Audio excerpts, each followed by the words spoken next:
Oh, that's the wrong camera.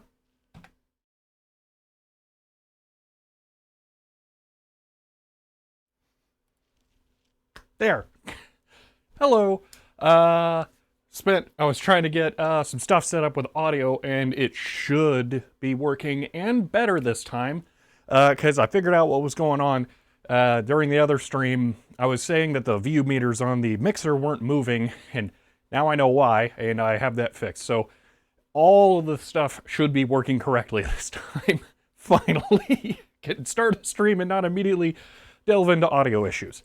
So hello Portizo, hello Helencroft, hello the Lady Ironborn, hello Tay Consuelas, hello Spies of Bud, or Spies of Mud, and hello Scott No Last Name, and hello Jman 1243, hello Brian the Electrician, and thank you for the Prime sub that you gave now 12 hours ago. And it's going well. You'll be streaming at work while you do a head gasket. Ugh. Fun. Hello, Valiant Steed. Hello, Moderate Vertigo. Hello, Ian Polpo. Hello, Blackhawk92. Okay, hello, Retrotech Dan, and hello, Garth 3D Sparky. Okay, that's everyone there. Today, so refresh actually not that bad. Oh, that's good. See, you're going to go through a lot of hellos every time you start to stream, aren't you? Yeah. Well, I like to do the hellos for the people who started chatting before the stream started, but then you all sneak them in after I start doing that. So, whatever. Today we have something a little different that I want to do. I'm currently writing a bootable flash drive on my laptop over here because I want to update my VGA capture computer here. To the newest version of Linux because the month before last month, DataPath finally released a driver update that brings the support of their DataPath Vision RGB E1S up to at least a slightly more recent Linux kernel. And I'm going to see if I can get it working on the latest Ubuntu LTS release that just came out a few days ago. So that's what I want to do today, but first I'm gonna go ahead and turn this on, hopefully, and we'll just go through a quick run through of everything before we start making changes. So let me get this all plugged in here. This is not going to be a fully demonstrated quick test setup because there's a lot that goes into making this system work, and unfortunately I don't really have a good capture solution at the moment, because the EasyCap 321 that I would normally use is connected to this camera, so I'm just going to be pointing it at this monitor as I use it here. So first off, come around here. Oh no, I didn't think about that. I'm probably going to lose my custom little boot screen here. That's refined, and I customized it so that I could see what I'm doing a little more easily, because I usually use this with an air mouse. Let me get a keyboard here to get this set up. Let's see. Using the VGA capture machine to capture VGA, the VGA capture machine. Yeah, really.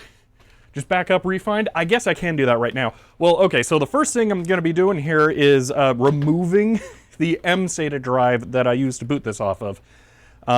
This motherboard has a Haswell i5 4670K in it, which means that it's old, and it has a GTX 960 in it, if I remember correctly. So what my plan is I'm going to use one of my video recording SSDs, and we're going to install the new version of Linux on this first, and then if everything goes well, we'll actually install it properly onto the SATA drive. So I will have multiple chances here to back up refine, but I'll probably just try and do it while it's booting here. So while that's going, let's just switch back to here. Wouldn't a dist upgrade do the trick? Portizo, I will never do dist upgrades or anything like that. Always clean slate. It's not worth leaving anything else behind, and especially when I have a system like this that is highly particular. So yeah, I would just rather wipe it and start again. See, anyone else getting some audio clippings? That's possible. I can turn this down a little bit here at the hardware level. That might fix it. Still decent CPU, quite usable. Yeah, it is. I don't know if it's going to be up to full streaming. So here's the other thing. If this ends up working out and I can use a fully modern version of Linux, because this currently has, I don't even remember what version of Ubuntu on there. Oh yeah, it's trying to connect to network stuff. That won't work. This has an older version of Ubuntu on it. I don't remember quite what it's going to be. I want to say a 2017 release of Ubuntu. If I can get this system fully up to date and use these cards, well, we'll take a look at that in a moment, in a modern Linux install, then I think I want to merge my streaming computer with the VGA capture computer and just have one. So I'm going to test after this stream is over if this computer can handle the whole layout thing, shenanigans I have going on here, all this stuff. Because if it can, then I might not use the HP Z820 for this anymore. So we'll see how that goes. See, it does not have Unity. Honestly, Lady Ironborn, I wish it had Unity because I liked Unity. Capture streaming GPIB computer? Yeah, really. No, I would like to not use this for GPIB. Although, actually, that's right. If it did do GPIB, then it could have the instrumentation data overlaid in the video. That'll be a thing. Unity was a derivative of Genome. It was, but this is not. This is Genome 3. So the reason it's Genome 3 here, as you can see, I use an air mouse. So the giant gooiness of it actually makes it a little bit easier for me to use, as much as I don't like it. So I actually don't mind it being Genome 3, because it kind of works with an air mouse. So yeah. Are we computerception now? Yeah, we're going to be doing recording off screen here because we have to do an install, which means I can't do the RTMP capture I would normally do, and I don't have a free HDMI capture card at the moment. So yeah. Let's see. Did you get Unity? See, Unity got updated after 6 years. So Portizo, I'm curious to check that out at some point. But I switched to KDE after they dropped Unity, and I prefer KDE now, so I'm kind of just going to use that. So today I learned it's pronounced genome. It's probably GNOME or whatever. I don't care. I'm going to pronounce it genome. I don't know. I miss Unity. Genome 42 is okay, but it's not great. I've tried Arch. Arch is not worth it. That's what I'll say. Says he loved KDE when it works. Yeah, KDE rocks. So all right, let me quickly go through stuff here. So I guess this will make sense if I make more sense, I should say, if I take the top panel off so I can pan between the software and the hardware. I guess that's one benefit here of not really doing display captures. It's going to be quicker to just whip the camera over here. So I got to take this panel off no matter what so I can get that end SATA drive out. Let me just do this really quick. So this is a Silverstone case. I don't have the box in the office. I did keep the box because at some point I actually want to do a video on this case because as far as I'm aware, and I don't know if Hiram's here, they would know, this is the last desktop form factor computer case you can buy that is like a modern computer case. So it's kind of annoying and weird. So in this computer, I actually have three, I just did something I didn't like there. I actually have 3 VGA capture cards. Only one of them I use. So I'm actually thinking I might take out 2 of them today as part of this. So this is a DataPath Vision RGB E1S. This is an Avermedia Game Broadcaster HD. And this is an Epiphan DVI to PCIe. Each one of them is in there for a different reason, and I am not using each one of them for a different reason or choosing to use each one of them for a different reason. So, David Phantom, thank you for the tier 1 sub for the 2nd month in a row. Let's see. My fave is Mint with Cinnamon. KDE is close second, though. I haven't experimented with the newer distros or desktop environments all that much, so I haven't actually tried Cinnamon or Mate, or I think there's another popular one that I can't remember, but it doesn't really matter because I'm just going to use KDE. Let's see. Missed the first 9 minutes. Anything happened? Not really yet. So let's see. Desktop needs a black CRT. I do actually have one of those. It's black and silver, so it's, yeah, but yeah. Let's see here. But okay. So first off, one of the reasons why I use the DataPath card is because there is this open source project here called VCS. And this is, let me fix this really quick. I use a resolution doubler. This is an open source control application for the DataPath card. Now, when you're on Windows in the full native environment where they write all their own drivers and softwares, you don't really need to use this. But on Linux, this is kind of like your only option for fine-tuning stuff. So I will do input video presets, and when there's a video signal, there will be lots of presets in here. So this is actually one of the things I'm gonna have to copy off of here before I wipe this. So like I have a video preset for an S3 Trio 64, and depending on the resolution that it's running at, I have different settings that I will configure. So down here you can see stuff like the horizontal size and the vertical position and all that kind of stuff, and that changes depending on different video cards having different sync timings and stuff. If you want to know more about that, you should really watch my video on how VGA works, because that goes into some of the quirks with how video cards interpret the standards of VGA, which they do so very loosely. So having the ability to fine-tune stuff like this makes a huge difference. Now, the Avermedia Game Broadcaster HD can't do any of that. It is completely incapable of allowing you to do fine-tuning like this. It's meant to be a completely hands-off card that it just does everything for you. It's the only one that has a VGA port on it too, which is kind of funny because it's like more specifically designed for that. But there's a bunch of problems with the Avermedia Game Broadcaster HD. So the first problem is that it has a hardware H.264 encoder, which means always the video will look terrible because you can't disable the hardware compression. The DataPath and the Epiphan card can do raw direct video, and actually the RGB E1S I have means that it has a higher bandwidth PCIe connection that allows the video to be a higher bit rate at raw signal. So yeah, it's kind of a thing. So yeah, let's see, catching up on chat here. Y'all are having a lot of fun talking about Linux desktop environments. So But yeah, so that's what that is, the data path card. Now, the Epiphan card, interestingly, works actually a lot better in Linux. So if I launch OBS here, I had to close this because I can't use that. This says Blackmagic device. There is not one of those installed, so I'm just going to remove that. But down here, I can go ahead and I can add a video capture device. Okay. And then I can pick the... Why is the Epiphan not showing up? I wonder if I didn't install the drivers. I must have. Huh, well that's weird. Well, anyway, really quick.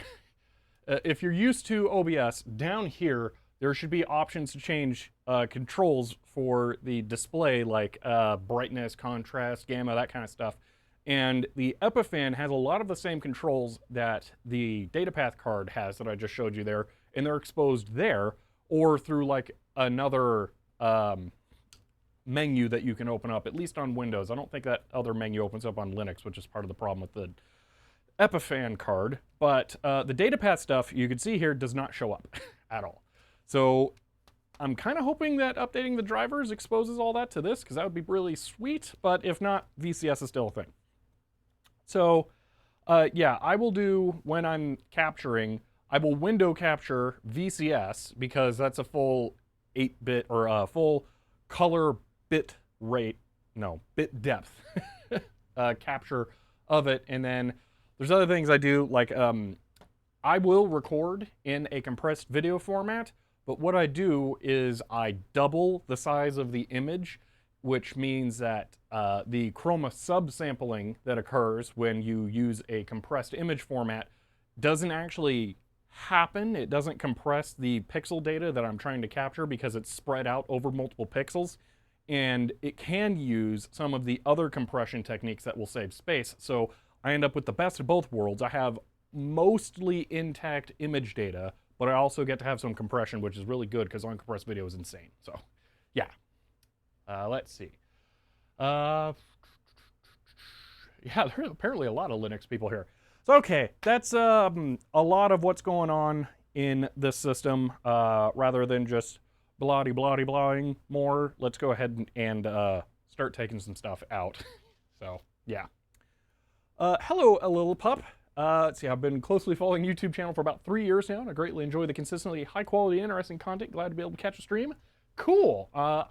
That's nice to hear. Thank you. And yeah, the streams happen now during the week on Wednesdays and both weekend days, so several opportunities to catch them. Let's see. CRF0. So the thing about that is that's a constant bit rate of 0 to have the lowest compression quality. You still get other issues when you do per pixel video encoding, so it makes the most sense to upscale it effectively nearest neighbor by 2x at minimum for almost any video source that you want to use in another video application. So like I will capture and then embed that into like a YouTube video or the live stream here, and having the lowest amount of compression data loss really makes a difference. So thank you, Spy Robot 2000 for the tier 1 sub for the 2nd month in a row. And thank you, Lilypup, for the Prime sub. And I guess we're close to a hype train. Okay, so what else is there? I think we can shut this down and then take a closer look at the hardware. That's the basic software workflow I use. And I am going to be reinstalling plain Ubuntu that has GNOME as the interface, because as I mentioned, I like the Air mouse. I feel like it just works well for this. So that's what I'm going to do. But for the installation process, I don't want to use this. So I'm going to use an actual mouse and keyboard here. But it's kind of funny how well this actually works for this. So saying data loss when it drops the sound. Okay. Sound keeps going out, or But also, if you're curious, here is the Air mouse. It's one of them things that I'm pretty sure you can find any brand slapped on it from China. So it is a kind of a remote, and it has a full keyboard on the back, which is part of what I wanted. So it's really nice. There is no right click though, which really sucks. So when OBS did the update that added the button to click filters below the source window, I was really happy because I couldn't get to that before from the Air Mouse. So it's funny how little things like that can make a huge difference. Let's see. Okay, it sounds like audio is fine. All right, cool. All right, so let me get things disconnected here and we'll start taking the computer apart. So overall, I really like this case and I would recommend it. I don't think there are any huge issues with it. I'd say it works out pretty well. So let me actually get you a view of what's going on in here. So this is the Silverstone something or another. I don't remember the exact model number, but if you look it up, it's the one that actually has a media bay, because they have one that doesn't have a media bay, and that really sucks. So, oh, thank you for the gifted sub, Spyrobot 2000. And it went to Scott No Last Name, who I know will appreciate it. See, keeps going crunchy once in a while, otherwise sound is fine.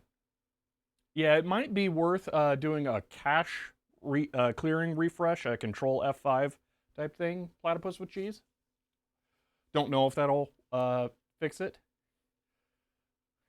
Okay. So in this computer, I did my really horrible fan mounting technique here, where I just used twist ties to hold the fan up against a little vent by the capture cards. And that's actually something I had to do. I wouldn't normally prefer to do that on a system like this. I would really prefer there isn't a fan here at all. But part of the reason I own the data path is that there's something... Oh, the Epiphan card was loose. That's probably why it wasn't showing up. There's something wrong with this Epiphan card, and it overheats. I don't know why. I think it overheats and then starts to, it's probably this VGA chip, starts to lose physical contact, because I found when I can keep it cool that it will work fine. And if I let it overheat and then press on it in some areas, it'll actually work, which is really unfortunate because I bought this on eBay, and then I had to, that's a different story. I'm not going to get into that.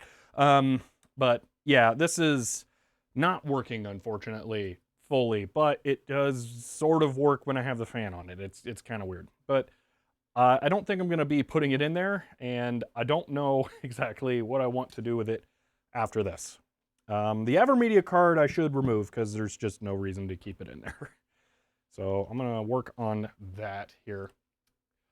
Let's see. You think the solder is melting? Oh, there's no way it's getting that hot. Pseudo nene or pseudo mayonnaise. Oh my gosh, have I been saying pseudo nene this whole time and it's not that? Huh. I mean, Steed, thank you for the 100 bits. And I guess now we're at Hype Train. Oh, I wasn't expecting that. All right. What am I doing here? Oh, I need to get this thing has a weird... I really hate it when cases do this. There is a bracket that goes over the screws, so you can't just get to the screws. So I'm gonna have to take off this bracket, and then I can remove the cards. Yeah. Let's see. That one, oh, it's these two. Okay, there we are. Now I can get the Avermedia out. So the Avermedia doesn't work also because it only has Windows drivers. There is supposedly a private version of the drivers that someone has created that is Linux capable. And this is actually really frustrating. They sell them supposedly, and I've been hoping that one day they would realize that it wasn't, you know, worth trying to sell them, because no one is using this card anymore because it sucks and it's old and it's out of production and has been forever. But they never open source the drivers or anything like that. So I figured, all right, I'll bite. I contacted them like, I will pay you for your drivers, let me buy them. And they said no. They only want to do bulk volume licensing. So not only do they want someone to pay them for drivers for an out-of-production card for a niche operating system, they want that individual to be representing multiple pieces of hardware that you can't buy anymore, and they will only sell it in bulk. Absolutely insane. I don't normally like to slam people for stuff, but seriously, that's crazy. That's never going to happen. So yeah, even though there are supposedly Linux drivers, can't get them, can't use them. So Spies of Mud, thank you for the 100 bits. Currently Googling for that Silverstone case at the moment, slightly interested in it. Yeah, it's not bad. It is really, really well built. Like, it was a thing in the older days to get like a nice case that has rolled edges that are really nice. Nowadays, most companies just use like brushes on the steel to make sure that it's nice and rounded. This has more of the older style rolled edge feel, and it's kind of really nice. I like this case a lot. Yeah, it is absolutely ridiculous that they run that way. It's kind of, I still can't believe it. So yeah, here is my data path card though. This is the one that I actually use. I did not get it with a bracket. It comes with a low profile bracket normally. You'll notice I didn't get the Epiphan card with a bracket either. I did actually make a bracket for that, but it keeps falling off because I didn't make it quite well enough, so I kind of gave up. That's part of why it was loose in there.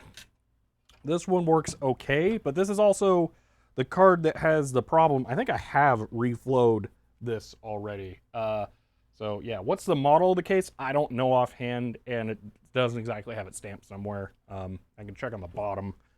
No, there's nothing on the bottom. Yeah, I'll just look for Silverstone media case on Amazon. That'll probably find it. But let's see here. If I switch to the Nikon with the macro lens here, we might actually be able to see part of the problem. Try and get this focused in there. Let's see. Those all look good right now, but they were kind of messed up. So those pins, the 4 in the plus, around the plus there, are the RGB analog input pins on the DVI connector, and those got bent and messed up on this card before I got it, and I actually had to bend them back. The bottom right one looks a little bit weird. So that is why sometimes the display will go pink or something. So yeah, it's a little strange. AJ Slim 79, thank you for the Prime sub, and that is for the 3rd month in a row. So due to my schedule, I just watched the VODs, but have to take time now to leave to do my sub. All right, well, thank you. And yeah, I currently have all VODs that have been recorded scheduled to automatically publish. So I am trying to keep on top of that. So you wondering, will Helen Croft finally join you in your office for a stream? I don't think it'll be... yeah, I'm all the way over in Amsterdam. That's going to make it a little difficult. Let's see. Silverstone has a few cases like that. Yeah. Let's see. So,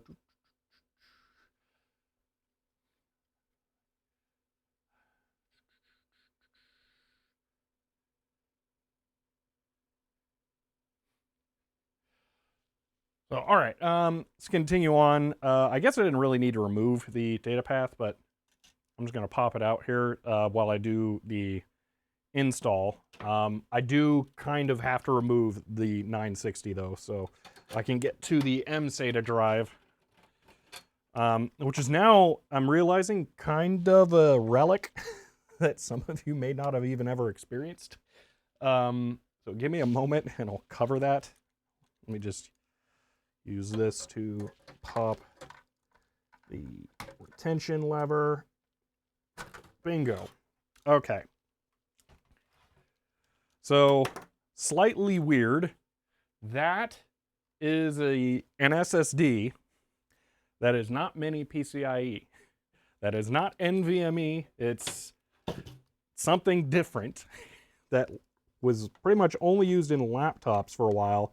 And then a couple of desktop motherboards like this one happen to get it added to them, but it's not tremendously common. You're much more likely to find these in laptops. So it's kind of weird to have this in a desktop board, but because I don't need to have a lot of stuff on this computer, like ideally I was network capturing, I was sending files over the network, I would not need much. So yeah, I just got like the biggest small drive. I don't know how to put it. I put a reasonable size one in here, but it's kind of weird because it's mSATA and not PCIe or NVMe or whatever.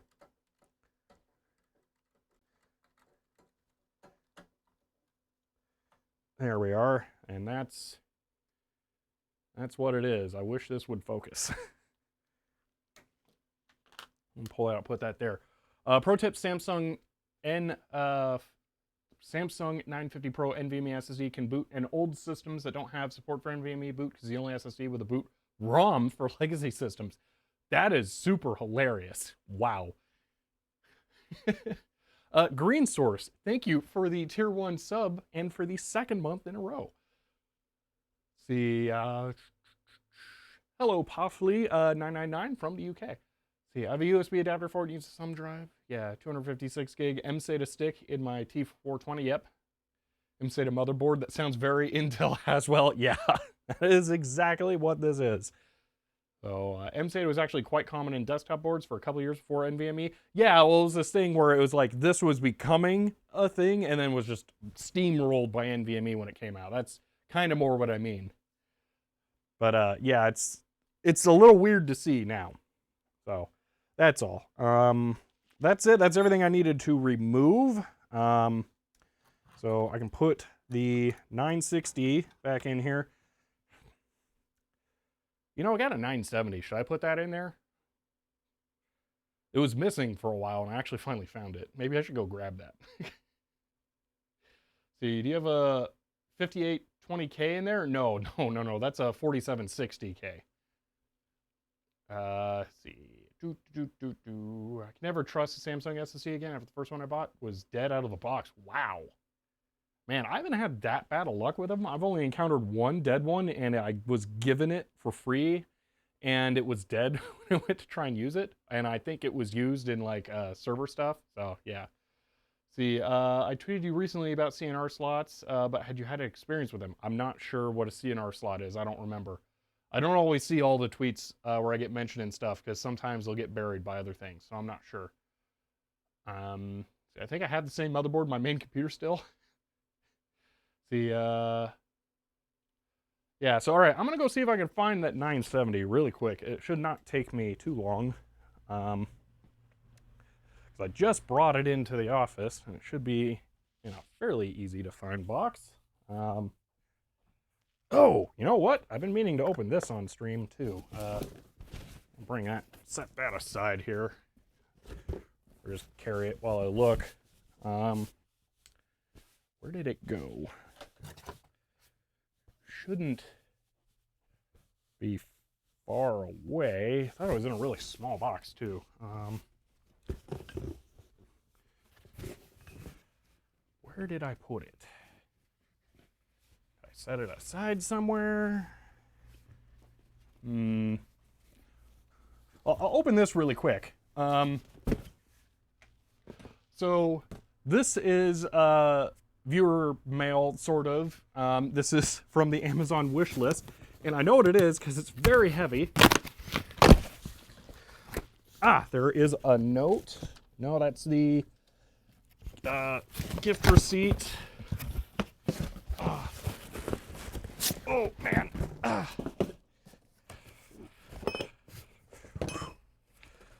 This is, that's weird, it's glued. Oh man. This is something I should have opened as soon as I got it. Fire extinguisher. It's really minor, but that's very nice to have. So I appreciate whoever got this. I don't think there was a note that said who, but I appreciate it, and I'm gonna leave it right back here just in case I ever happen to need it. So there's also mounting hardware in there. It may get mounted on the wall somewhere. I haven't decided yet. But all right, I'm gonna go back to looking for that 970 because I'm pretty sure I can find it fairly quickly. I don't know where it went. See, let me catch up here.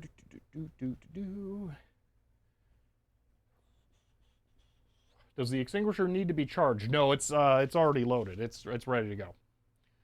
So,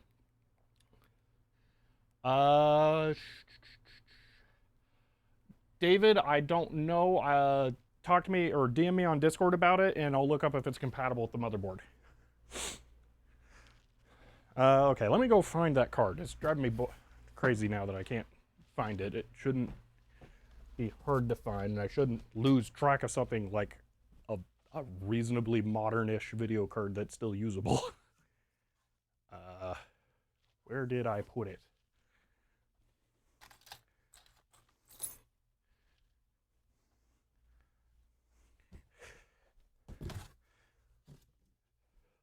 I would take you guys around with the phone like I've done before, but this is hopefully going to go quickly, so I'm trying to... I mean, I don't think it's actually going to be worth it. I just don't know where it went.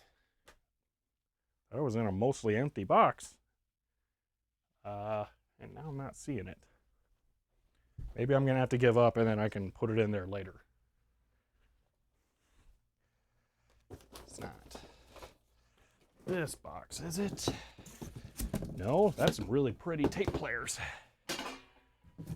This one, no, that's a bunch of weird stuff and an HP power supply that'll never be useful. Is it in this box? That's some interesting stuff. There is a GTX 550, or is this a 650? Or a 560? 500 series GTX card.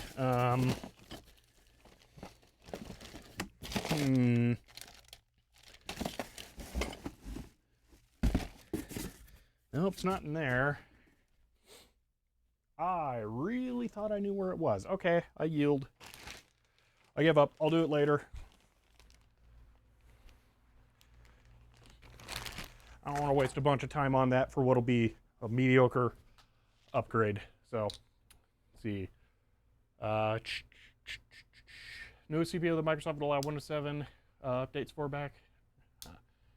See, having flashbacks to one of the streams during the week with the missing GoTech. Yeah, well, this is slightly different. I really thought I just had it like in a box. The GoTech is right there. I know that now. But yeah, it's weird. I don't know where that graphics card went because I intended on putting it in here and then totally forgot to leave it set aside so I could do that. Now it's bothering me I didn't set it aside well enough. You know, I'm gonna go look on a desk back here really quick just in case I put it there. No, I did not. How did I lose that? Oh well, too much stuff going on. Started unpacking today, a couple of boxes because I got into the office early and I found things I didn't even realize were missing, like one of my Wacom pens, which are like $80 each, and it's like, good grief. So anyway, just go with the 960. I stream with a 970 in here. I have two of them, and I was kind of hoping that that might be what's doing the heavy lifting that makes this work, because this, I think, has better single core performance because it's a newer CPU. So it could be good. I might just move over that 970 after this and try it as well. But I can't do that while I'm live, of course. We've already talked about doing that before. Oh no, that was a different stream. Actually, you guys may not have been here for. Some of you will have if you were patrons on Discord. Let's see, what am I doing here? Pulled out the M-SATA drive. I need to plug a SATA cable in. So, okay. Let's get back to the actual task at hand here. I have some SATA cables. I don't know which ones all are good, so I'm just going to plug in two in case I need a different one. Wow, that is a long SATA cable. All right, so they need to go here, I need to go over here because it disables the other one with the mSATA drive plugged in, and I'm going to be copying files back and forth.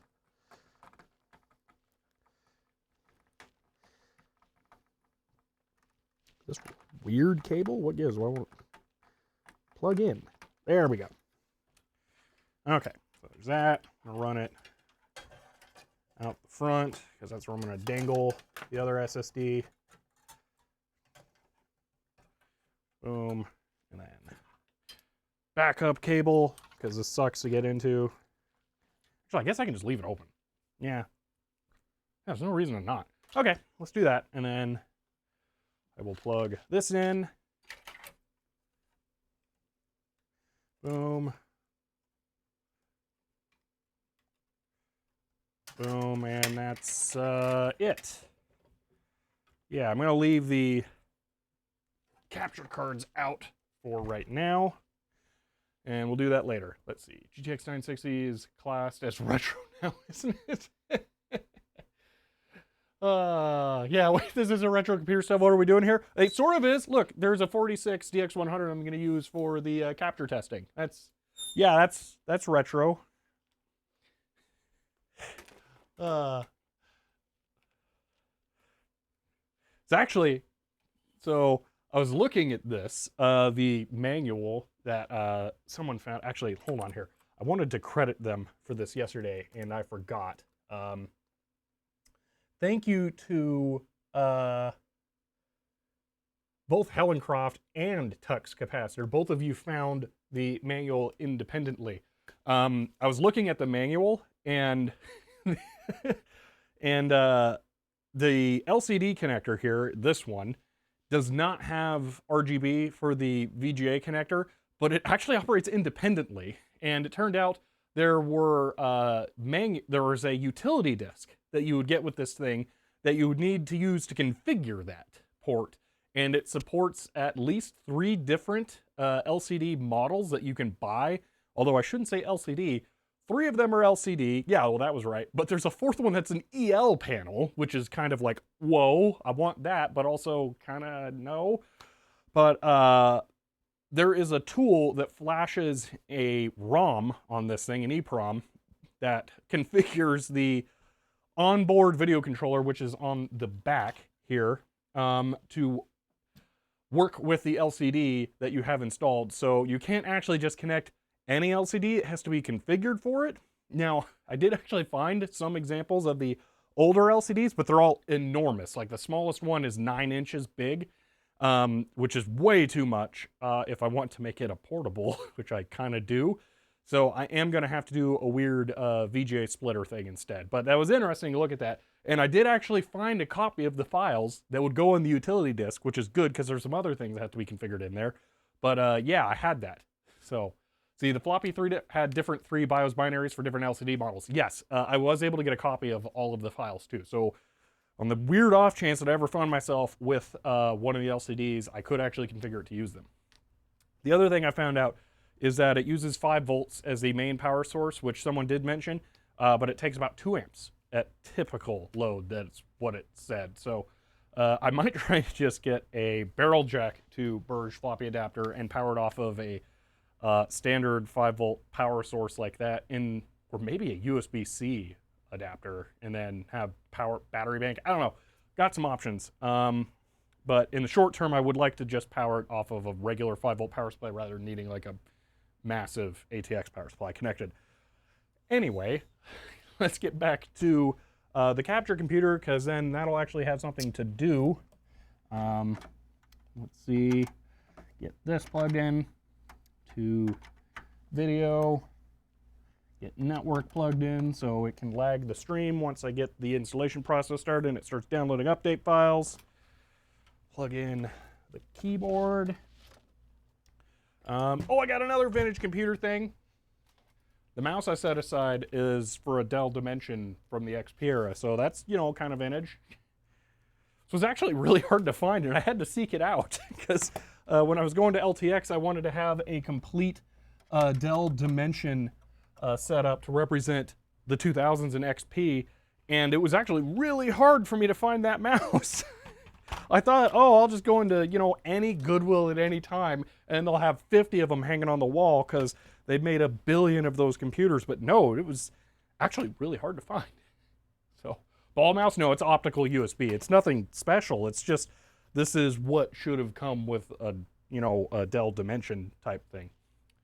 So, all right. I have the flash drive with Ubuntu 20.04 on it, and I think that's everything. We're ready to begin the install. I said we're ready to begin the install. Did I flip the switch on the power supply? Oh, it came unplugged right as I was moving it at the very end. There we go. Now we're ready to begin the install. Whew. Okay, back to this, and I'll turn that off.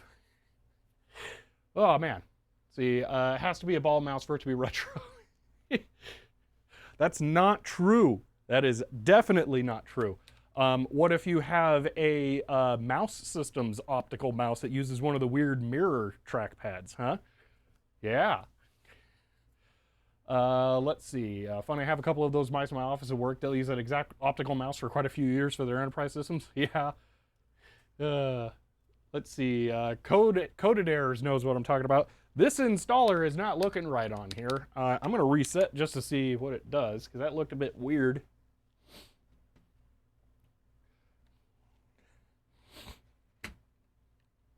Let's see. Will Grub look better this time? No, that's a little strange and concerning. All right, let's try our install. Let's see. Were the mice with the 2 wheels discs instead of a ball? Well, all the ball mice are actually like that. I don't think I've ever seen one that has 2 individual rollers. Maybe one of the weird, like, prototype. Oh, gross, the new Ubuntu logo. Ah, that's awful. I forgot they did that, those weirdos. So what are you doing right now?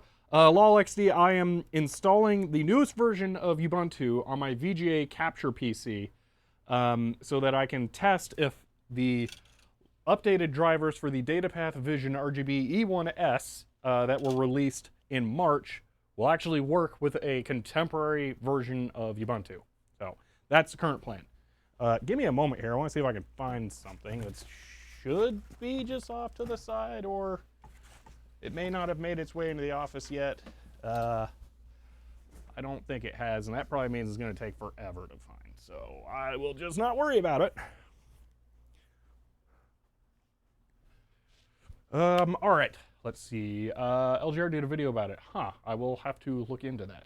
Let's see. Find the circle of circles just fine, but the bottom is pure evil. No, it's that they changed the circle of circles. Like, they haven't updated it all there. So like you can see, the circle with the circles outside looks much better than the circles with the circles inside of the arc itself. They should be separate. Yeah.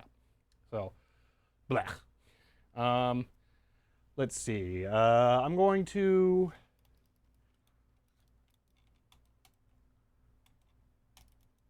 This mouse is dead.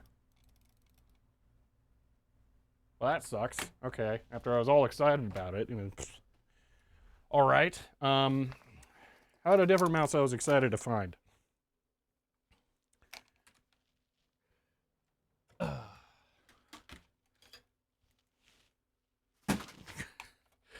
An Agilent branded Logitech mouse. This one does work, if I remember right. Yeah, red laser and all that fun stuff. There we go. All right, try. The Cathode Ray Dude also did a video too about janky optical mice with weirdo mouse pads. Ah, okay, man, some people beat me to that. Interesting. Let's see. All right. Oh, something feels weird about that. I can't quite put my finger on it. Maybe there's no mouse acceleration, or maybe there's heavy mouse acceleration. I can't tell. See, I've been meaning to play with something called Ubuntu Game Pack. Get the impression the distro includes a bunch of games. See, I don't know. I don't really look at any of the like weird Ubuntu stuff, play on Linux, all that stuff. All right, so I like to just boot these first. Oh, that's weird. It doesn't just say removable drive over here. It actually has a logo that says SSD. That is really strange. Okay. That's what we'll be installing onto. It just has some video files. This will have no hope of playing. It'll be able to play the sound, but the video itself... Oh, that's weird. What was it doing up there? Oh, it does not like it. Yeah, these are B-RAW files from my camera. They have a proprietary video codec that it won't be able to play, but I've already edited the video that's using those, so we can go ahead and do the install process and delete them. That video will be coming out Friday. You may wish to read the release notes, but I do not. I kind of know what I'm in for. Kernel 5.17 or 5.16. They can update to 5.17, whichever one it was. I don't know, it should work, maybe, I don't know. See. So are you doing the upgrade? I'm not doing an upgrade, I'm just directly installing. The drive that has the previous install is here in my hand. I don't do updates on Linux. I've learned that that is the secret to misery. Unmount the partitions, yes.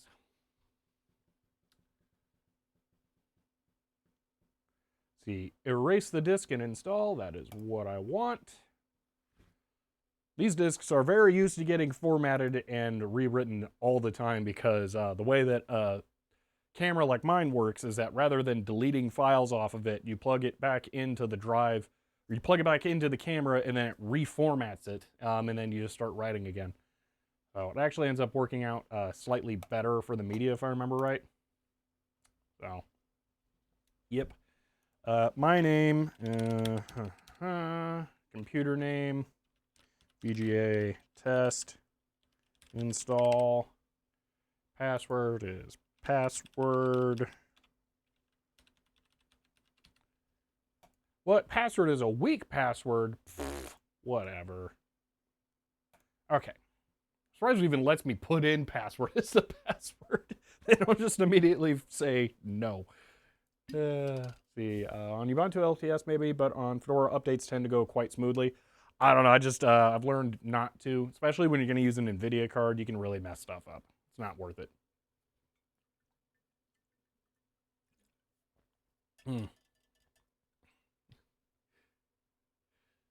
Let's see, I have the 21-inch Sun Trinitron,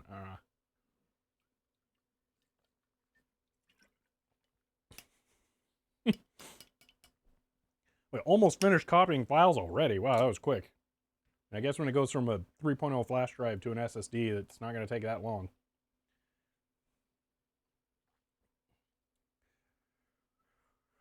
Whew. Oh, I'm really, really looking forward to having modern Linux on this thing. That will be so nice. I'll actually be able to let it run updates. I found out, so it's one of those things where it's like, oh, Windows 10 sucks because you can't disable automatic updates and it'll always break your stuff. I was cooing about that when I put this computer together initially, and I had to install an old version of Linux to be compatible with the datapath drivers, which use they used an API from v4 Linux that was depreciated in the 5.0 kernel, but it was there in the 4.0 kernel when the driver was written. So they it couldn't work on a newer kernel. So I was like, okay, I'll just install an older version of Ubuntu that has that kernel, and then it'll be fine. Oh, you know what I can do? I can switch here, because that's just progress bar. So I figured, okay, I'll install the old version of Ubuntu, and then, you know, I won't have to worry about that. Well, it sneakily went and updated the kernel to 5 on me after a couple of reboots, after I even said on Twitter, it's like, oh, it's nice to be able to use Linux because it won't mess anything up on you. And then it went and messed up the exact thing that I needed it to not. So I learned how to roll back a kernel version on Ubuntu and then stop it from automatically updating the kernel, which was kind of funny to eat crow like that. Let's see. Agree upgrades can be such a pain. I've actually fallen for Fedora, Silverblue. The tech changers. Hope this is not an ask too much question. What, if any, PC games, current and retro, do you play? Pretty much just Minecraft. I don't do any of the other things. I'm not a competitive shooter person type thing. So yeah, that's pretty much it. Just because it's fun and gets updated. So yeah, I was really interested in Doom Eternal when it came out, and I was not super thrilled with how difficult it was. And then they released the Ancient Gods Part 1 DLC, and I sat down to play that, and it was so white knuckle, ridiculously over the top difficult that I eventually said, screw this, and I set the difficulty to the lowest point and still found it really frustratingly difficult. So I still haven't played Ancient Gods 2, even though I have it because I bought the collector's edition, and it's really annoying that the first DLC ruined that experience for me so much that I'm not even sure that I would buy a sequel to Doom Eternal now because it was so difficult. So something like Elden Ring, which everyone is all excited about, I don't care because I'm not interested in ridiculously difficult games. They're just not fun. So yeah. Some more of the exploration building part for me. There's really not a lot to explore in Minecraft. As much as it seems like a game that's about exploring, it's not. Once you've seen one generation of a biome, you've seen them all. So, yeah. Yeah, I've tried some other games recently. What was one of them? Oh man, I have the laptop here. Oh, I picked up during the Steam sale Just Cause 4. That was pretty good. That's one of those games where it's like you're not there for the story at all. You're just there to blow stuff up, and it is the perfect blow stuff up game. So that was nice. See, No Man's Sky is really good. I need to play that now that they've added some more significant content. I think it's actually time for me to restart my character and do that. So I've managed to perfectly miss. I don't even know what the expeditions are quite in No Man's Sky. I think there's some kind of like multiplayer thing that is single player that requires online that's only temporarily available, which I don't understand. It's kind of like DLC that's free that you can only access for a limited time. I don't understand why. It's so dumb. They should just be like a mission hub thing that you can go to and then start them, and they just add more sporadically. But no, there's some kind of time limited thing. Like, I don't necessarily have time to play the game all the time, but they lock cool stuff in that, and then I never get any of it. So, are you into the Tomb Raider games at all? The newer ones? No, I haven't played any of those. I know some or all of them are on Linux, and I even own all of them through various means. And I've never played a single one of them. Let me put it this way. I know that they're kind of like the Uncharted games, and the type of super linear platformer thing that Uncharted is does not appeal to me. Anytime that you have glowing ledges that you need to climb, I'm out. It's not for me. See, GTA 5, I didn't know there were mods for GTA 5 yet. Ooh, that's exciting. I played a bunch of GTA 4 mods, like one of the mods that tries to replace all the cars with real-world equivalents. I would like that for 5. That would be really nice. 5 was such a breath of fresh air in that they just unlocked the whole map for you right out of the gate. That was so nice. I got as far in 4 as unlocking the second apartment, and I'd exhausted my interest in the game at that point. I don't want to go through all their weird story stuff. I just don't care. I just want to play the open world map. Like, I never even got to the third character in 5. I just did open world stuff. It was so I was really happy that they did that.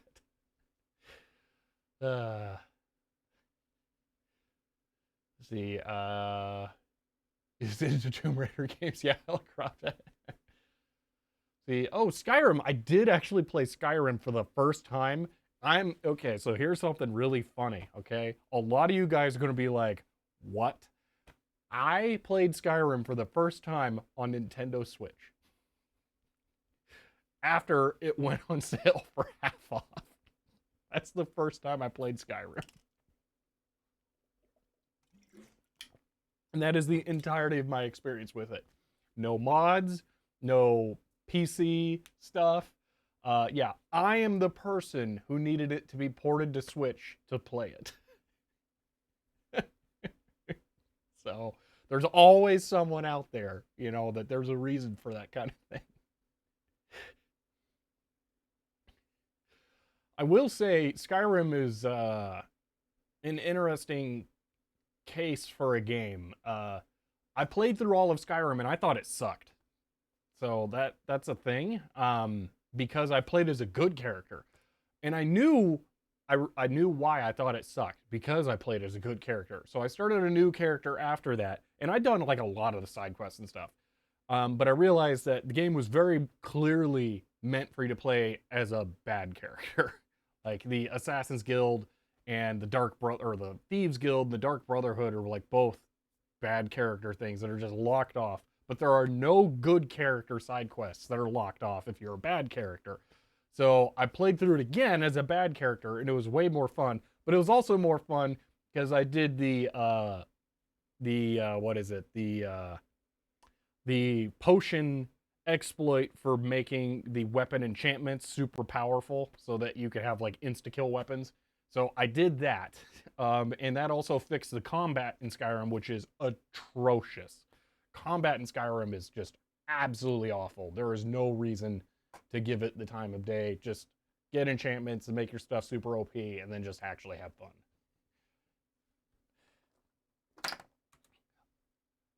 See, restoration loop. Yeah, that's it, Valiant Steed. Yeah. See, I haven't played Skyrim either, not finished Oblivion or Daggerfall. See, I enjoyed the evil playthrough of Skyrim so much that I bought all of Oblivion. Both the original physical copy and when it went on sale on Steam. And I think I have, what was the other one here? Morrowind, I think. Yeah, I should have a copy of Morrowind too. I want to try and play through those. Let's see. It was really funny though, playing through Skyrim, because there's like an adage for story writing. Like, if this isn't the most interesting part of your character's life, why aren't you writing about that? And Skyrim spends like half of the story talking about what happened in Oblivion, and I'd never played Oblivion. So I was like, what are you guys talking about? I have no idea. They're like, oh, the Oblivion Crisis this, or this is an artifact from the Oblivion that. It's like, I don't know any of that, and it means nothing to me. So you're just saying blah, blah, blah, here's the thing. And it's really weird. It was like, why, whoa, Helicroft, thank you for the 5 gifted subs. And it also did something really weird with your emotes where they're bigger going one way. I've never seen that before. But thank you. But yeah, it was kind of weird that Skyrim spends so much time talking about Oblivion, and since I'd never played it, it was funny like that. Morrowind has the...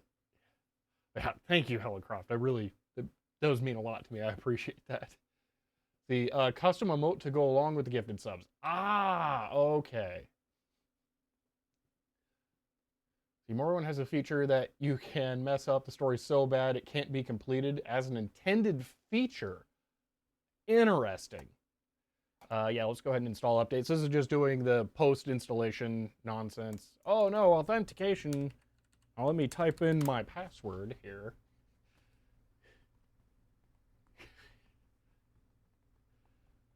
So you get a warning if you do it. Oh, that's nice, because I've actually not played a bunch of games because I know that they're those kind that will completely screw you over if you miss something or do something wrong. Like, I have literally no interest in playing most old adventure games because they'll have the obtuse puzzles where you're spending time clicking every pixel with every object, and it's just, no, I'm not interested. Or you can completely screw yourself and then not be able to finish the game and have to restart. Sierra Softlock. I have no interest in that at all. None. So I won't play old adventure games because of that. So, yeah. See, with this character's death, the thread of prophecy has been severed. Restore to an earlier save or persist in the doomed world you've created. That's kind of hilarious. I like that. That's really nice. See, there are no unkillable NPCs in the game, unlike the later Elder Scrolls. Yeah. See, that was something, I forget which game it was I played. It might have, you know what, I think it might have been Skyrim during my good character game. Or it was some other adventure game like Fable or something, where I would want to do something like mischievous evil, and I would always have to save and then just go on a rampage and then reload. And it was always fun, but that would be cool to do that with Oblivion. I'm gonna have to try that. See, I haven't played any of the Elder Scrolls, but I have them all from Arena to Oblivion, thanks to GOG, yeah. So the new Monkey Island from Ron Gilbert will have a hint system because he knows people will just Google a walkthrough when they get stuck. Yeah, that's the other thing. I don't like games where you really like have to have a walkthrough. That's just no fun. Oh, all right, I'm going to do a restart here, and then we will be able to put the data path card in and try out the new drivers. I'm excited for this.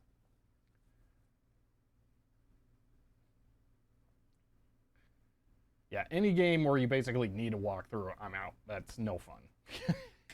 I don't want to have to read my game.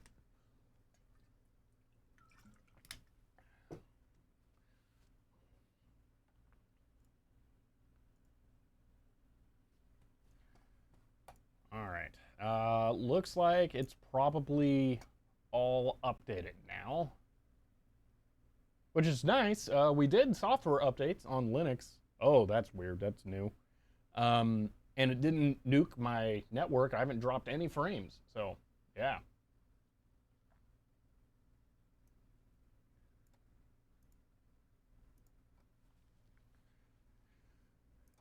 I had a feeling there would be more updates. Oh, yay, Snap stuff. Great. So even technically minded people with a knack for solving problems with mysteries fix somebody else's mess and recommend Infra, adventuring walkthrough sim game. All right. Yeah, that's why I quit raiding in WoW. It's not fun to spend hours researching fight mechanics. There's something. Yeah, I really need to get. I haven't decided how I want to like handle old games now that I have the office, because like all of my old computers are here, which means that when I want to play an old game at home, I don't have access to any of my old computers. I did bring one home, my tiny Pentium, but you know it's small, so it fits where I don't have a lot of space now. But like I kind of want to play through original Fable again. That was one of those games. I don't remember if I actually showed that in the Windows XP video, but I kind of really want to play that again. But now it's here with the Windows XP computer, so I can't really easily play it during my downtime.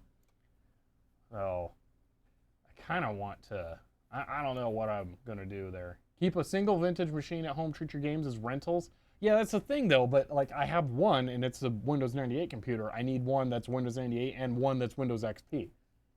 So I had on, I'm not sure what I'm gonna do there because I can't play it on the Windows 98 computer. XP laptop, I do have that. I tried playing it on there and it runs terribly.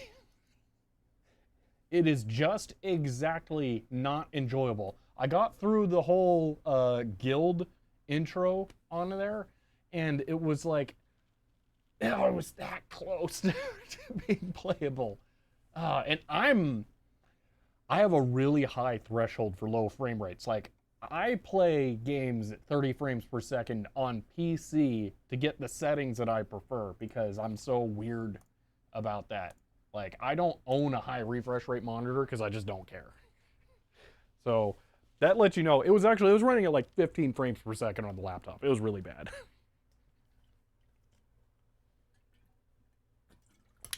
Yeah, it's way too slow. It has a Voodoo too. That's the what the tiny Pentium PC has. It's not going to be running any XP software. Okay, we are ready to install the data path card and see how that works out. So let me bring this down here, turn the light back on, and we'll switch over to this.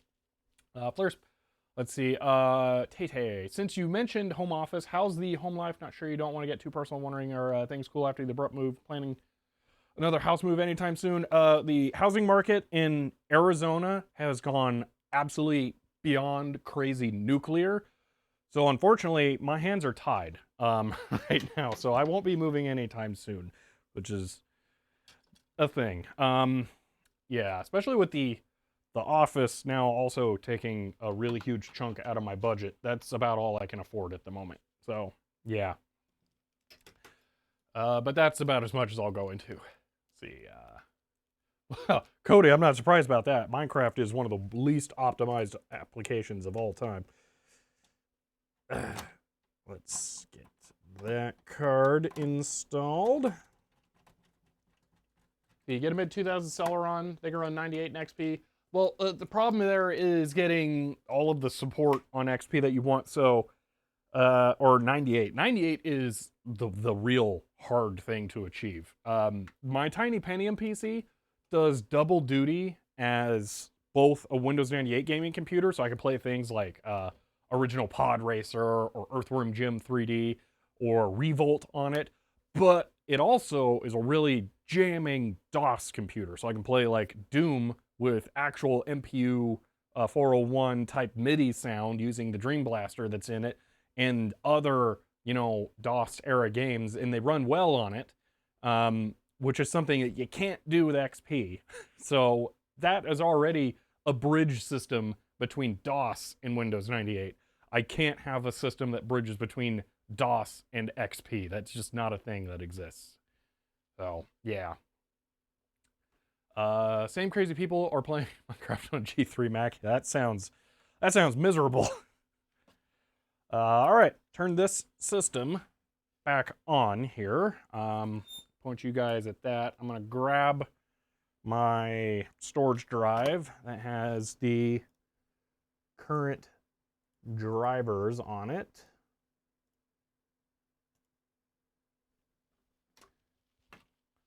See, is this gonna do the not boot thing? Oh, there it goes. Oh, that was weird. All right. It didn't go into standby, did it? Shouldn't have. Huh. Okay. Mouse. Let's see. Do you have a NVIDIA 6800 GT AGP with Arctic cooler on it? Shipping the US weren't expensive to send it to you. See, 6800, that is definitely not a bad card for that particular era. The Windows XP PC I built, I actually did really early PCIe, and the graphics card that's in it, which is, actually, I think it's a 6800 GS, isn't it? So just the slightly newer revision of that card. It has it's a PCIe card, but I believe it has an AGP bridge chip on it. It's just kind of funny to make it PCIe. So, yeah, better to get a separate XP machine then? Yeah, that is. See, yeah, your Tiny Pentium's a pretty sweet system. It is. It's so awesome. It's my favorite computer. It's part of why it's home, too. You ever played Carmageddon? I played Carmageddon a little bit, but it's never really gripped me. There's just something about the vehicle physics that doesn't gel with me. So, yeah. I'm a much more... I like... What is going on here?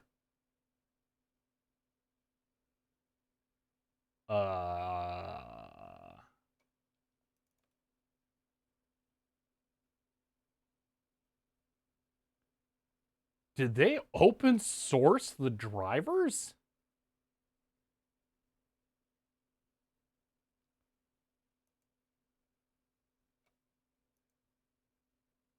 Did they mean to do that?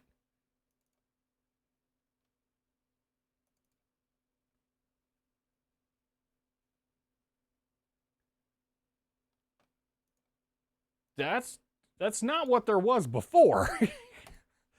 That's a thing. What?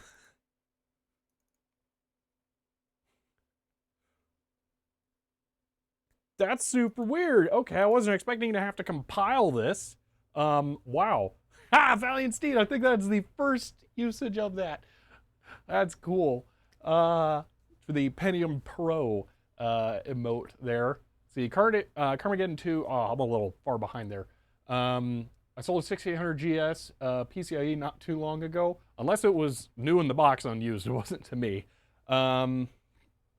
Let's see, I'm a little way far behind here. Yes, I did know about 3D Movie Maker being open source. It's really awesome. Having some older legacy software like that that's pretty much dead, getting the treatment that it should. So, and that's really especially awesome for Foon since they've been after that for so long. So let's see. Matrox used to make PCI cards with an AGP bridge. Ugh, that's gross. That's going the wrong direction. Carmageddon 2 on 3DFX card is nice. I do have that. I have not tried it though. Let's see. Best confused face there. See, this is, I was really not expecting to have to compile stuff, so, okay. Let's see if we can compile this, because now I'm going to have to set up, like, all of the things to do that. So, all right. Let's give this a shot. Hopefully their make script doesn't suck. Yeah, that's the thing. It's like, what? Here's something that people have a problem with when they first try starting Linux. You'll download something like this, where it's like, oh no, I have to compile something. This is terrible. Linux is awful. The real problem is two things. The distribution, the developer of whatever you're trying to use that is releasing it as source like this is lazy, that they're not compiling it for you. Because you can distribute compiled Linux executables. That is absolutely a thing. You don't have to recompile them for every system. The only reason you would do this is if you want to support something weird like ARM or, I mean, really that's it now. I mean, sure, there's the M1 stuff, but come on, no one's going to be putting a PCIe card into M computer. So there's no reason to do this. So it's just that they're lazy. And it'll be difficult because there's literally just the make file in here. It's going to be very difficult to compile this because I don't know what the dependencies are. I'm going to run the make file. It's going to error saying it's missing this. A Linux novice is really not going to understand what that means. They might Google the error. Maybe they'll find out what the library is, but then they have to figure out how to install it, which is not the same thing on like Debian systems as it is on other things. So like you might find the ArchWiki page on the dependency that you need, and then it tells you how to install it, but that doesn't work on Ubuntu, and then you go down a rabbit hole of trying to install Pacman and trying to get this thing working. It's just a nightmare. The real problem is documentation and distribution. Those two things lead to terrible user experiences with Linux. Fortunately, I'm going to be able to do this. Oh, wow. We're going to install build essentials here. But this is really frustrating when this kind of thing happens for Linux novices. I don't like this kind of thing being done. There should be a source download, or there should be included. That's why I was poking around here. There does not seem to be a pre-built version available. Go into bin. Oh, there is something in bin. What do we got here? This looks like, I honestly don't know what all that is. Yeah, I don't know. It's frustrating. Yeah. Bonus compile stream, compile it into custom kernel. That is a thing. Well, it'll be definitely compatible with this kernel as long as all that's ready to go. So, PowerPC, sure, Lady Ironborn. To be fair, you rarely have to compile stuff today. That's true. But there are some things that you do, like this, apparently. So, we'll admit this was the first time when installing something for Linux years ago almost put me... Yes, yeah, see? That's... And I think that's very fair. See? Docs. Let's see what's in docs. There is some stuff. There's a README. Okay. Datapath limited vision Linux driver. Okay. Dated 2011. How up to date do you think this document is? Let's switch to details view and see when that was last updated. Modified. Oh my gosh. All of it is 23rd of February, which is weird because that means they sat on it for a whole month. Not even a README for dependencies. Nope. Doesn't look like it.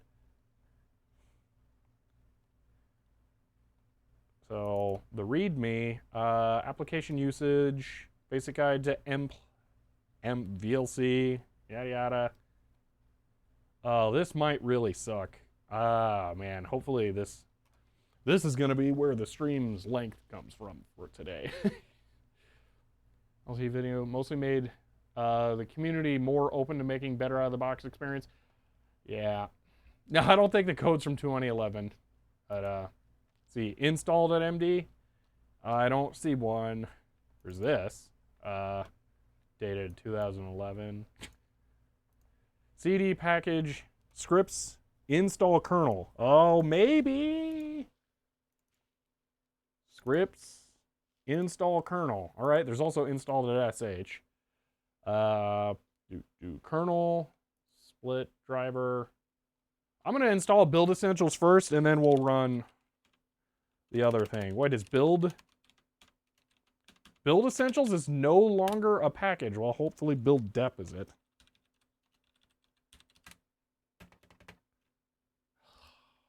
Oh, wait, oops. Apt install build dash essentials. There we go. 168 megs. Oh my gosh. Chris Cone 44231. Thank you for the tier 1 sub. Let's see. This honestly makes me glad. My first jump into Linux was Arch. Got me used to this kind of very quickly. Yeah. Even worse, the manufacturer only provides drivers binary blob that only works with one specific kernel version, specific distro. Yeah, this is better than that, but this was coded in a particular way where it couldn't be modified. And then the other thing is that the license can be set up in such a way where it doesn't matter if it's open source, you can't fix it. So I bet if I go into docs license, it's something non-permissible. Let's see. This looks like their own custom license. So yeah, it probably says you can't do anything with it. So, yeah. Let's see.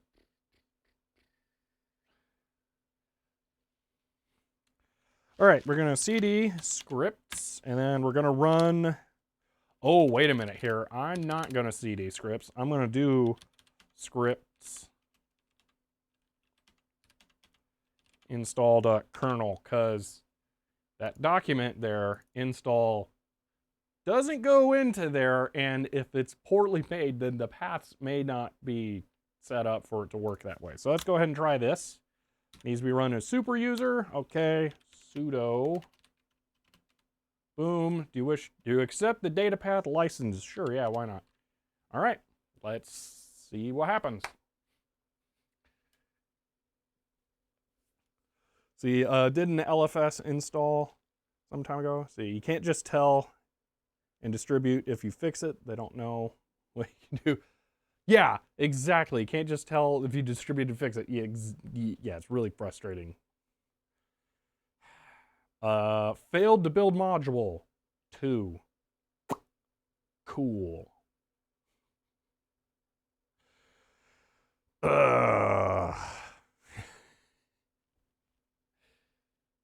All right. For more information, oh man, please.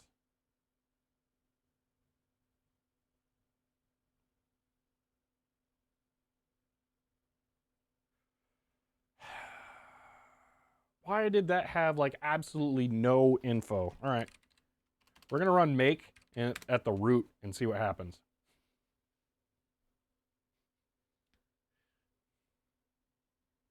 I want to see if maybe this complains about different dependencies, and see if maybe I can just install them.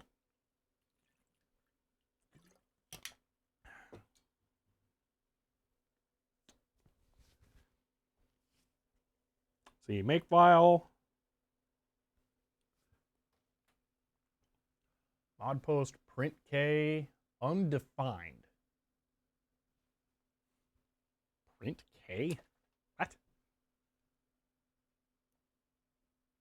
That's a new one. Let's take a look. Yeah, do I maybe sudo? Why is that not part of build essential? Linux headers.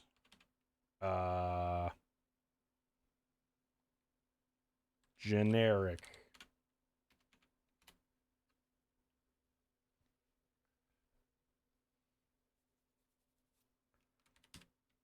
Make. Looks like you're permitted to make changes to the source, but if you do, you must permit data path to use the changes. So that's basically GPL.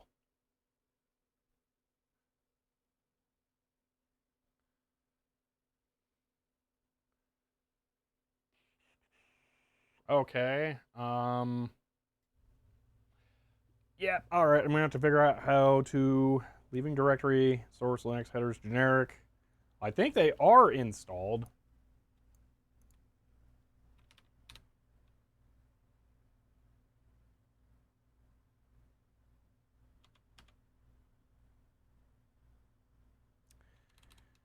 All right. Let's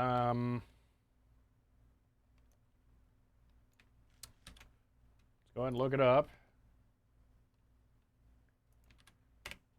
Undefined. No, just...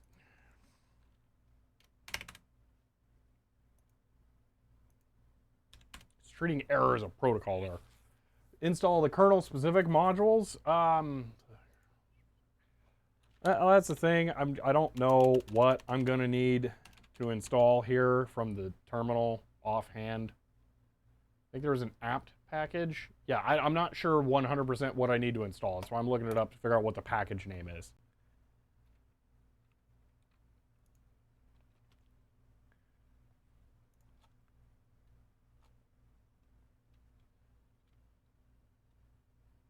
Well, what is that? Linux headers 5 something or another? Why are there a bunch of weird ones? So you're saying like this? Install that.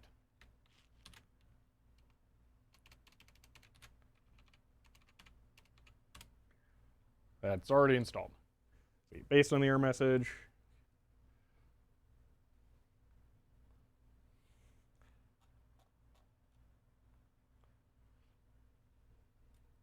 There's the error.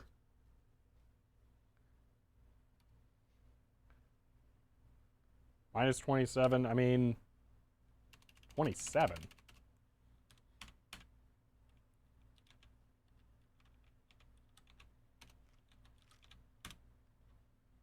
Already installed. Hello, Vivian Comfy. See, this is where this gets really fun with dumb stuff like this. So I gather the build succeeds, but it can't register the model with the kernel or something like that. I think it's missing drive and the non-generic. I can also already installed.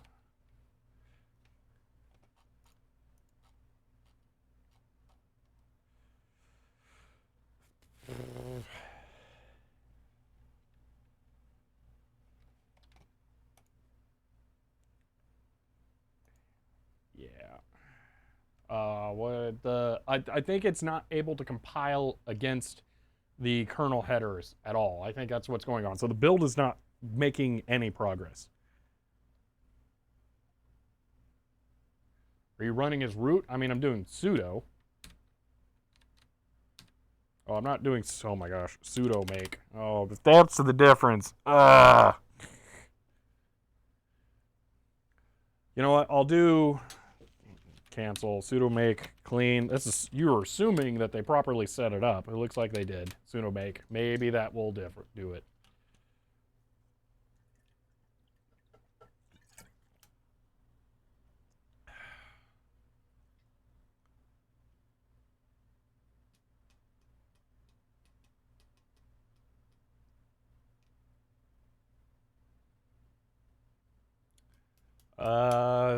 Different but similar looking error.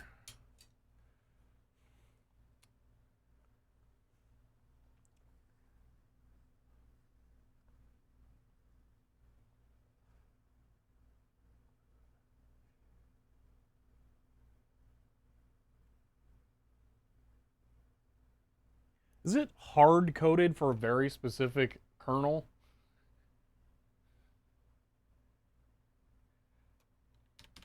I'll try the compile script here. Sudo. Yes.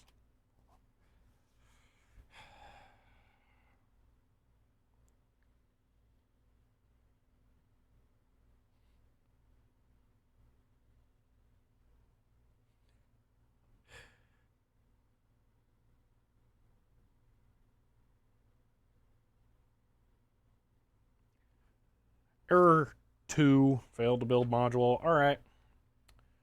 Please also run diagnostics harvesting script. I mean, I don't know if that'll actually do anything. Scripts diag.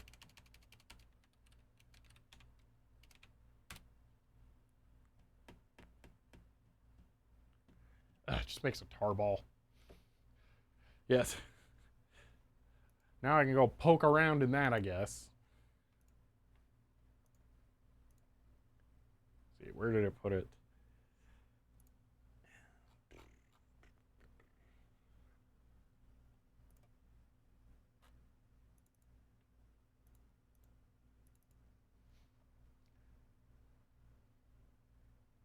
Did it fail to make the tarball? I don't think. Invalid argument.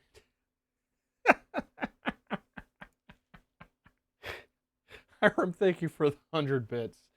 Oh my gosh. This is great. So,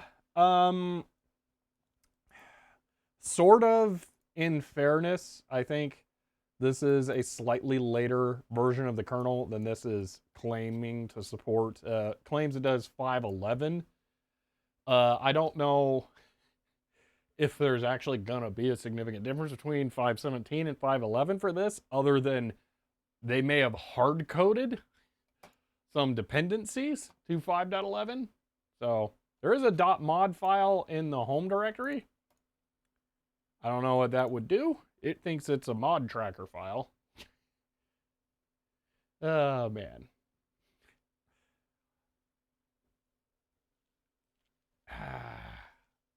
All right, what was the actual error again? Let's see, no such file. I'll make this slightly smaller here.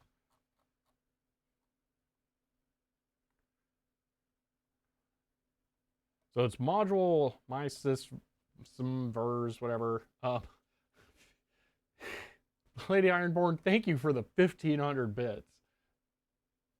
For the 1,500 great labors of every Linux user nightmare, I'm gonna have to compile a kernel module. Yeah. Yeah, well, that's a thing. RGB missing, but something or another bin. I keep wanting to open files, but it's got it in the SSD. Okay, bin. They got. Let's do Control H, show hidden files. So RGB. So it's that, but it's like, is it failing on something else where it can't compile the .o.command file, and then it's failing silently? See, mod info. It's not a bad idea. Let's see.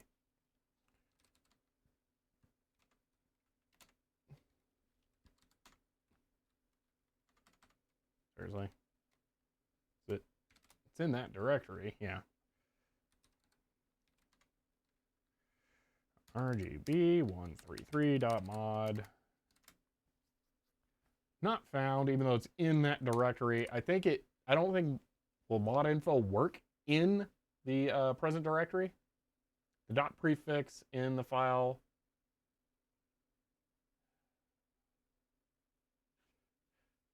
Yeah, it would be great if they would upstream the driver into Linux so it could be maintained.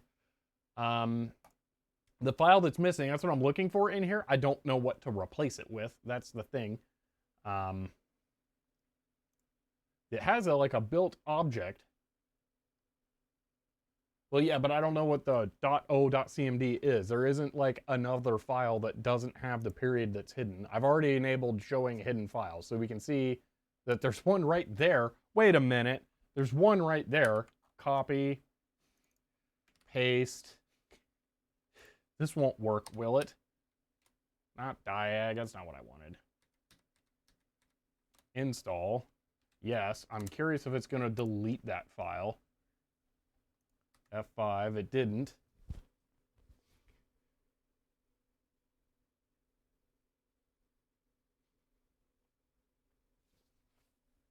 Oh, it did actually work that time. No, could not create regular file. This failed. Oh, but I gotta run make. Hold on. This is what had the error.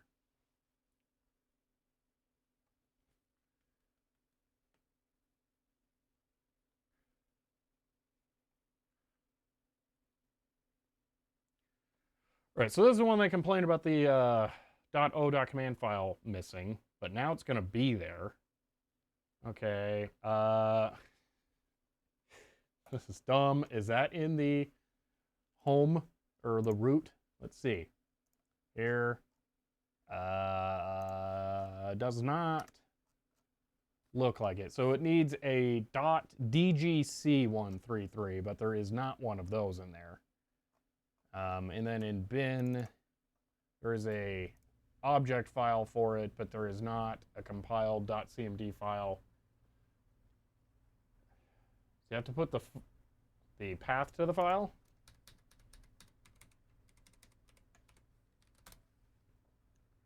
That still didn't work there, giving it a direct path. Check the contents of those and see if you can cheese it. Well, let's see.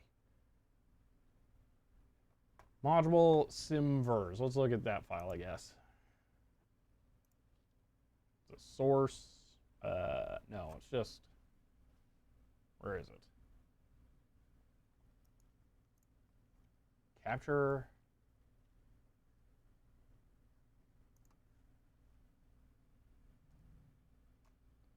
Is it looking for a file that doesn't exist? There is no module.simvers.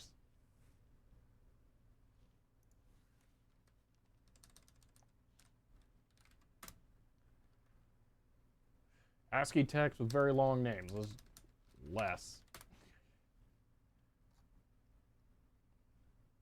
There's a bunch of stuff in there.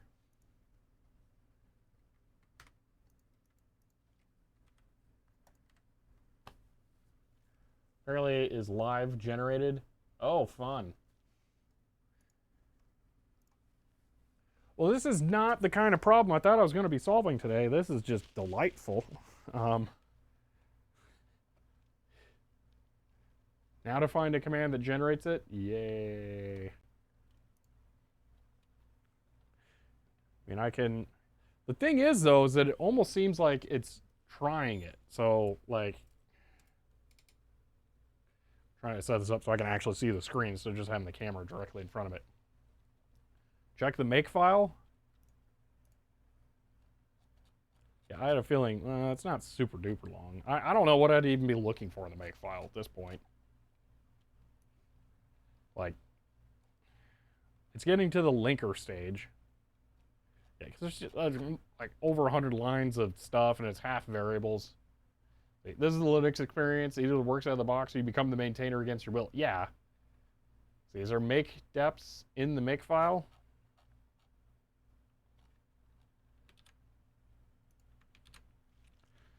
Deps.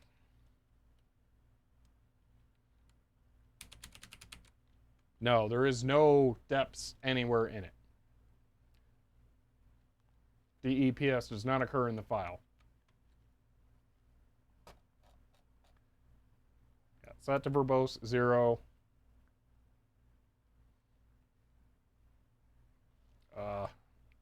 Okay. Yeah, I can do sim. Yes, SYM does not appear. I'll look at that flare spire.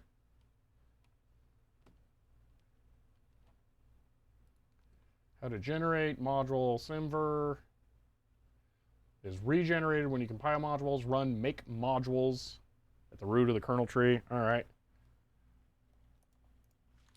Make modules. While that's going, I'm going to read the README on the off chance that it's actually helpful. Docs. Maybe even install. That to compile, do this, done. Okay. Yeah, that's useless. And failed in the exact same way there. Yeah, so make modules didn't help. I can do sudo make modules, see if that makes a difference. README. For the installation instructions, see the README file. Please read the README file, so that's useless.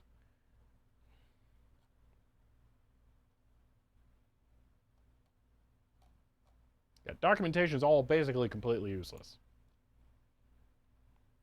Fails in the exact same way again. See, what's in the errata file? Does not compile. Now, does not really say that, but that would be great.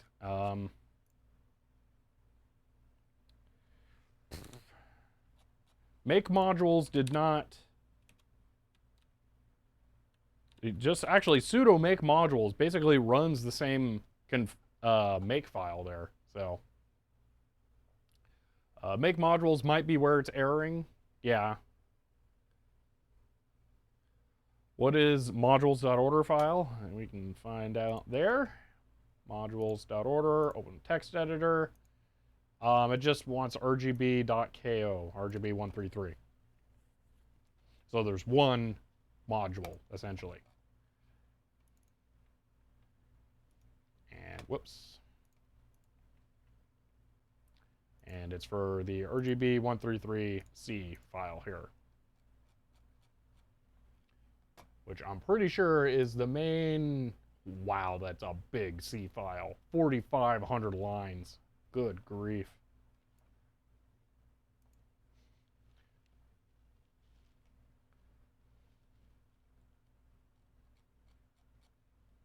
See, could you try enabling verbosity? Oh, is it? So set that to 1. We can do that. Make file. Verbose equals 1. Boom. Sudo make modules.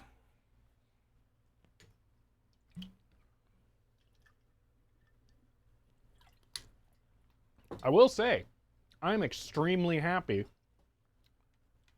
that this drive is not in there getting messed up right now, and that once I give up on all of this, I can just go back to the working setup.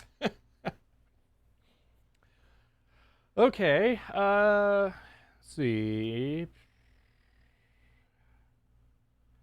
So it errors on the modules order, doing scripts, mod posts, something or another module, simvers module. No such file or directory on a .dgc133.sys file. It's not failing on, yeah, some of that stuff, but sudo make modules, k build verbose equals 1 also exists. All right. Well, I think I did that same thing kind of by just modifying the make file.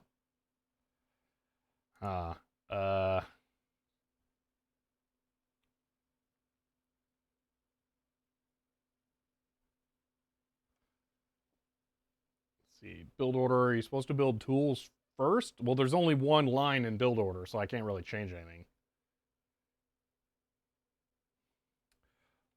Well, I looked in the source directory, and there is not a file that has a similar name. It skips there is no .dgc file in here anywhere. Apps, utils, bin, no. Source. Bunch of stuff there. That's not it. Vision, source. None of that is. Let's see, read me. KTE 5. Well, that's cool. That would be a Linux configuration utility if this ever actually works. Let's see, it's probably too early to give up on Ubuntu 22.04 yet, but the compatibility docs lists Ubuntu. Yeah, I do know that. I am not going to be able to pronounce your name. I'm just going to go with the last word, donk. I do know that it's not compatible listed with this, but this version of Linux is like days old. It's not. This is post dates the driver. So have you tried searching? Yeah, okay. Let's see, include. Yeah, it doesn't have that there either. Firmware. Okay, so we have firmware that is similar. So, yeah, it seems like it's related to the firmware for the card. Scripts, DGC.133. So, there's that. Sudo scripts install kernel. I'll just try running that again, see what happens. Building module for kernel. Stumbled upon this software. Mighty Halo. I am using VCS when this works. I do use VCS and it works very well. You see the README again? It looks like there was a command before make. It's CD. That's what it is.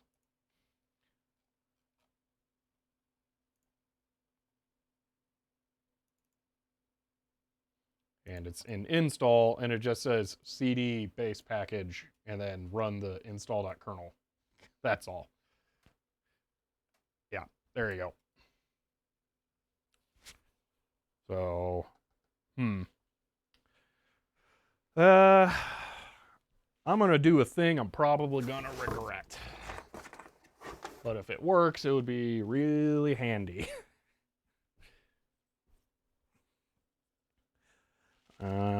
How am I gonna do this? Let's see. So I will lose that. That's acceptable.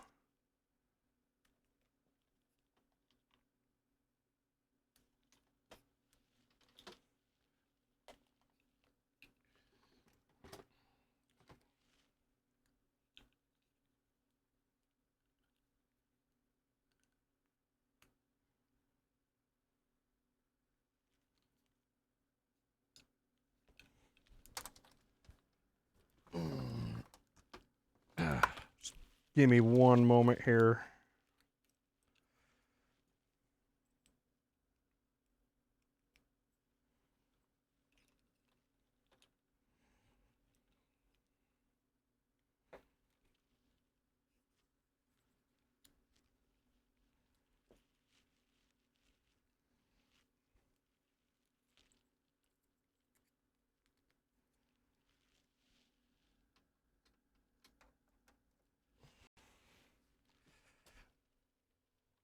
I'm gonna do something dumb I'll regret. I'm gonna try and do capture.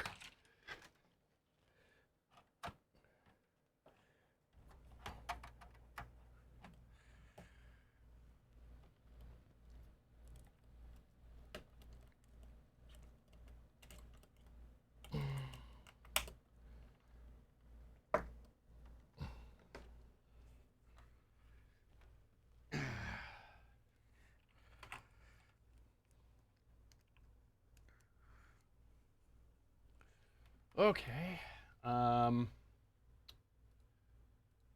Let's see. Go to this. Okay. B. That.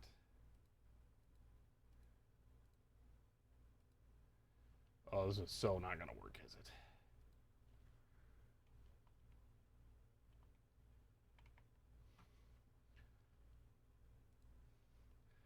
See, well, I just built it on mine. My server's kernel is 5.4. Okay. Huh. That's a thing. All right.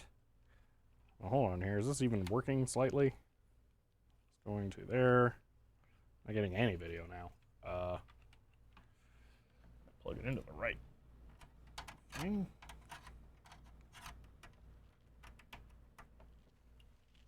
Okay, that's going to input. You know what? Plug this in up here for power.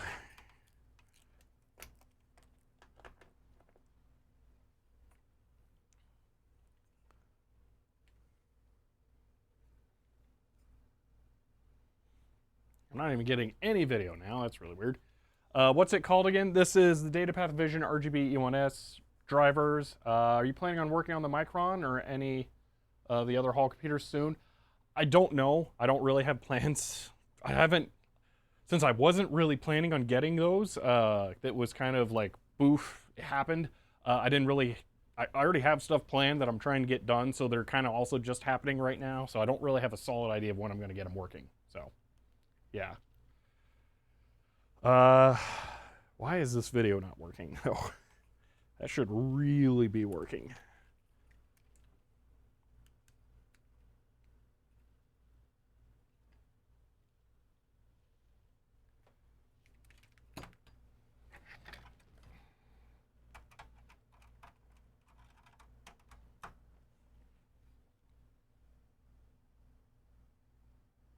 Okay.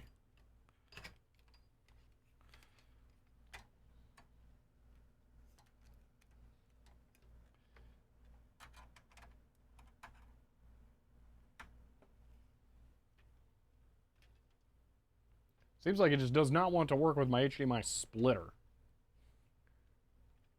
Weirdly. Try swapping out the HDMI cable here. See if that'll fix it. That one's marked as broken. This one might work. That one is a micro HDMI cable. That won't work for anything. I'm going to grab I have another one right here. See, I just feel like this really sucks shooting off screen, and I'm doing a lot more debugging than I thought. I thought I was going to be doing RTMP streaming to the streaming computer by now, rather than messing with this nonsense. So I'd like to get you an actual view of what's going on. But I have to be able to split it so I can see it. But why can't I split it?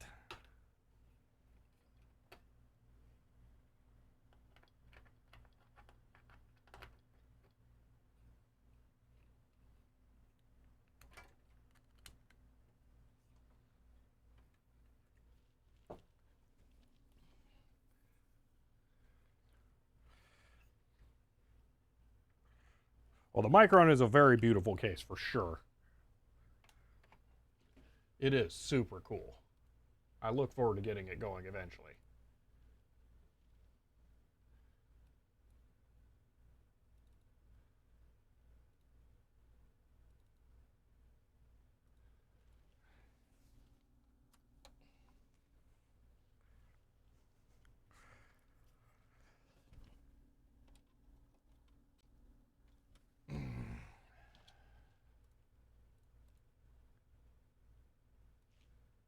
Okay, I almost have capture working. I'm just having an issue getting this thing to work. What happens if I just plug it directly into the capture, or the output?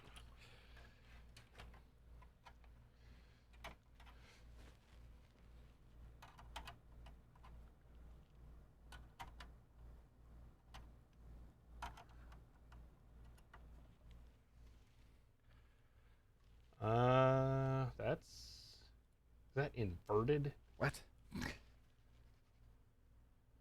Oh my gosh, it's awful. One moment, I might be able to get you something like capture. This is stuff I live for. BTS is always interesting. Thank you for the 194 bits. Yeah, sorry this is going really slowly right now. Just give me a moment. I'm trying to figure this out. USB video. PGR3, okay. Did I hit F11 or something? Okay. Why is that so weird? So there's that. I can put this under here, and then we can switch to it like that. I don't know why it's all yellow. I wonder if it could actually be yellow, and I've managed to enable some kind of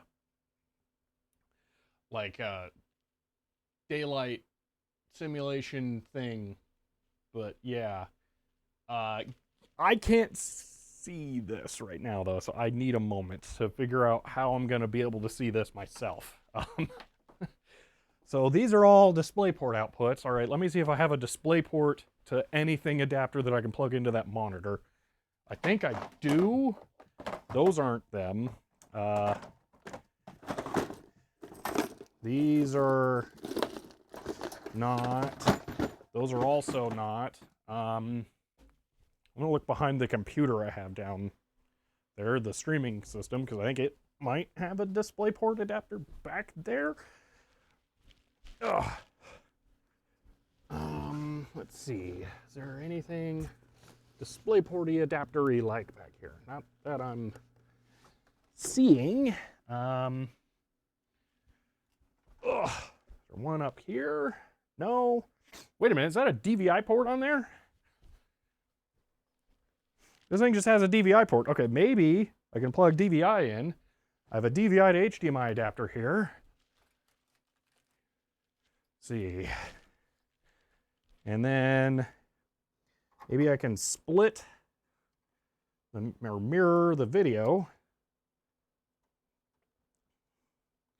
to this thing so that it's happy.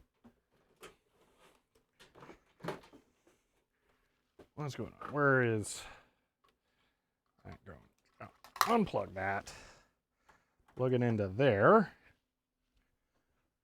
Okay, I think I saw that blink. Okay, I have extended display now.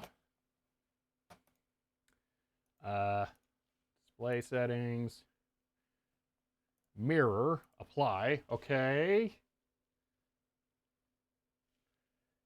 Keep changes. All right, it's just yellow for some reason.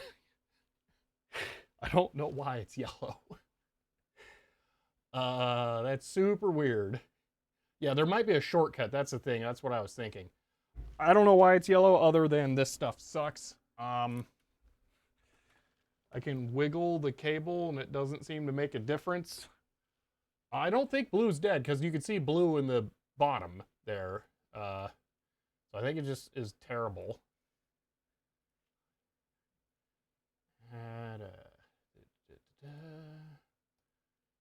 Okay.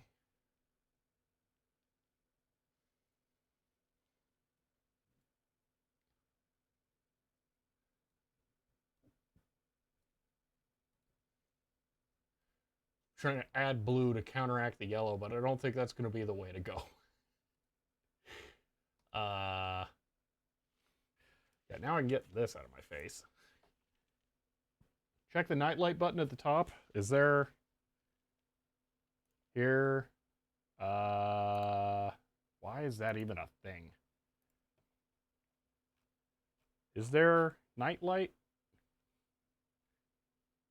Is it appearance? Ooh, darkening. Displays. Color. I don't really see any options. Search. Night. I didn't really do anything for me. Oh, nightlight. Here we go. Nightlight on, off. Color temperature, less warm. More warm. Well, that made my real one yellow. Whoa. Less warm. All right, so it's not that. Why is it so weird? I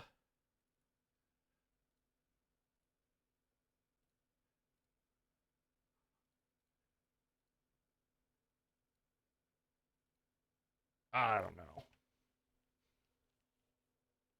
Do you have a filter applied? I don't think so. It was like this in VLC when I opened it there as well.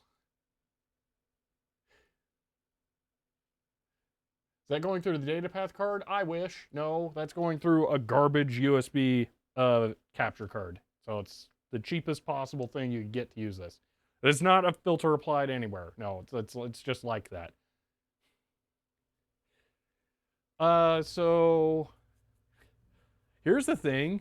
This isn't like a problem. We could just continue. It's just slightly yellow. So if we just don't worry about it, yeah, dark mode made it not too bad. I mean, you know, we can just deal with it. I can't really fix it. I really wish OBS had a proper white balance option, but it doesn't. The best it's got is hue shift, which means that I can make the tint funny colors. That's about it. So I can't like fix the white balance. So I think we're gonna go with this and just deal with it being yellow.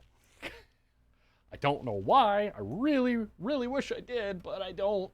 So yeah. Let's go ahead and continue on here though and figure out what's going on. So somebody had asked, why is there no alt drag out of the box on this? Oh, because it's meta drag finally. Well, that's nice. There's no resize though. Why is there resize not enabled? Settings. Resize.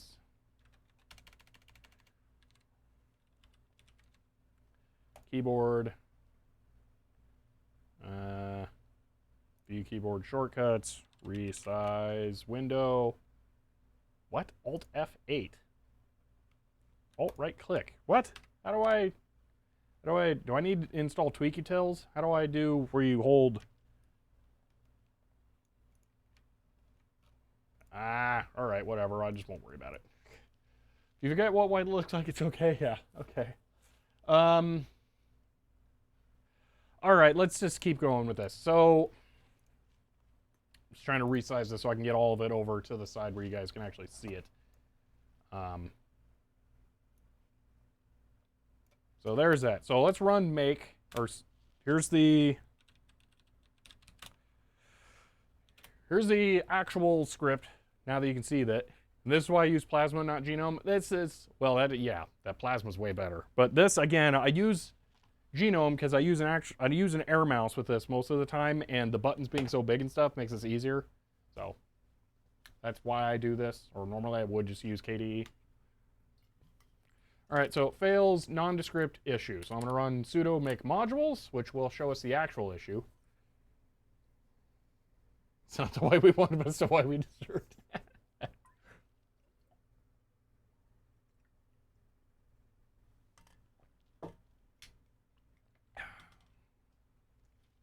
Yeah, the color grading capabilities of OBS are really terrible. They're very, very surprisingly bad. Okay, so there you can see whatever the verboseness complains about. I think it's finding this file because it's line 34 and it's referencing this file. So, or maybe it's, okay, let's look at this a little closer. Make file mod post. Okay. So it's looking at 134. It's scroll down. That's just the last line. I don't know what the .mod post is. So you can tell install log. Well, it doesn't exist at all, but it's not complaining about that file not existing. It's complaining about dgc133.sys not existing. So it's not complaining about the file that you might think it's complaining about. Let me make this even bigger. So that's the file that it's complaining about not existing. So, Lady Ironborn scripts, make file mod post. Oh, was I completely? Yep, I'm all right. Yep. Scripts. Well, I don't see it there either.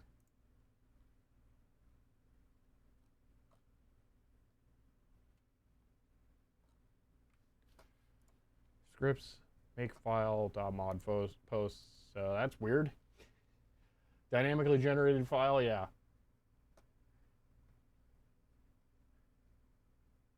Oh, wow, David, that is a lot to miss. You haven't missed much, though, because the driver files for the data path card are apparently distributed as a source, and they don't compile for me.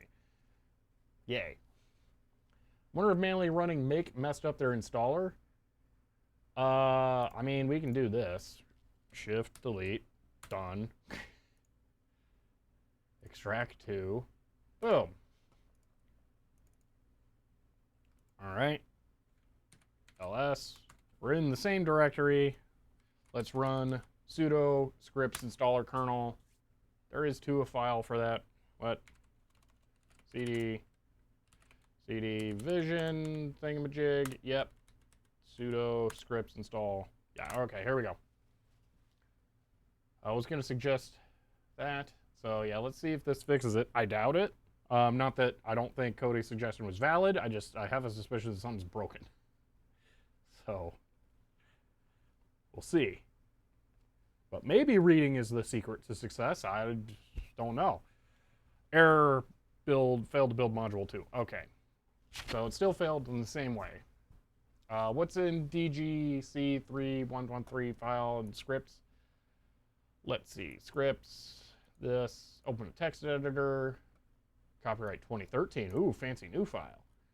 And there is a little bit here.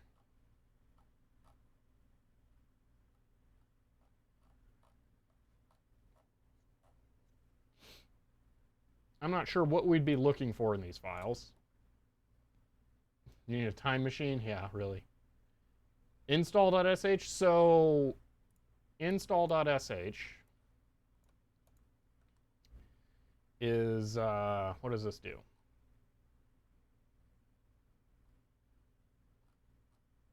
Because that's different than install.kernel, which is what it tells you to run.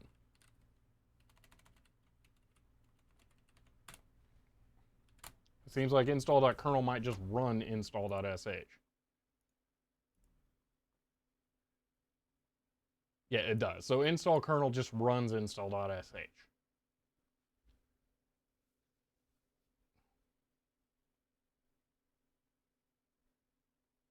We can do bash x.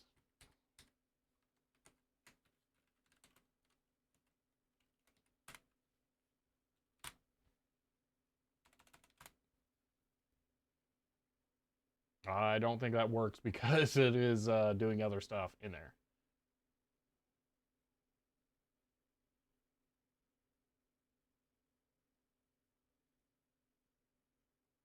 I'll try it with install.sh in a moment in case it's not doing it or showing the errors because it's running the other bash file, which it does seem to be. Scripts progress.buildblock. Okay, so it's going to fail because of that. So we're going to run that.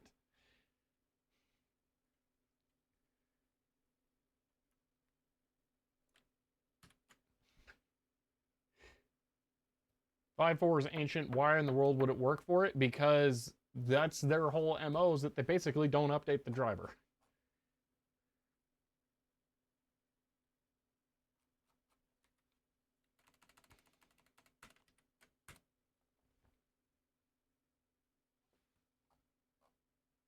Okay, make, release, build, yes, module. So that's what it does, is it's doing pretty much exactly the same thing we were doing before.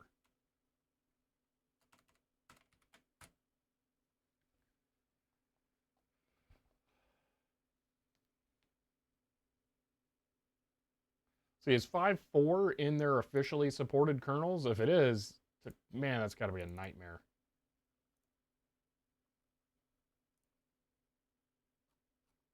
Is it docs? Compatibility. 5.4 is listed. This is running 5.14.27 or something like that. 5.15 -27. So slightly newer.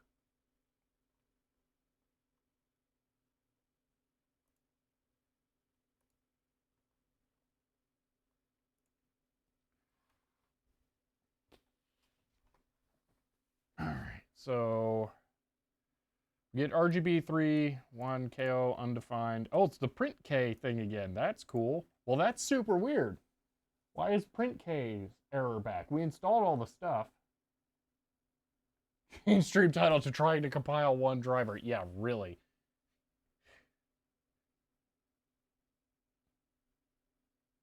They are definitely worse than Blackmagic. Blackmagic stuff at least generally works.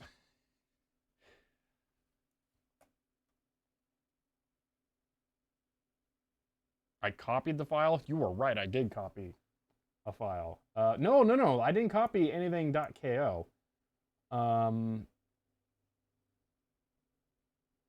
That was a different error where I copied a file. Yeah, that one's not solved by what I did.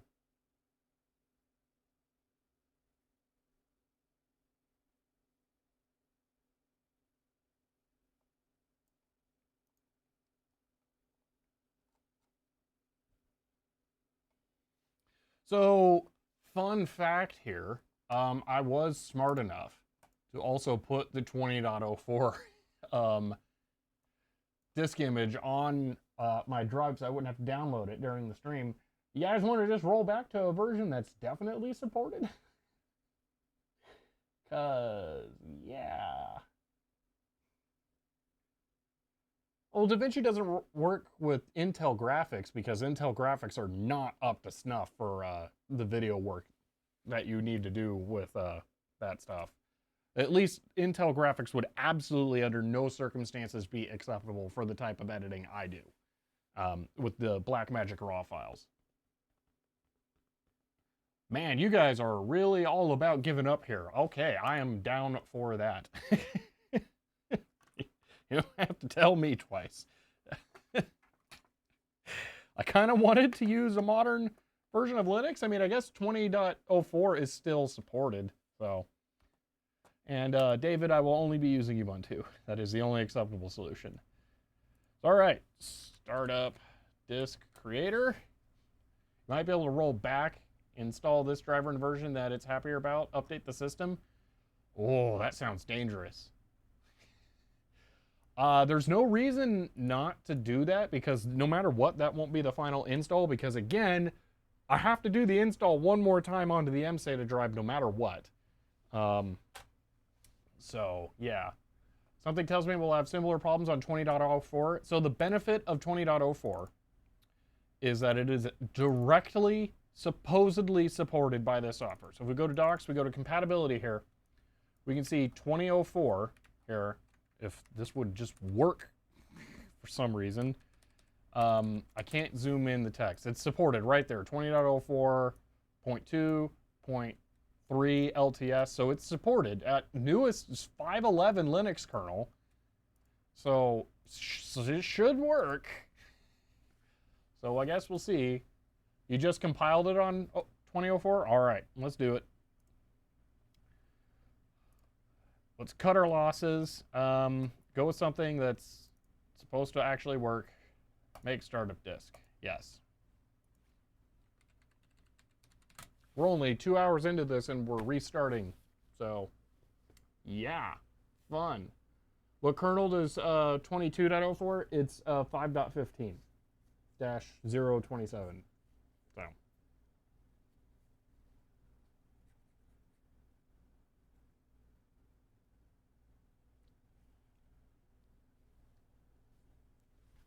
Kernel on TV, yeah, I prefer to use a startup disk maker. I don't know why. I just do. I don't have an apprehension to DD, especially on a system like this. It has literally no drives in it at all that I care about. So, Applaud drivers trying to make it work in 22.04.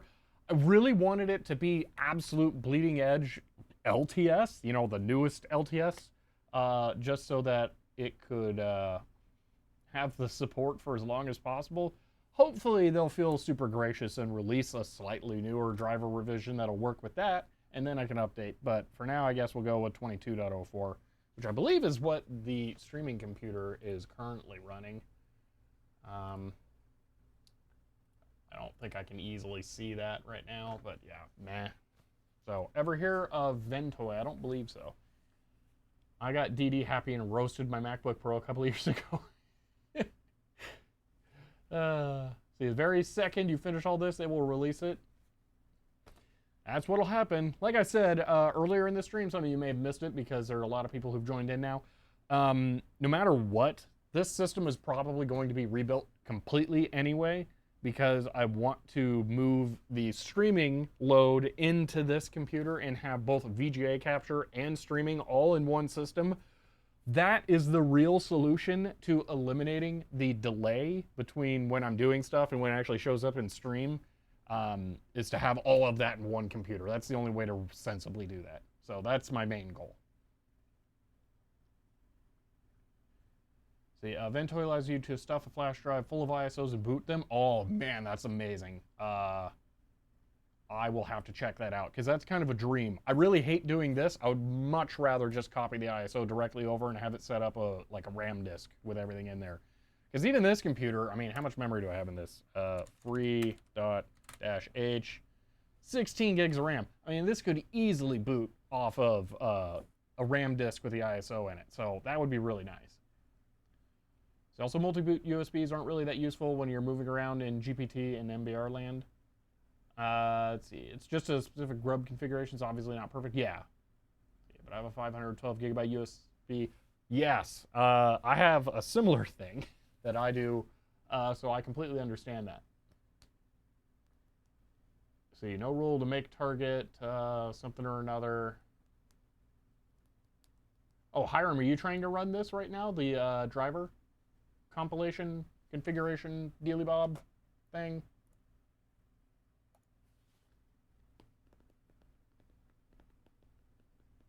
Trying to compile it? Which version of Ubuntu are you on? Just out of curiosity. I really hope you're not on 20.04. If it's not working on there. That will be amazing if it works on Cody's system, but not yours, Hiram. That would be great. That is a different error than what I think I got. Mint. Ah, oh, okay. Yeah, I don't know about that.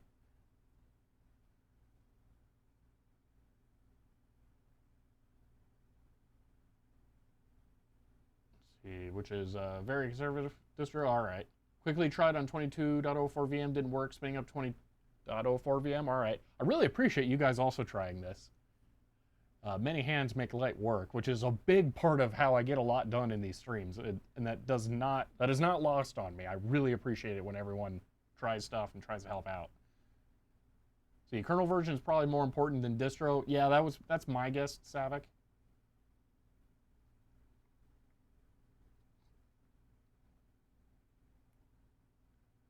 Could it work on other distros?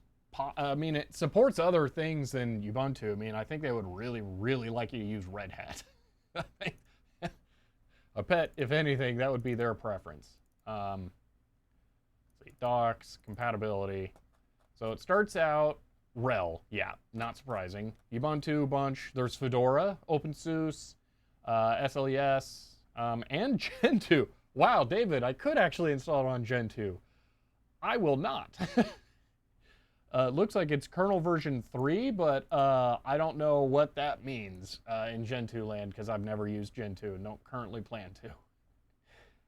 But yeah, it's compatible with Cheese in that, which I think is the webcam viewing program, but I'm not sure.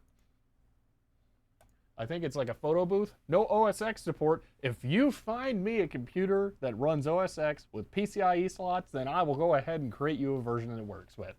And it can't be an Intel G5 system type thing. So there you go.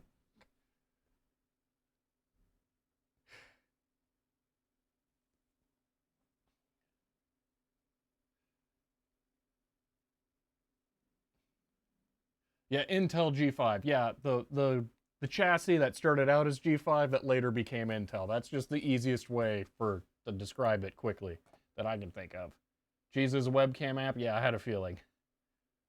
Installation complete. All right, now we can restart and actually begin the installation. Boom. Restart. Anyone ever use Scientific Linux? Use it at CERN. It sounds familiar. I think I'd looked into using that for the GPIB stuff, or maybe with Akram. I'm curious if you've ever used Akram, Helencroft. I'm actually going to be getting a USB GPIB adapter in the mail, and I'm thinking about tying it into that, or maybe just going straight Python and writing pure code, and then like maybe creating a Qt application that can plot stuff or something. I don't know.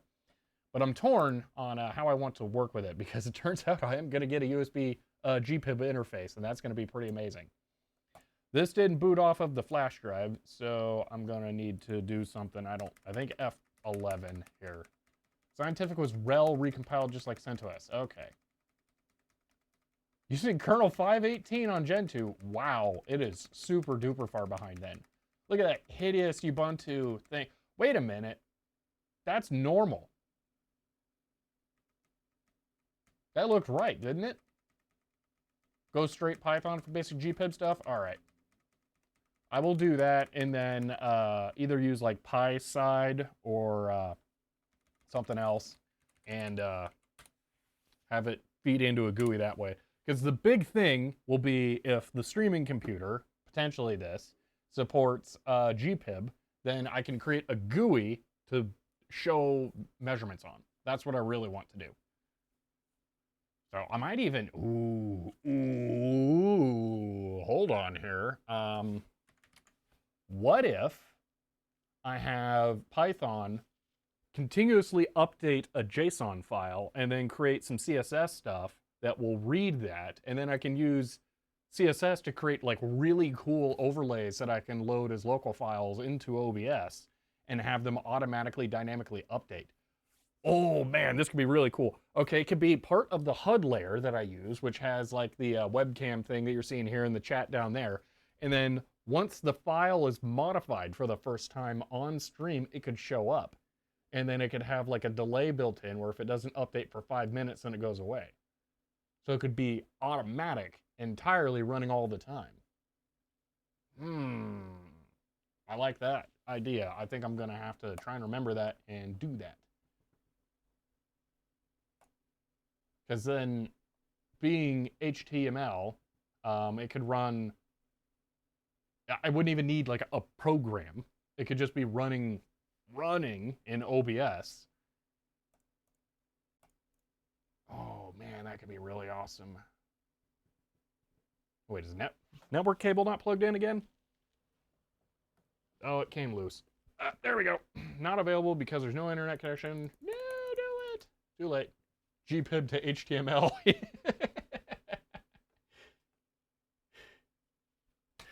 Yeah, I think that would be really cool.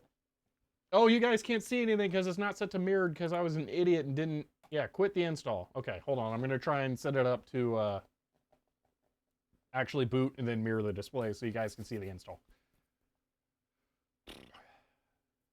There we are. Okay. Settings. Oh, this has the... Oh my gosh, this has the best button ever for the install. I want that as the activities button. One moment, then you'll see it. That's one of my most favorite icons I've ever seen. I really like that. Displays, mirror, apply. Keep changes, like... Look at that icon there. Isn't that amazing? I really like that one. I want that to replace this. I don't know how I'm gonna do it, but I want it. Yeah. Anyway, I'm gonna click that so that we can begin the install. Also, it's white over there. I wonder if the color space format for that monitor is different from the capture card, and now that it's had a chance to power cycle, it's read the EDID information correctly, and it's now outputting a more appropriate video signal.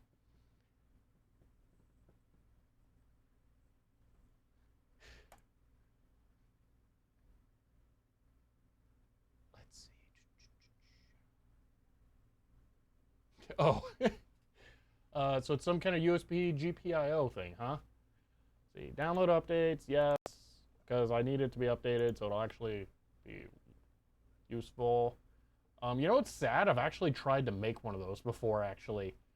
Who pointed that out? Hiram. I've tried to do something like that. So that's kind of hilarious. Okay, what are we doing? Erase and reinstall. There we go.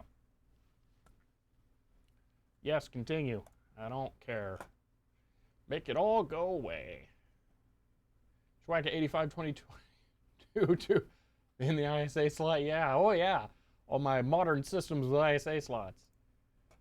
Although actually I kind of have like a slightly modern system. It's a Pentium 4 with an ISA slot, but that's a different thing. Yeah, no. VGA test 2.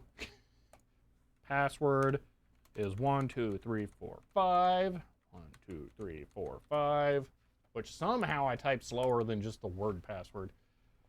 LPC bus equal ISA bus. So I've actually, Foon and I kind of talked about that on Twitter at one point. There are some modern industrial boards that do put an ISA bus on like a completely modern system with a modern socket. But I think the LPC bus doesn't have direct DMA control, so you still couldn't put something like a floppy controller in there.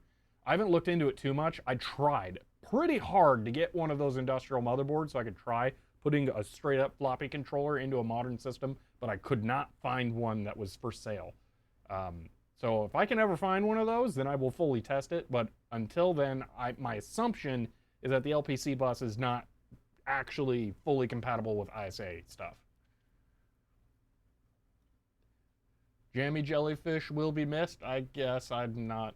It's 2204 to me. So you can get a PCIe ISA slot adapter. Yeah, those are the ones that are LPC, I believe. A P4 with an ISA slot. Brian, I'm cheating. I am very much cheating.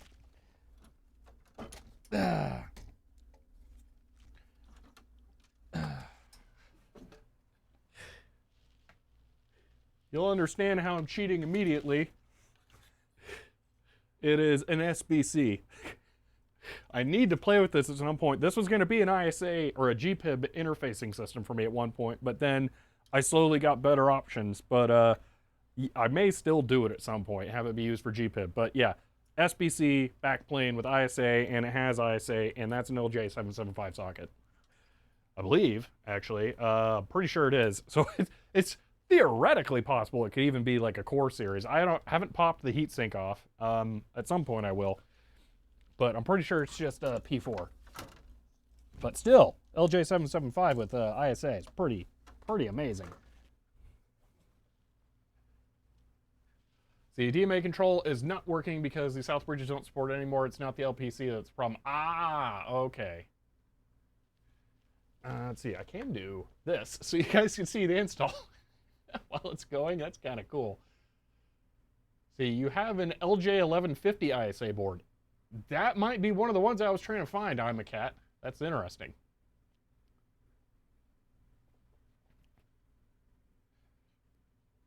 Let's see, while we're bored talking here, I had an idea thanks to, well, I can slightly spoil the next video. I don't really even cover it in the video. Gloss over it entirely. That's empty, and I'm out of water in the office entirely, so no more water for me. I'm thinking about building up a archiving computer for the office. I was initially wanting to build an enclosure to put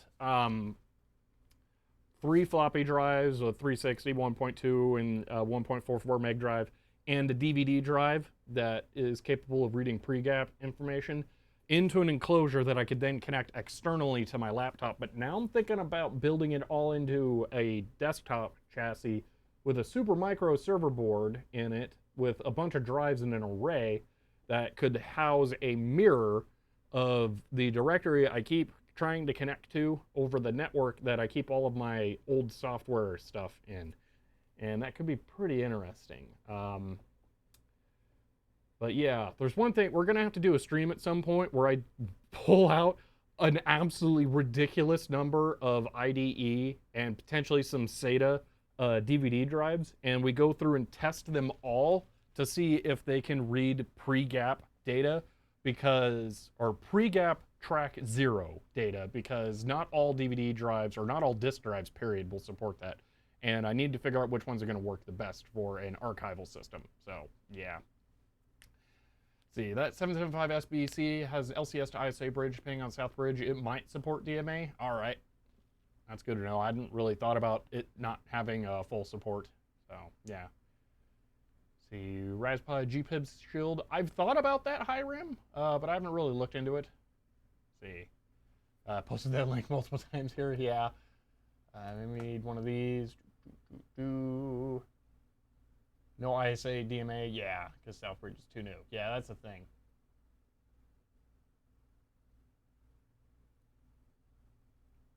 Oh, but it's still so cool looking. It's so oddly anachronistic. I still want one, even if I know it won't do what I want. Because it's just kind of hilarious to have a modern motherboard with a ISA slot. Yeah, I'm a cat. The ultimate test is, can you put a floppy controller in it? If you can put a floppy controller in it and it works, then that's the thing. Yeah, that's what kills it. If you don't have that, then it's not super useful.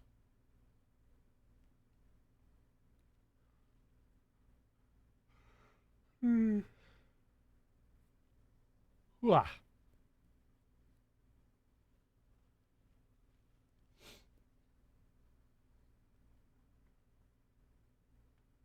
Well, just computer stuff didn't take up so much space because I would be for this project because I would try doing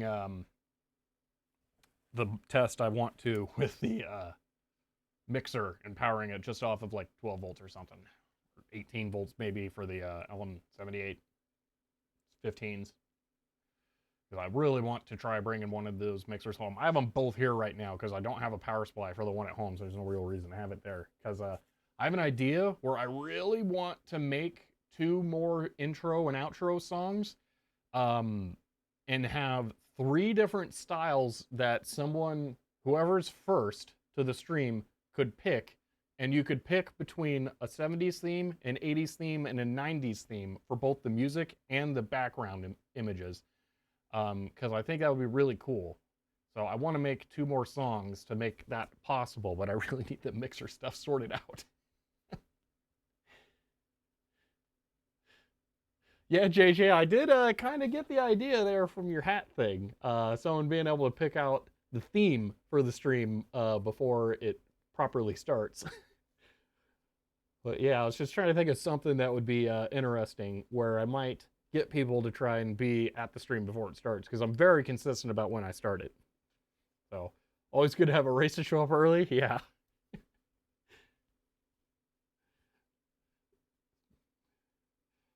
Oh, let's see. Intel ICH 5 is the last stealth bridge that has full ISA DMA support. Well, it's a shame the stealth bridge chips always have coolers on them where I'd try and look on that SBC to see what it's got. So, oh no. Ubuntu 12.0 20.04 is currently installing Linux kernel 5.13 for the install. It's I don't know if it's gonna work with the drivers then. This is gonna be interesting. Cody, you had kernel 5.4, right? So it's possible that this is about to not work because it updated the kernel on me. Which is exactly the problem I don't want to have, is that I want it to be able to update the kernel and function. Yay. Okay, Cody, have fun, even though I just think I discovered an issue, but we'll see. We'll figure out how it goes. Oh, man.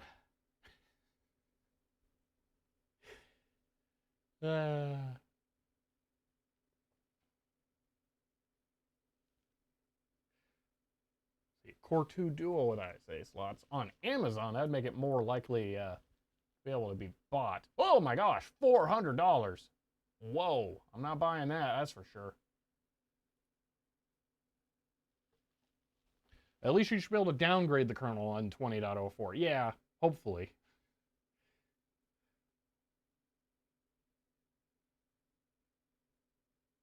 See, backport all the new kernel stuff to the working kernel. Oh gosh.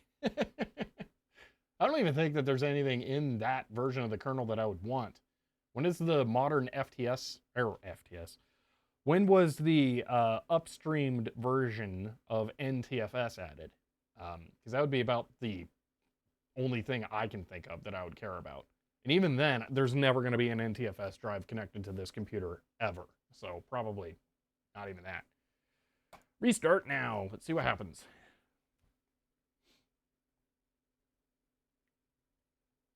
See, that'll get you off Linux generic, or off the, whatever the modern thing is. RKO files really liking linking only to the kernel they want? Yeah, probably.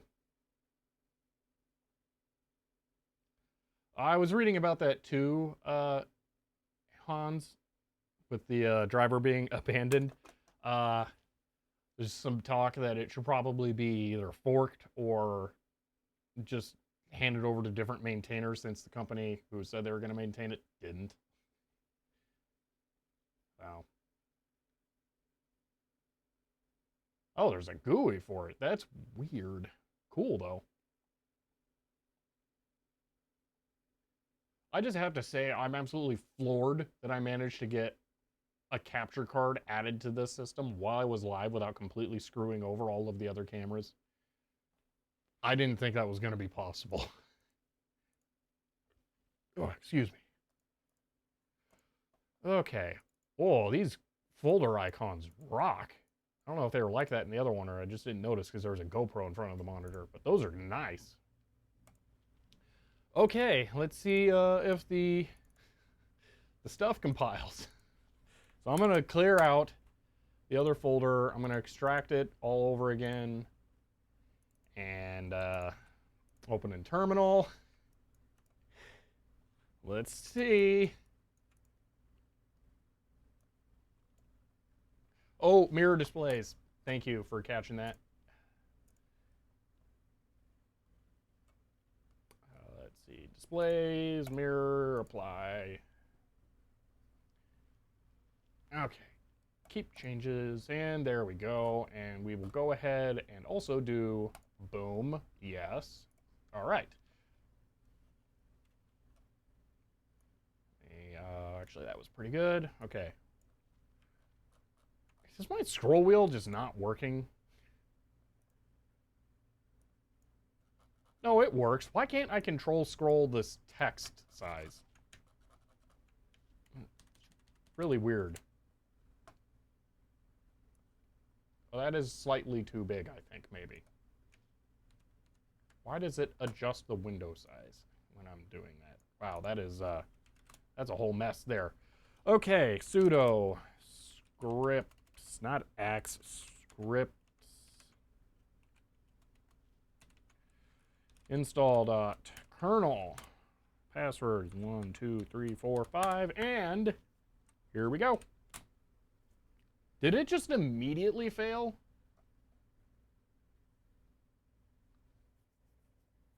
Your system has one or more system tools missing which are required. Please install make GCC. Oh, yeah. Sudo apt install build essential. Yes. Okay.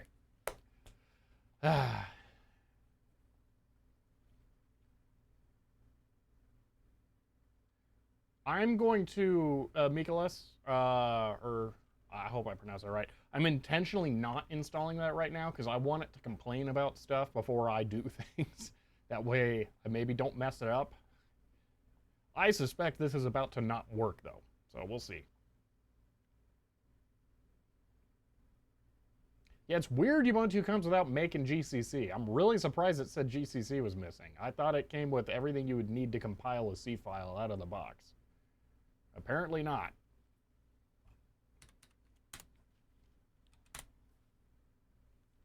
All right, here we go.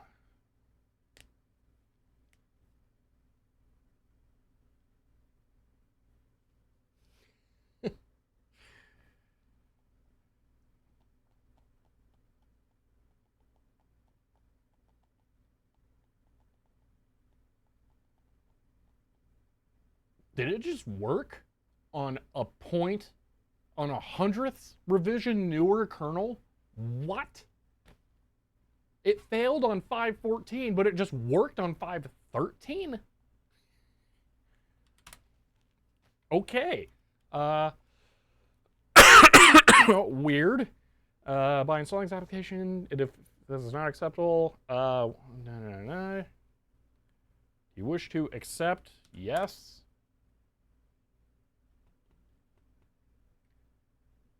That is hilarious. Just barely slightly different vision. I think we have, no, where is it? Finish. There's no like config stuff. What did it say? What did I accept to install here? Do you wish to accept the license? Okay, yes. Do you wish to install DataPath Limited Vision Linux sample application? Okay, it's in. Where'd it go? Oh, your system is missing thingamajigs. Oh, I didn't install QMake. Oh, no BC feels bad, man. I still need to get that taken care of. See, it wouldn't. Thank you, Mikolas. Thank you for the 100 bits. Yeah, I know I need to install Qmake. Sudo apt install build or Qmake. I swear last time I tried to install Qmake, it was a nightmare. Let's see if just this works. Yeah, unable to. Why is there not just a package for Qmake? It's always in like the Q or the Qt nonsense. Qt5. Oh, this is going to be horrible. What do I want to install? Qt5-dev or Qt5-qmake? I think there's something else though that also installs it. Qt base-dev, is that it?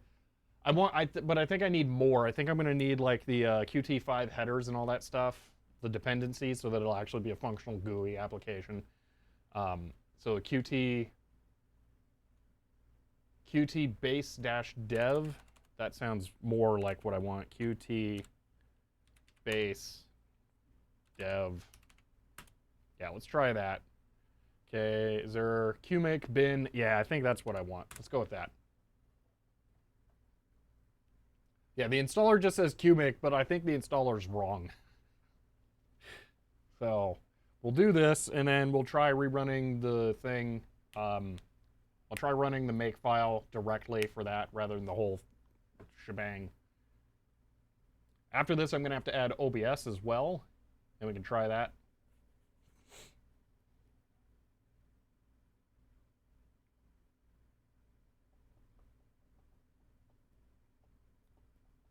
Okay, so let's cd apps, ls, cd vision, ls. Oh, that seems like a nightmare. You know what? Pass. We're just going to run the whole kernel thing again. Whatever. Do you wish to remove it? No. Now will it? Okay. Yes. I'll just reinstall it. Whatever. Yep. It's not like it took that long. Sudo apt install all the things. Yes. Sudo apt install asterisk. Actually, I'm kind of curious. What would it say if I did that? I know what I'm doing after I run this command. How have I never tried that before? That sounds really stupid. I want to see what happens. Yes, yes, and there we go. Probably package conflicts, most likely. I want to see it just print 3,000 error lines of conflicts. Substitute all the files in the dir. Oh, most likely. Yeah.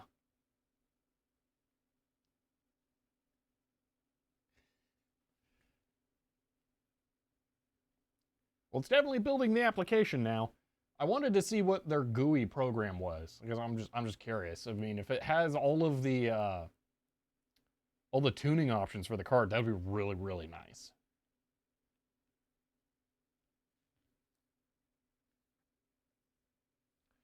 It would also be really nice if this version of the driver could fix the hardware flaw with this card, but I doubt it. So, yeah.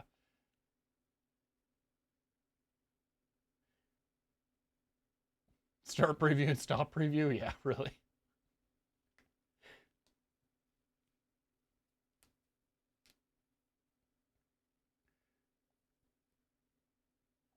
Well, Dr. Frankenstein, I think if I put the asterisk between two quotation marks, it would just search for a binary called asterisk. But that's just my guess. I think stuff in quotation marks, aside from variables, are not processed. So, no wonder I'm not feeling well. I haven't eaten since 1:30 this morning, PRP.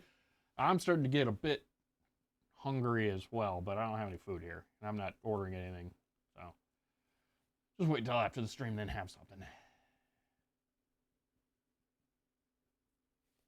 Oh my gosh. This better be the best program ever.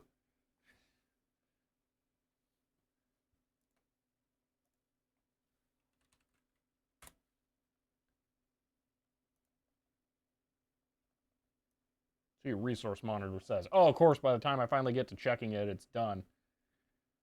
Flashable devices found. Did it just flashes up to date? Okay. Wow, that, I don't know if you guys are going to see that. That's ridiculously smooth, that graph. That is updating at 60 frames per second for some reason. Although I'm only streaming at 30, so you guys won't see that, but yeah. I feel like Nightbot is confused, channel not live. Yeah, Nightbot never knows what the uptime is. I have no idea why. Okay, that worked. So, Vision. Okay, no, that did anything. User local vision. Okay. Capital vision. All right. User local vision. What we got in here? Vision. Hey, that looks exactly like VCS. Input properties. Hello. Only 2 pixels tall and wide. Oh, it crashed. Stack smashing detected. Terminated. Let me give it a video signal. Then we'll try that again. So I got this cable going down to, you know what? I have a loose VGA cable over here. I'm going to use that. Oh, I need the one with the DVI adapter anyway, so let me grab that. All right. 46 SBCs finally, SBC, PC104 board. I guess it is an SBC, isn't it? I never really thought about that. But that's finally going to get to turn on here today. All right, there's that plugged in. Plug in video. Turn on the power supply. Wait a second so it doesn't turn on. Turn it off. Turn it back on. And now it'll turn on. There we go. Okay. This is where VCS ships with a precompiled version of the other driver we just tried to... Yeah, really. That would be great. Vision. All right, let's see. And now it just straight up doesn't work. It just crashes the whole system, wipes it. Well, the cursor's blinking. So the CRTC is working. So you can make Windows Task Manager update faster by holding F5. Oh, that's hilarious. Highly recommend VCS. Oh, I'm absolutely going to be using VCS. See, they wrote code for your kernel too. Yeah, it is an embedded thing type something or another. Wow, it's very all the not happy. All right, I was gonna run VLC, but that's not installed, and now I got to get this to close somehow. Oh, it's all done. It's yeah, it's pushed the reset button bad.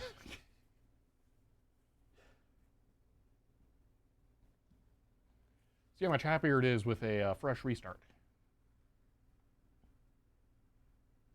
Pseudo-vision, that's not a bad call there. I will try that. Actually, really curious to install OBS now and see if they've actually exposed the video for Linux handles for, or controls, whatever you want to call them, for the card. Because that would be pretty sweet. Okay, bring this up. Oh, it didn't save any bash history. I really hate when that happens. So it was user, local, vision, sudo, vision. 1, 2, 3, 4, 5. And 1, 2, 3, 4, 5. There we go. Hey! We have video. So that's VGA capture. All right. Well, that was fun. No. See, window properties. Maintain aspect ratio of source. Apply. Okay. It didn't change anything.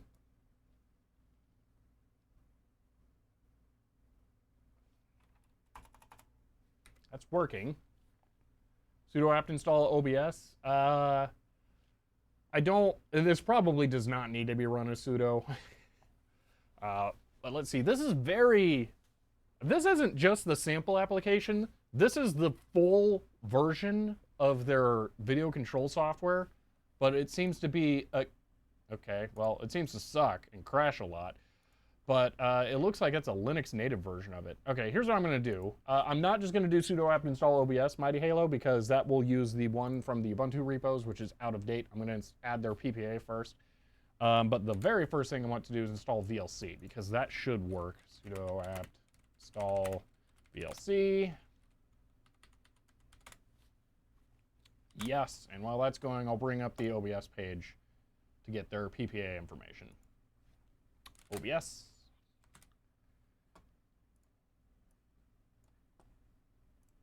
Install instructions. Copy and paste.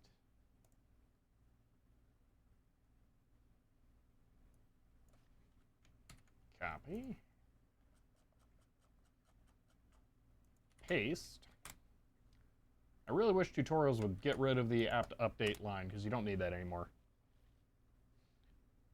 See, permission's not right for the GUI library? I don't know. I ran it as root. So, yeah, I don't know. I did do sudo vision, Helen Croft, so I don't know why it gave up. But, yeah. All right, OBS is going there. It may have an out-of-date version of FFmpeg on here, but it doesn't really matter. Well, whatever. Let's see. Bring this up. Go over to capture hardware, Vision RGB E1S. And that's not a great sign. The driver may have crashed. That would be bad. Huh. Well, let's open OBS, since that finished. All right, add, not VLC source, add video capture. Okay, perfect. And, well, we don't have any other controls. Okay, so we can't do this. This may seem like it's good. CD, doom. Actually, sigil, why not? We'll make it sweat a little more. This will work for capture. So, like, this is going to show stuff. But there are a lot of problems with this. So we'll get into that in a moment here. I'll just let that build up there so you can actually see it, so it looks nice and fancy. Yeah. But that's it working for sure. So that's good at least. But there are a lot of issues going on here. For one, it's a little dark, I would say. You guys have it extra bad. Hold on. I can fix that.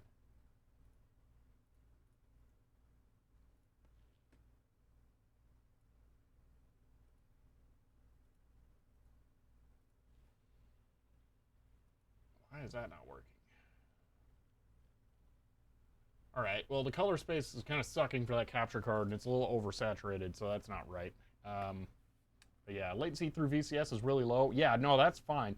The biggest problem here comes from something else. So let me do scale, filtering, area, and then we will zoom in here, and there we can actually see it perfectly. So you see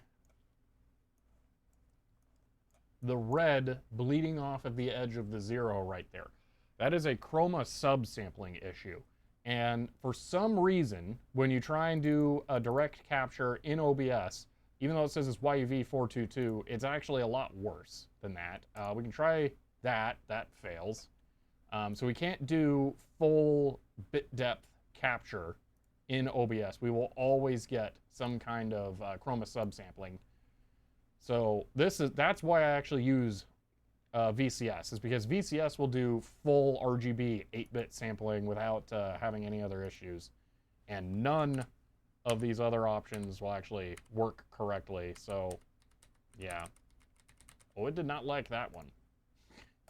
So let's install VCS. And then we can try that.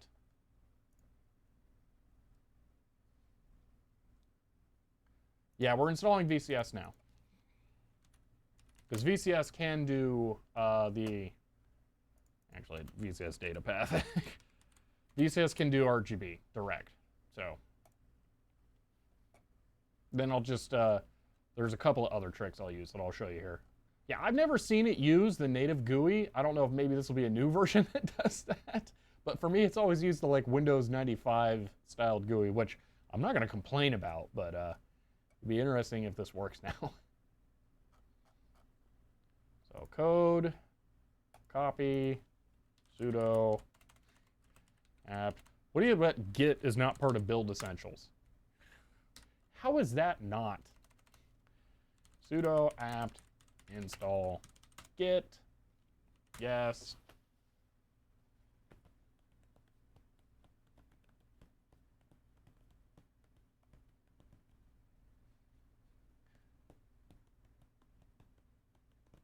I don't know what it uses OpenCV for. So let's see. Git clone VCS. Git is not. Oh, hold on. Let me actually put clone in there instead of just saying it out loud and pretending I typed it.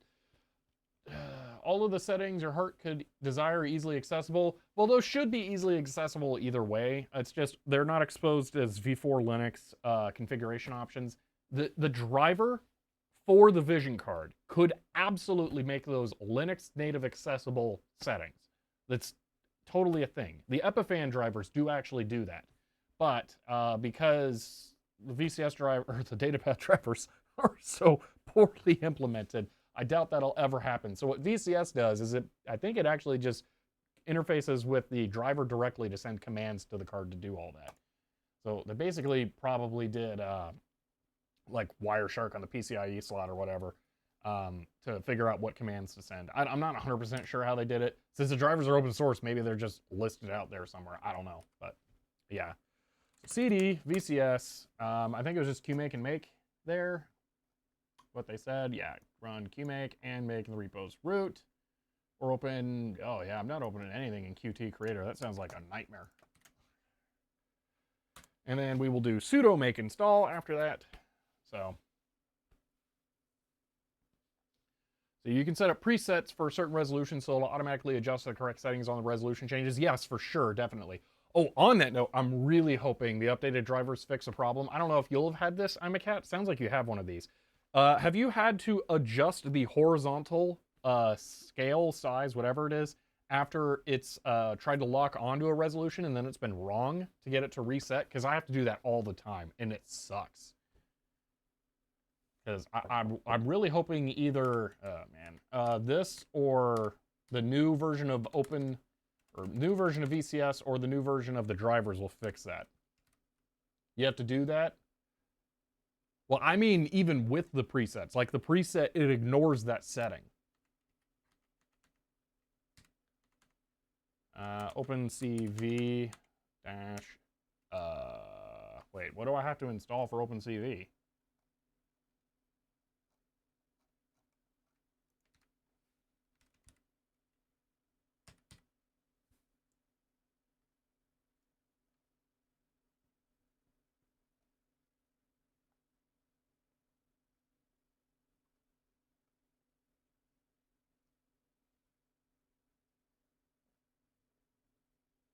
Ugh. I have to compile it directly. I could not use OpenCV, but I'm just gonna use OpenCV, I guess. Why isn't it just a package?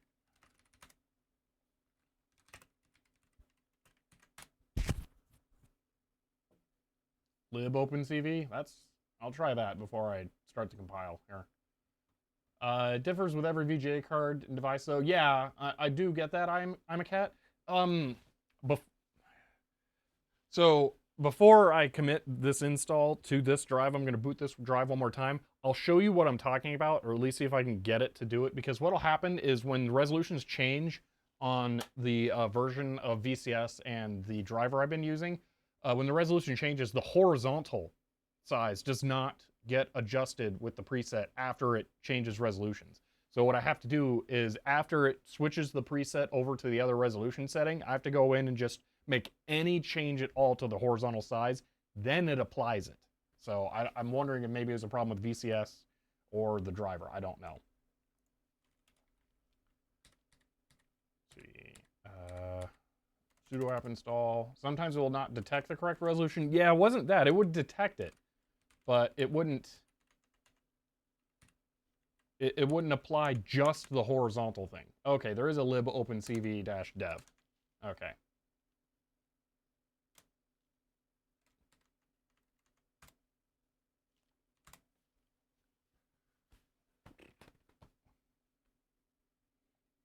You know what's funny? I'm not really like a Smash player or Melee player, but every time it says, "Are you sure you wish to continue?" the continue in my head always plays with the Melee continue question, like after you game over or whatever.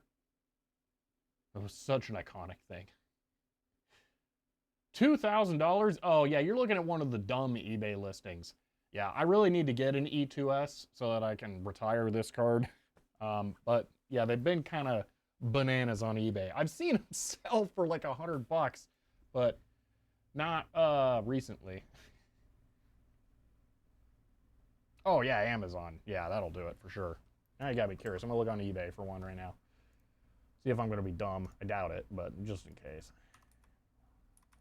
Stupid keyboard fell asleep.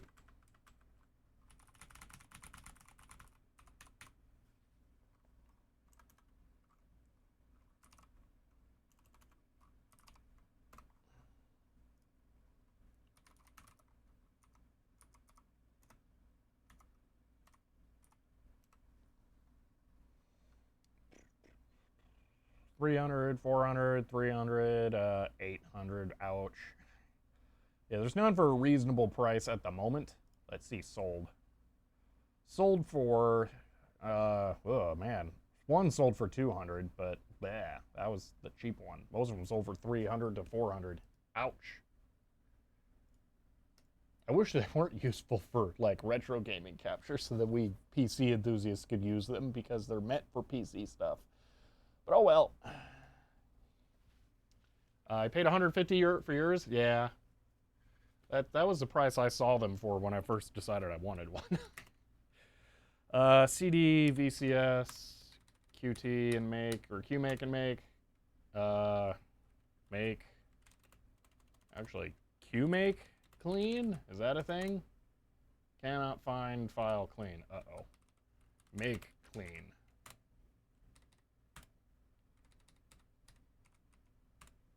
Whew, okay. Not cheap, but I needed one. Ah, okay.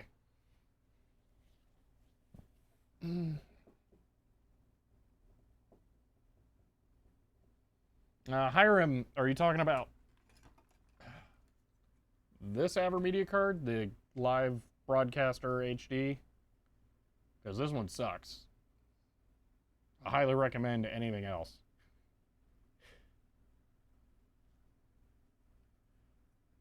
See, the server finally caught up? Oh, it was a work thing. Okay. It still didn't like that version of OpenCV. Okay, I'm gonna have to compile it.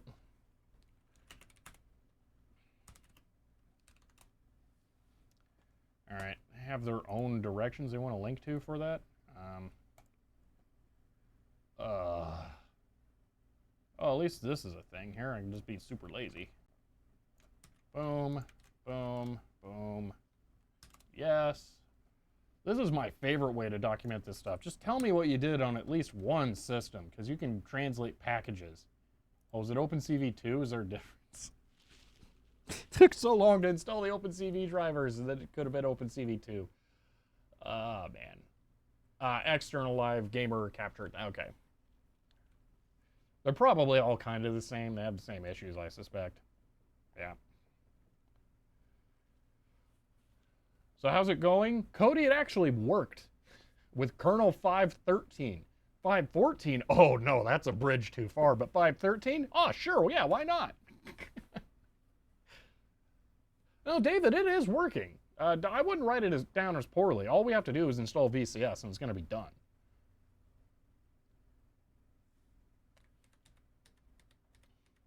I'll try apt install OpenCV2 and see if that's a thing. 2. No, it's not a thing. Okay.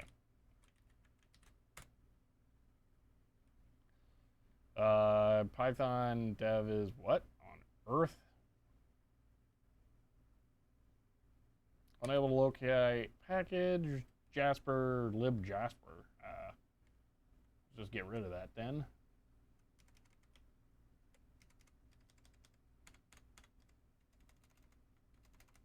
Boom. Okay. Let's see.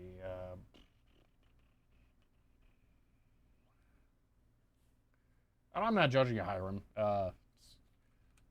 If you don't, there's different times where you'll get different pieces of hardware to solve different problems. So it's always relative. It's not really glitching, David. Well, it looks like I've dropped 72 frames, but I don't think that's what you're saying. Sudo ln. Ooh, okay, that's a thing. Huh. Okay. Okay, getting building. I don't ever understand why you have to make a builder. Just make it part of the repo and have it be empty.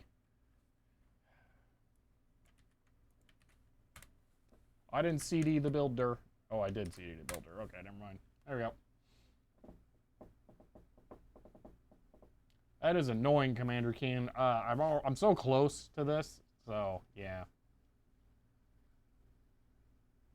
The bar on the left appeared to be moving. Oh, is my capture of the capture computer messed up? Is that what's going on? Well, I wouldn't be too surprised. These are the USB capture cards that also have a history of overheating. So the capture card itself could just be going rogue. So, yeah, that could be the problem.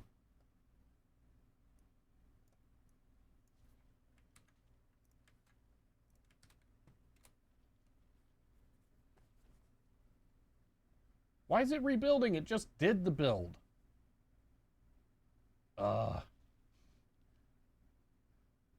Stream buffered up right after a glitch. Well, I don't know. Maybe it's the 72 frames that I dropped that were a problem.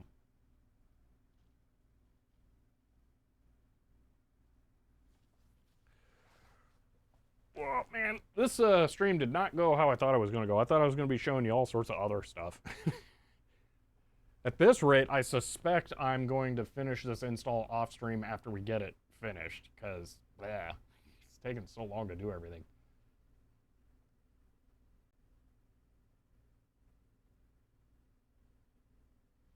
Because my plan was to go through this whole process of this installation since we switched to 20.04. I was going to do this twice. So, yeah.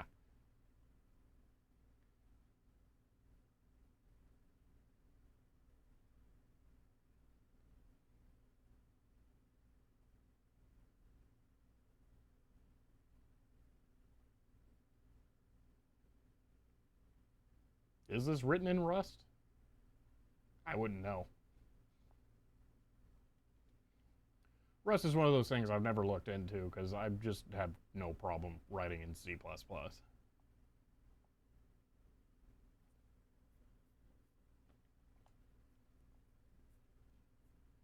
This is apparently gonna take a while, though.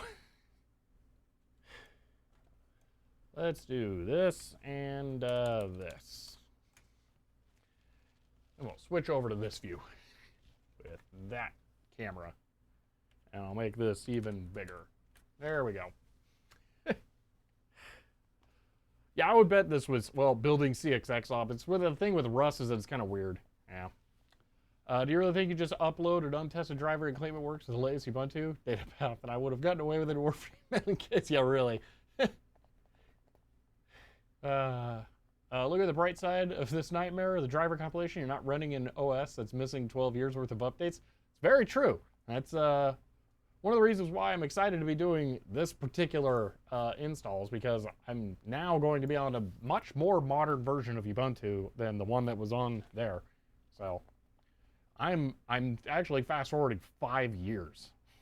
That's how far behind the last kernel version was I was using. So this is very nice, even still.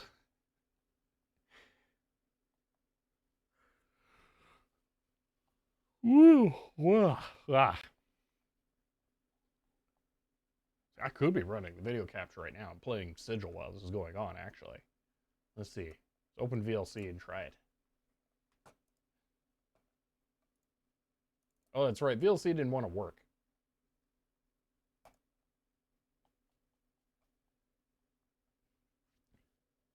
Our choices are VCS or, not VCS, the Vision drivers or OBS. See, what version of Ubuntu is on your original drive?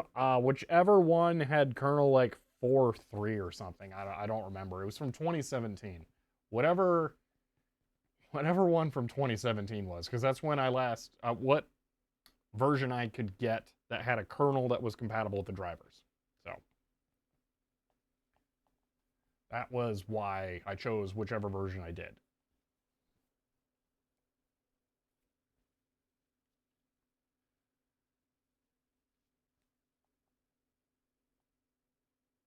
I think MPV would work. I need to do capture, but well, oh, for right now, I don't know. But if I really cared, I can just run OBS. Let's go ahead and do it. OBS beats me sitting here twiddling my thumbs while we just wait.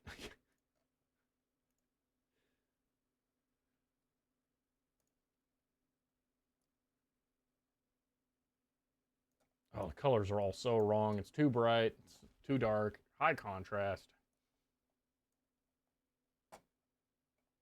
Here's something we can do too. Preferences, colors. You know what? Actually, we can work with that.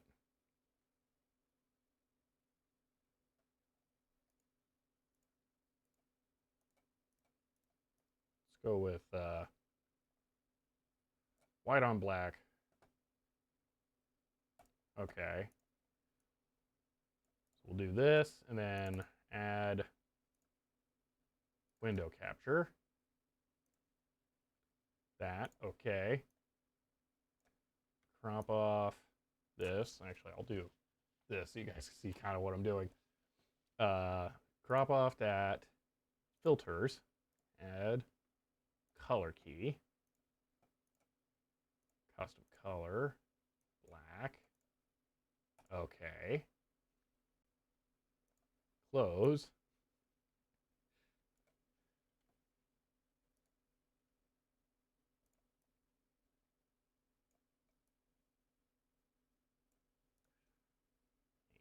Full screen preview.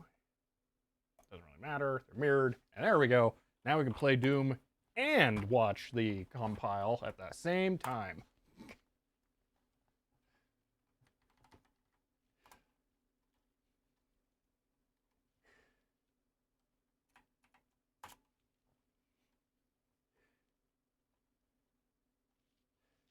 "2017, I don't know if it was an LTS or not. Oh, there is so much delay. Oh, this is awful. This is very far from instantaneous.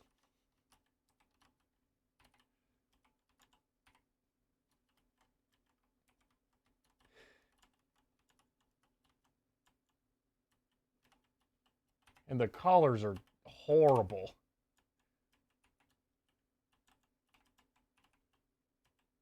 Oh man, he's so far away by the time I try and shoot. Where are they at? I know there's more of them, but I don't know where they went. Oh well. I need to go. Ah! Ah! Ah. Need to go this way anyway. Oh no, how do I get over there? I forgot.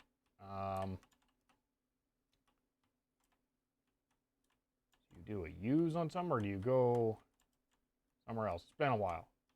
Let's see. Boom. This looks like Sigil. That's because this is Sigil. That opened that bridge. And then there's another thing over here. Oh, where is it? There it is. Boom. But I don't want up there yet. There's a secret over here. I'm just trying to remember how you get to it. You have to do a use on the wall. So I thought, there it is. Now there's a ledge. Bingo.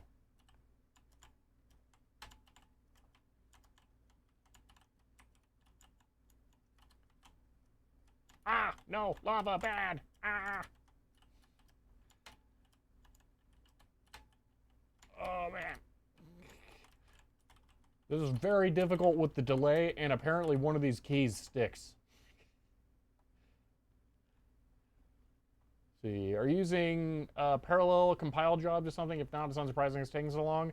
I just copied the command, and apparently not. It always drives me nuts that make files don't come with that preset to just use whatever the default number of cores is. So, colors look like a screenshot from a 90s programming or 90s gaming magazine. Yeah.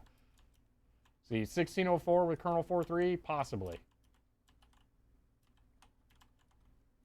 Okay, let me try this again and not suck this time.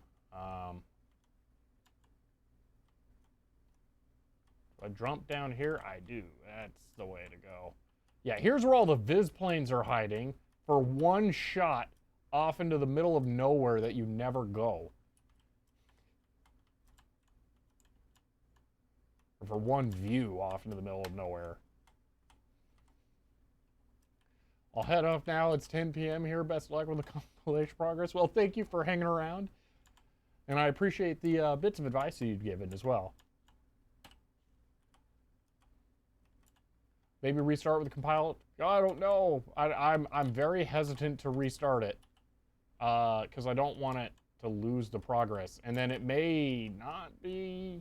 Maybe it is using it. I don't know.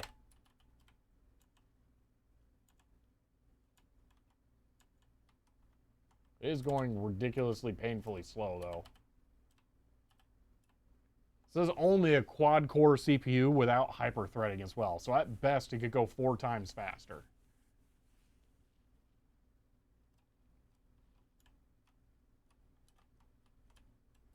Oh, sticky key got me.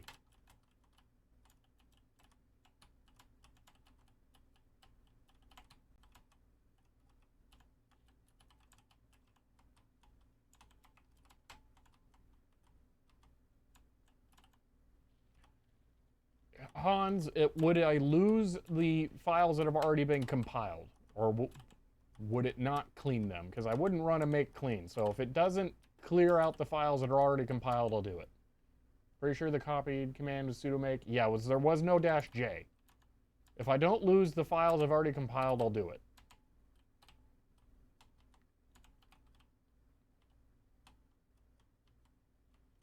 You wouldn't lose progress? All right, then, yeah, screw this. Let's do that. Close. Pan that. Oh, that's the wrong keyboard. -J4. That's as good as I can do. There's no hyper-threading.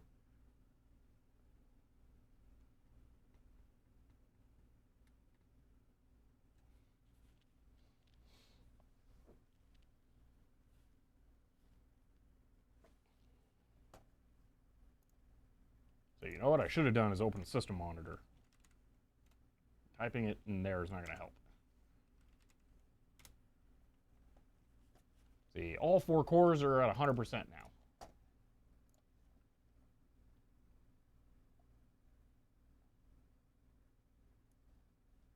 So it should go a little faster. Is this sunken cost fallacy or being prudent with touchy software? I was thinking both.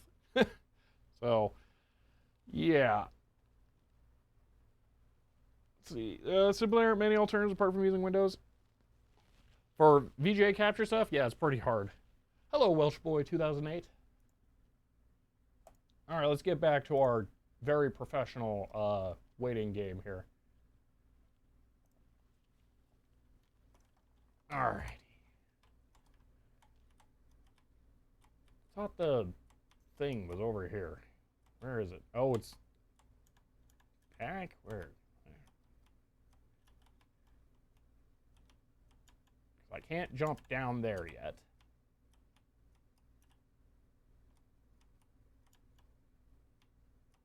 There it is. Oh, man.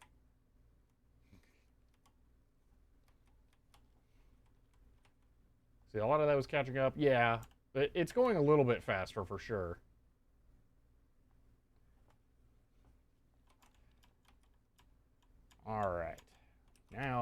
there dudes I can shoot here yet? I thought there was lost souls that show up. Maybe they only show up after I push the button. One of these is a complete pain. Yeah, it's this one. You gotta barely... Blah. Boom. Okay, now I gotta watch for the lost souls.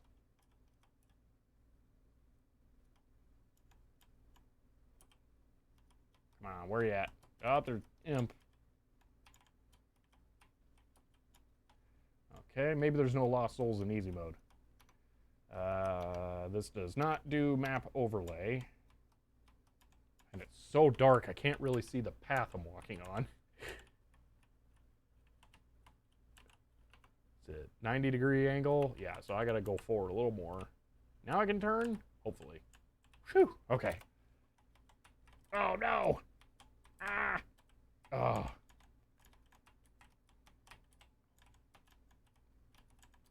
If I make it through the first level on this, I will feel like a champion, because there's so much delay. Input delay. And it's really hard to see anything. Let's see. Played a lot of 206. Well, I didn't need to shoot that. Needed to push it. And now I'm going to go up, and then I'll find out there's lots of enemies that are ready to go, but I'm not, or nope. Man, the easy mode really is easy. Is that it? Oh, I beat the first level. I cannot believe it. That was really difficult.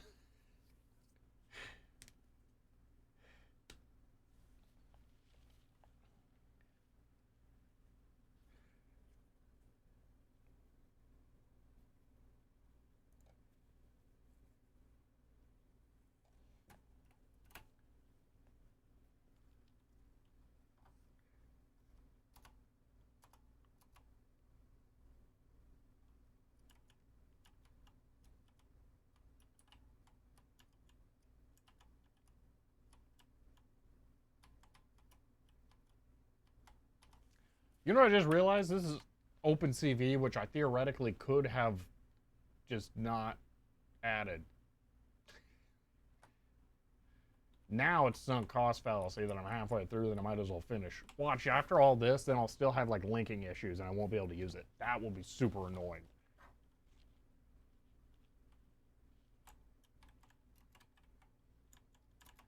Wait, I can't open that? What do I gotta do? Just jump down into the lava? Oh, that's right, there's the weird... Okay, this is fine. I gotta push this, and there'll be a dude up there. Boom. Okay, it is so dark. This is darker than just Sigil is dark. This is bad video capture dark.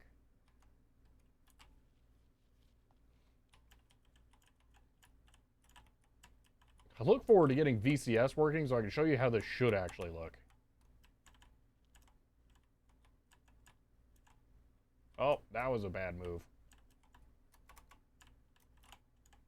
That's it. Done.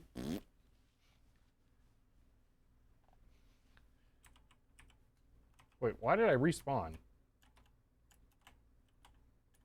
That's weird. The classic XKCD, my code is compiling excuses for procrastinating at work. Yeah.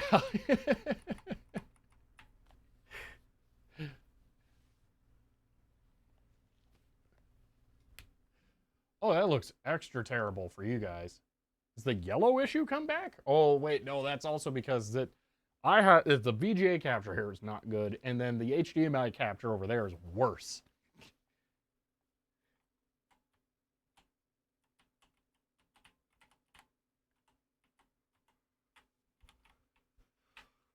Yeah. I kind of have had enough of that for now, though. Oh, man. Wow, this is slow.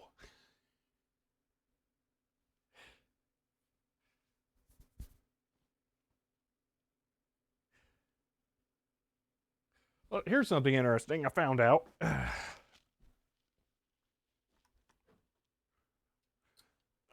On the stream the other day, I was showing this Quick 80 drive I've got.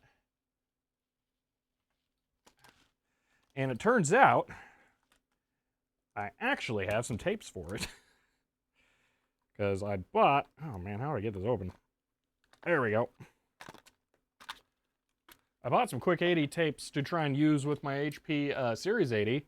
So theoretically, I could actually use this drive. I just need to find a controller to work with it. And I think this is one of those tape drives that you connect to a floppy controller. So I need to find a floppy controller that also supports tape commands, if that's how that works. I'm not really sure. But that's really interesting. I'm definitely going to be wanting to try this out now. I think this is the first time I've had a complete vintage tape mechanism with media. And I'm really curious about that because it's kind of weird and cool. It's just funny to have a tape drive for a PC to me. Yeah, it could be interesting. For grins and giggles. Oh my gosh, I got a lot of tapes. Oh, none of my HP ones are over here. All right. I was gonna see if an HP one would fit in there, because it would be kind of cool if this could be used to read those, but probably not.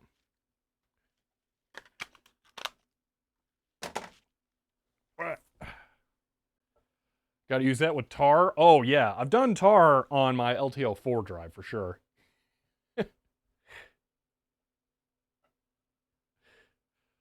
I'll eventually try it. I just have to figure out how. I know I've seen floppy controllers that have tape stuff on it. Regular floppy controller will be fine. Should work on Tiny 46. Wow. Really? Auto-detecting drivers for it. That would be really crazy. Huh. It's still just DOS right now. Well, that wasn't what I wanted. I wanted this plus this. Boom. Now you can see the compile progress. Yeah. Any standard floppy controller. Okay. Okay. Well, that's really good to know. Huh.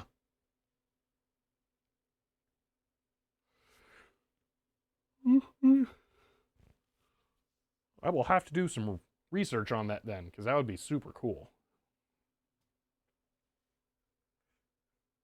Man, it is very, very obvious the standard make command on this does not actually compile it.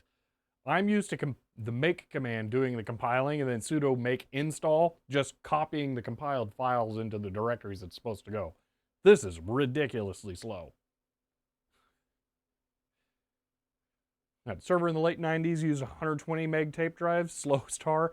Yeah, so I've tried to set up to do video backups onto LTO4 media, and there were always multiple problems with it. For one, the capacity of the drives is not precise. And you can theoretically get more onto a tape than it should because there's hardware compression. But the problem with the hardware compression in video is that video is already compressed, so it doesn't work. And then it's kind of weird how much space you can fit onto it.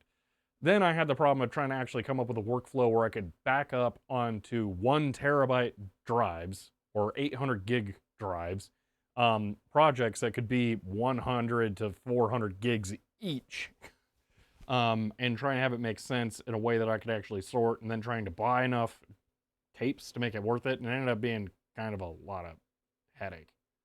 So, needs to be able to support HD floppies. That's good to know. I still wouldn't mind going with tape at some point for backup. And now that I have the office, I could actually do off-site storage, because either the house or the office could burn down and still have stuff one or the other. Although, if the office burns down with all my stuff, I won't really care about whether or not I have videos backed up, because I kind of need the stuff to make new videos, but that's a different problem. There's always new stuff to get, but I'd be pretty devastated if the stuff I have goes. Well, bam. Tape storage never works when you need it. Yeah, that's the other thing, is that I found it to be kind of wonky using it. Don't go to sleep. It didn't work quite as I expected, and it was ridiculously slow. And then there were some other problems I ran into, but I don't remember them all now because I did this so long ago. Personally use LTO6 tapes formatted using LTFS. Yeah, that's the other thing. I couldn't use LTFS. LTO4 was like the last generation before LTFS was included in the Linux drivers. So I had to manually do all the tar stuff, which was a whole other level of awful. So, yeah. See, it uses non-standard motor and drive select, so AB won't interfere. Really? So you can have 2 floppy drives and a tape drive? This thing just keeps getting better and better, man. I'm gonna have to build some kind of crazy computer with that in there.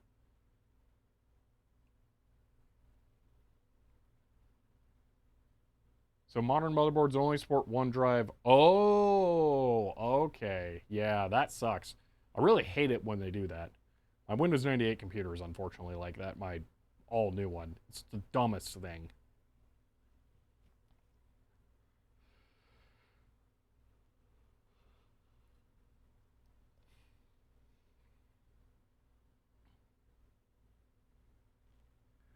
Yeah, definitely have to look into that at some point. I haven't decided what the next stream's going to be yet, but I think it's going to be something more administrative like this.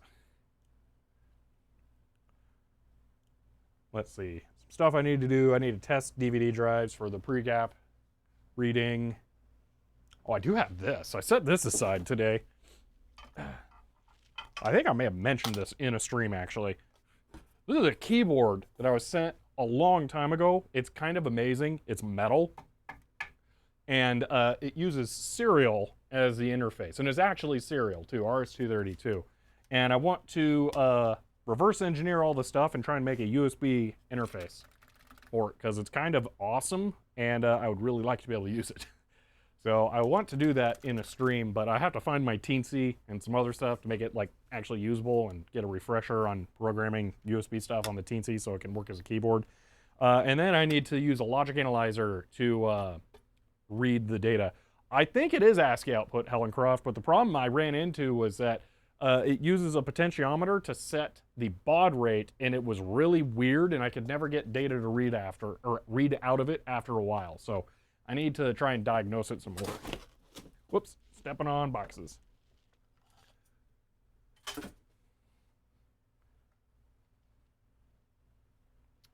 I have not, David. That's really interesting and weird, though. See, would a serial terminal be used with a terminal IBM Wise? I'm not really sure how it would work. If a terminal display would just have a serial input, because I could see that, but it would be kind of weird. Oh, that also has to have power input over the serial connector, though. So what I've done is I did this a long time ago, because I actually tried to make a video about this years ago. I made my own cable that takes DB9 on that side to adapt it to serial, and then on this end, it's the port that plugs into the back of the computer. But sticking out of the DB9 port, if I just really quickly go to this, I have a USB Type B cable or connector, so you can inject power into it. That way, the keyboard itself can have power. So this cable, I've always had to try and keep with that keyboard until I could get it figured out. So, yeah, analog baud rate. It kind of sucks and it's weird. That looks cursed. It kind of is. I'll admit that. Killer cable. It wouldn't be great to plug into anything else, but it at least looks weird enough that I wouldn't. So, yeah, that's a project I want to do at some point, but that one needs a bit of setup because I got to find the Teensy, get a development environment set up for that before we start to stream and all that kind of stuff. So, yeah. Oh, I can check off, test my PC 104 computer here. Boop. See, I need to fix my IBM 5150's bad floppy drive and dump the ROM on my PlayStation 3D display. Those are both good ones. I have Game Gears sitting somewhere that I meant to cat map. Yeah, right here. Gotta cat map those too at some point. Get back to the AT&T 6300. Oh, that's the one. Well, I'm not necessarily gonna do that next. I need to cap map my Sony CD caddy drives before I do an order, and I'm about ready to do a cap order, so I should probably do that. Let's see. Oh, yeah, I do have 2 other boring software. Oops. It locked? Oh, no. Please don't tell me that will have interrupted the compiling. Anyway, I have two boring software things I was planning on doing. I have a backup script that I use for archiving videos automatically, where it converts them from the Blackmagic RAW format files into H.265 for long-term archiving. And the way I have to mark a video as completed is by linking it into a folder, and then a cron job runs and it checks this folder for new files or new folders that have been added with symlinks, then it moves it into other folders as it processes it through different stages. And I was realizing what I should probably do is instead I should have it look for exported project files and then start that based on that through the cron job, and that would be much smarter because that would also incentivize me to actually export project files. So I kind of want to do that, and I was thinking it might be fun to just do as a stream because I don't actually remember to do it. And there's a slight variation of that where I need to actually start converting these streams into H.265 too, because they're starting to take up an enormous amount of space on my server. All of the different camera sources I'm recording. Like, here's one. We haven't even seen this camera in this whole stream, but I'm still recording it as a separate stream source, because each one of these sources I record separately in case I want to edit a video out of it. So that's being recorded here, but it's not going to be used for this whole stream. But anyway, those are starting to take up a lot of space, and I need to fix it. So anyway, let's do this finished. Let's see. Floppy tape drive I have came with a piggyback cable that goes between the controller and normal floppy cable. Ooh, that's cool. So you're not really a tech enthusiast until you have at least one cable that should not be. Yeah.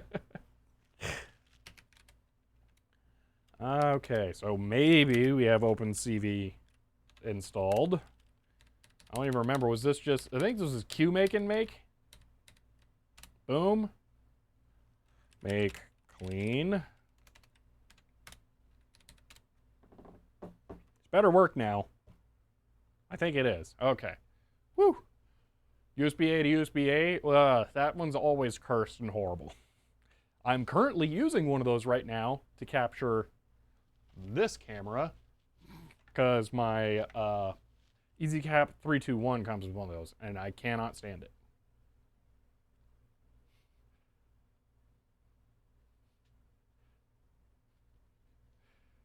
It still failed to find OpenCV2. Are you serious?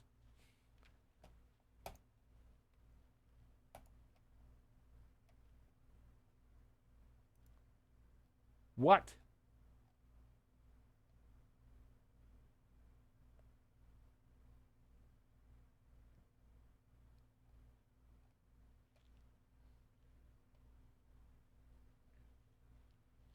I actually need to do what, Commander Keen? What do I need to do? Because I went and I did all the building. Is it that link command? Can you link the directory? Whoa,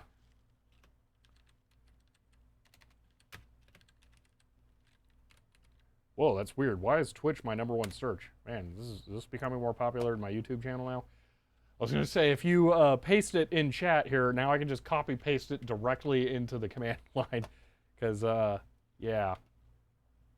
But let me... okay, that's perfect. That'll work. Boom.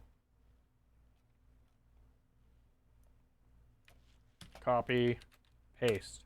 I love running commands from the internet that strangers give me. Here we go. Make. Thank you for the help. Streamception, yeah.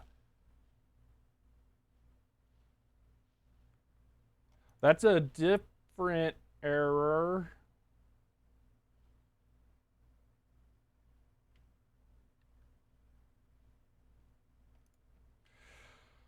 All right, we're going to disable OpenCV.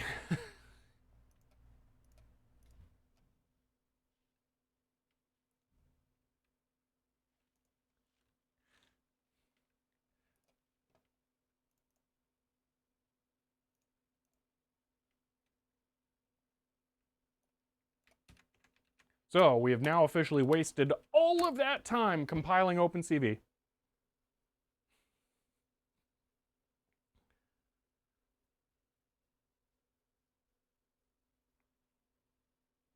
That's really annoying. Oh well.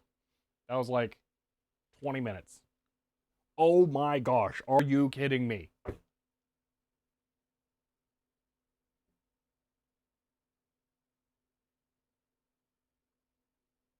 That looks like an actual flaw with their code.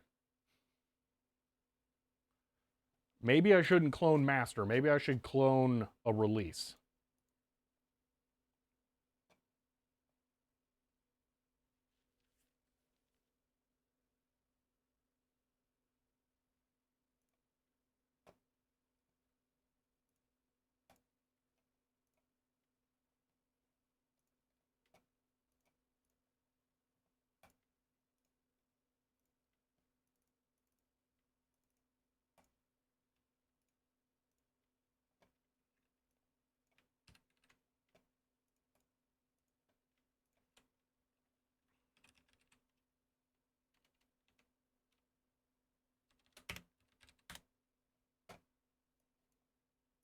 All right, let's try this again.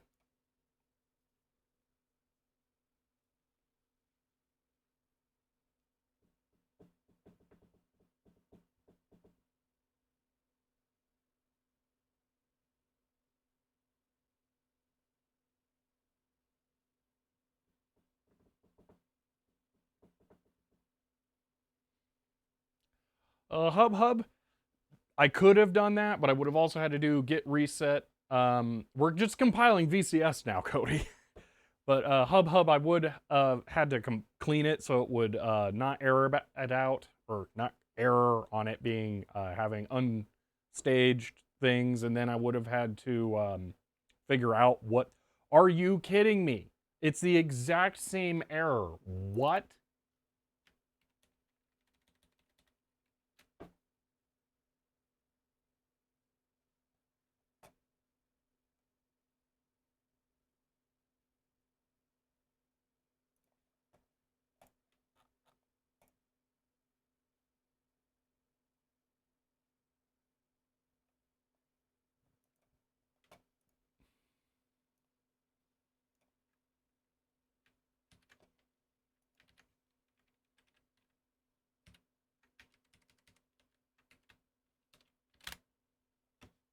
There are no issues. Strip out unused function. How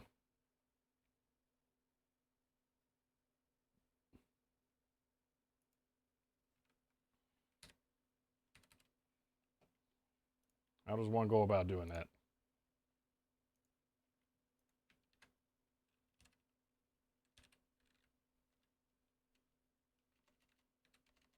Do I need to remove it from make?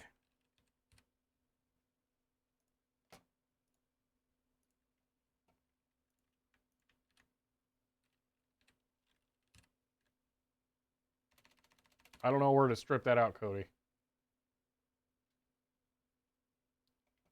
Yeah. Bad advice? Okay.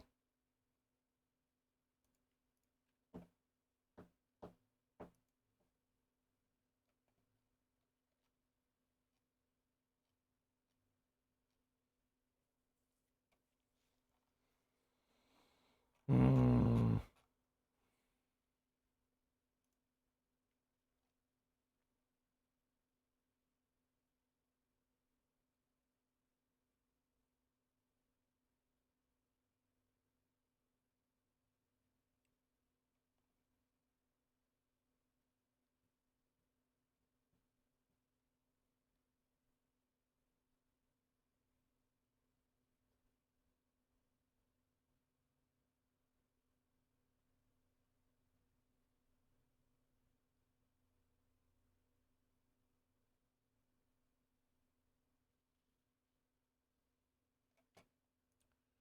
Yeah, I don't know what the deal is.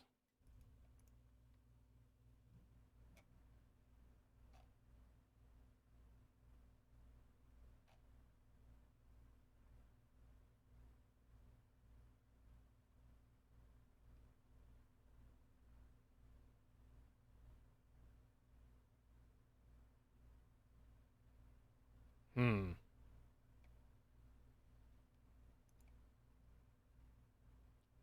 Well, I disabled the OpenCV requirement altogether. In the VCS Pro, there was previously a use OpenCV here, but I comment out to disable OpenCV. So, I mean, I can add a comment to the front too, but that's not, it should no longer need OpenCV at all.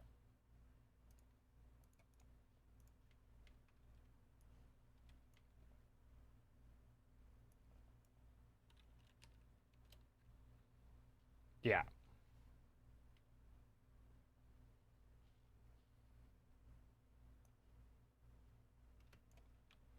This is such a niche program, this is going to be useless to search. Yeah. What other libs? I don't think it's a lib issue. I think it is a problem with the code. And scalar CPP 97, that's literally source here.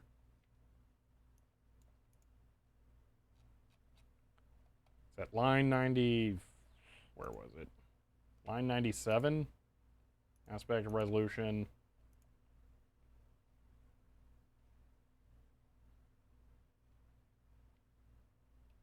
$299.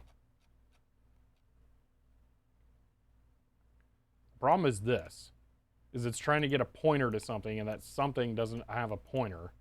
If use OpenCV, do that.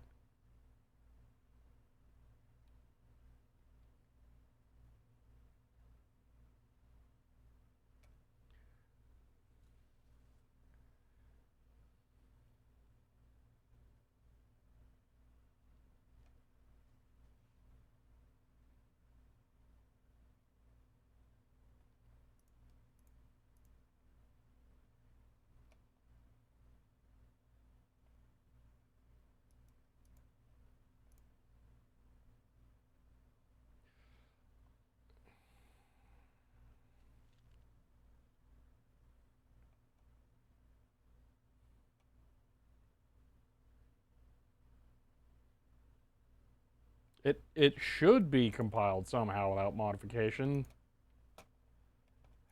Here's what I'm going to do. I'm going to go back to a much older version. Let's go with 2.0. Let's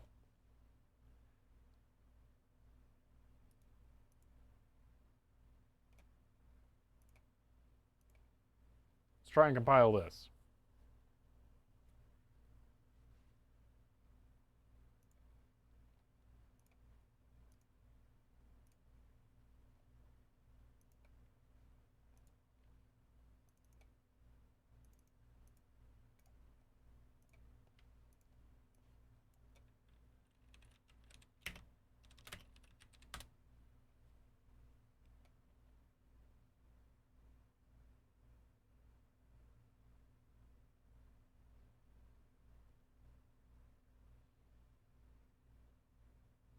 Well, Viper, oh gosh. This almost seems familiar to me. Oh, wait, did I?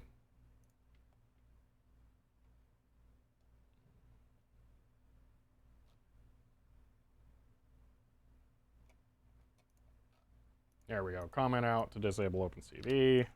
Boom. Save. Make clean.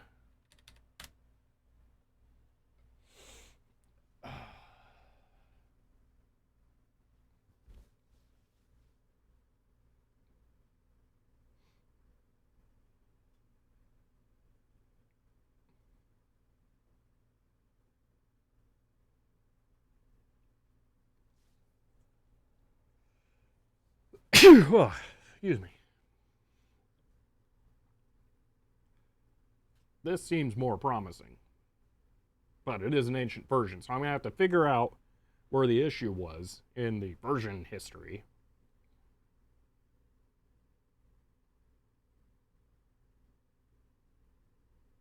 Oh, still error. Vision RGB include. Oh no.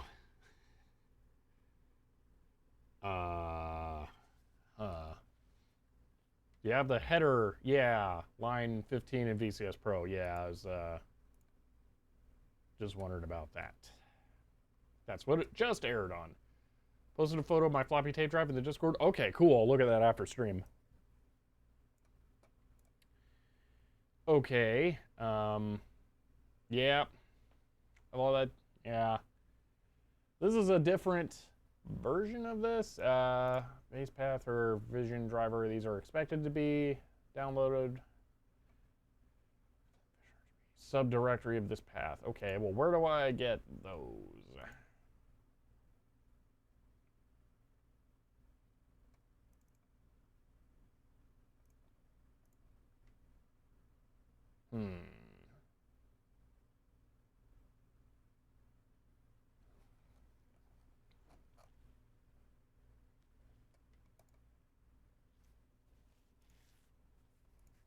I don't remember VCS being this big of a pain to compile last time. Downloadable from DataPath's website. Yeah, I've already downloaded the thing about the compiling with the stuff, though. That was a whole separate other nightmare. I've got the compiled drivers right here, but what includes do I need to throw in there? Yeah, I would have thought it would just be linked into the operating system. So there's include here. Is this, do I just need to drop these somewhere?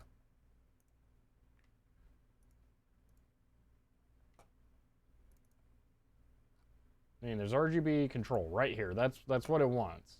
Are expected to have in a subdirectory of this path. Home. Oh, okay, I got it here. SDK. All right, hold on.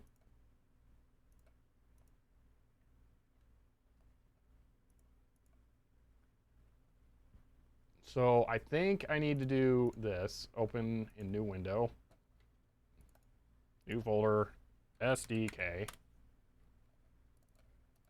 Go back here. And then I'm just gonna copy that include directory there. And rerun this, hope for the best. Boom. Fail. Okay.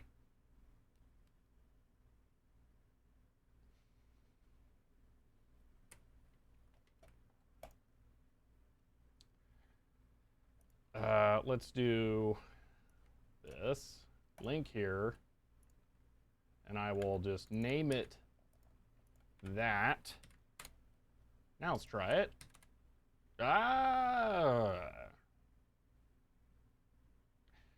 Yeah, so this version of the driver probably won't work with this.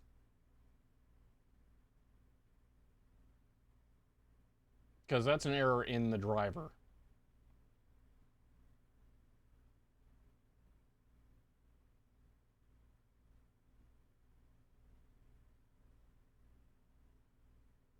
Or the driver's broken. That could be a thing, too.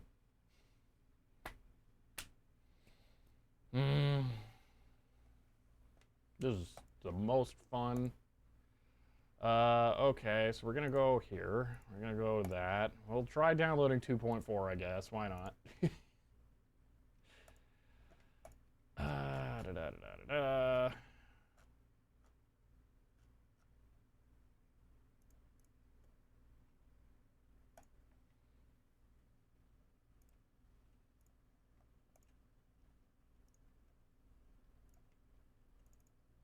Alrighty, open this, open the make file, comment out, use OpenCV, save, open this in terminal, make and thingamajig, might as well close this terminal because that's useless.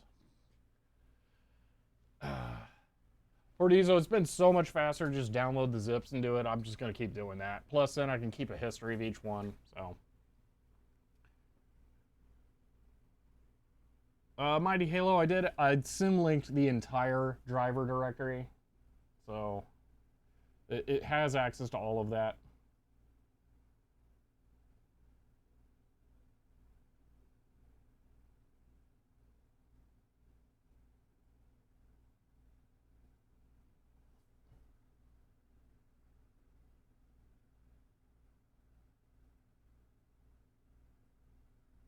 So here's a Oh, man. When was this released? April. Okay. This was released after the newest driver. I hadn't considered that VCS may not have updated to support the newest version of the data path driver. That's a potential. That would be horrible.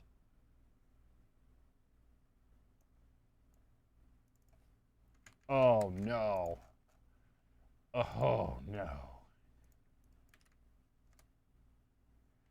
Oh man.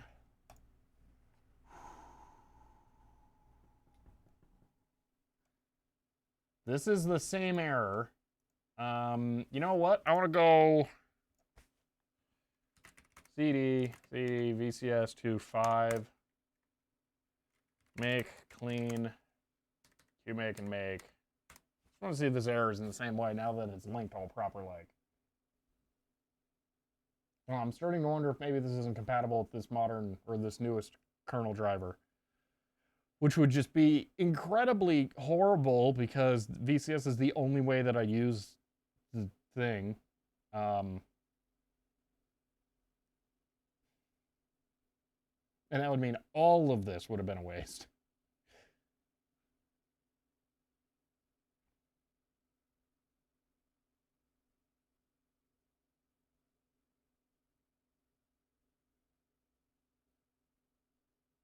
I'll try master in a moment.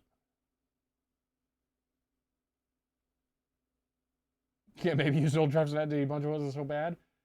So that's fail. That's the other fail. If this does that, then there's not going to be a difference.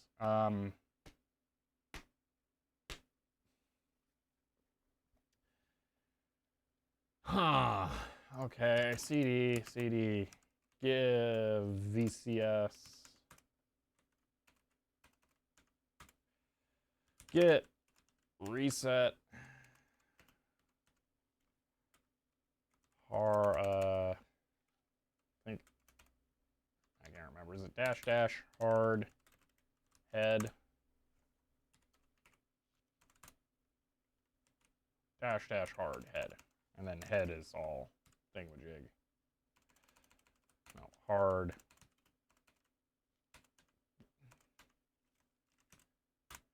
Okay. QMake and make. This is going to fail because this is expecting to have OpenCV. Okay, that's different. So that's CV. Okay, so you know what I'm going to do myself. Say sudo apt install vim, not voim. Vim.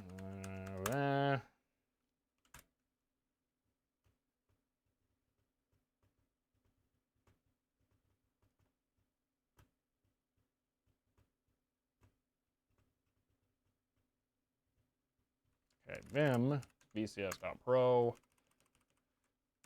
Comment that out. QMake and make. Still, actually, I'm going to reset again.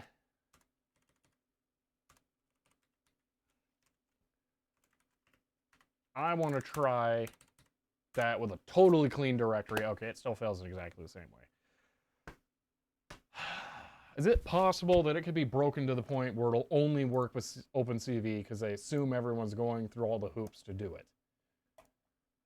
Why does it not work with OpenCV?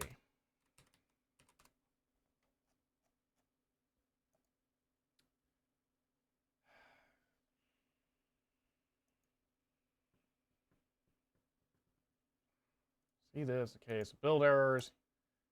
Is it possible? Okay, hold on, let's do this. Compile? Oh, that sounds awful. I don't want to have to recompile. Seriously, we got to recompile, I'm done. That's not happening. We're 4 hours into this. I'm not spending another half an hour letting it compile. I want a link solution, and yeah. From 4 years ago? That can't be relevant.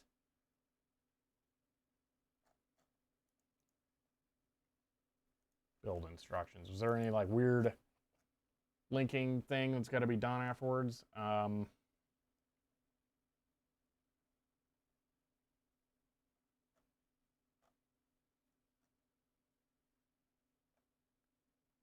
sudo make install, running tests.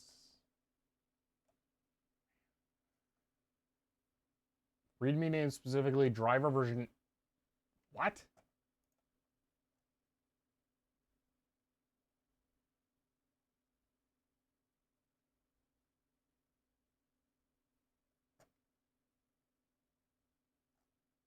Where do they say which version of the driver they need?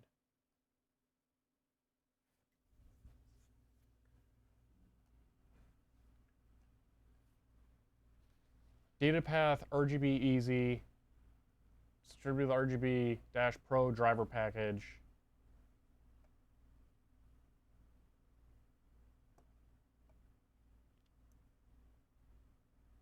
Maybe that'll work.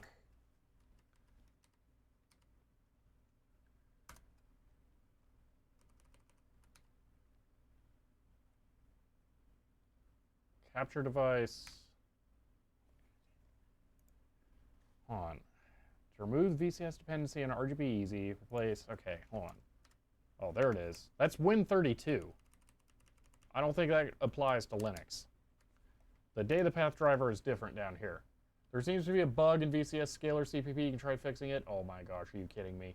That's the problem. I just need to change that to data. CD, source, scaler, vim, scaler, not that.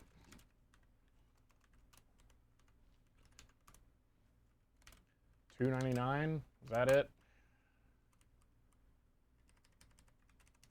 Change this to data, and then that'll be it. Pixels.data, you think so? Well, there's the thing is, if we look here in this file, we can see that line is used right here. So there it's data instead of pointer. So it's possible, but we'll see. Qmake and make, boom. We still have that issue, but I haven't cleared out the this OpenCV requirement.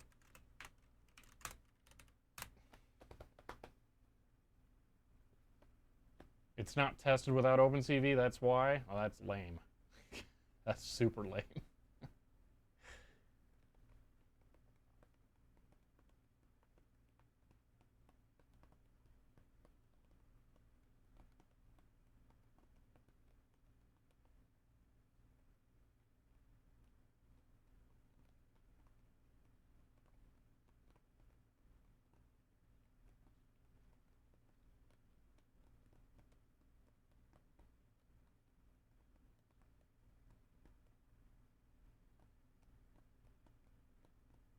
Yeah, I think you are nailing it there, Cody. That they may not be doing a lot of testing. I mean, I understand it's a hobby project by people who are not getting paid. I completely get it. Just the OpenCV thing seems to be kind of a nightmare.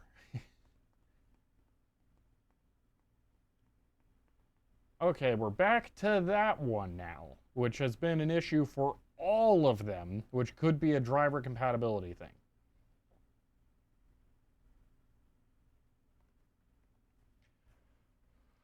Okay, timings does not name a type. Did you mean that? Well, you know what? Let's just see if GCC nails this. Vim source capture vision capture vision thingamajig on line 33. That wasn't what I wanted. On line. Oh, that's the SDK. No. Capture data path. Include. What is it? RGB V for Linux something, wherever it is. Where is it? SDK vision include RGB V for Linux. It should be ST. There it is. Open with text editor. Go to line 143. Try that. Save it. See what happens.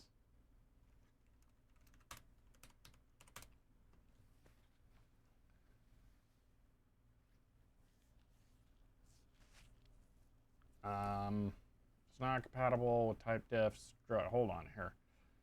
In file, video timings has incomplete type. Oh my gosh. So that did not work.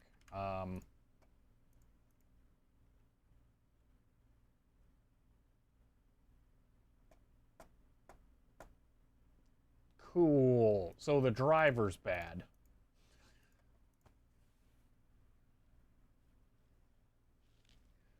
So they're trying to create a struct with this data thing, which, oh man, I'm gonna have to find, hold on, paste.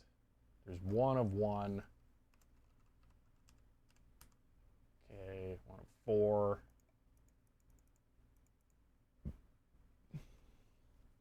Can't read that. Yeah, okay, fair. The other problem is that the highlight color is awful, and I don't know why. Preferences, fonts and colors. No. Sure, that'll work better. So it's saying this data type is bad, but then it's like if I save here, I've undone the error, run it.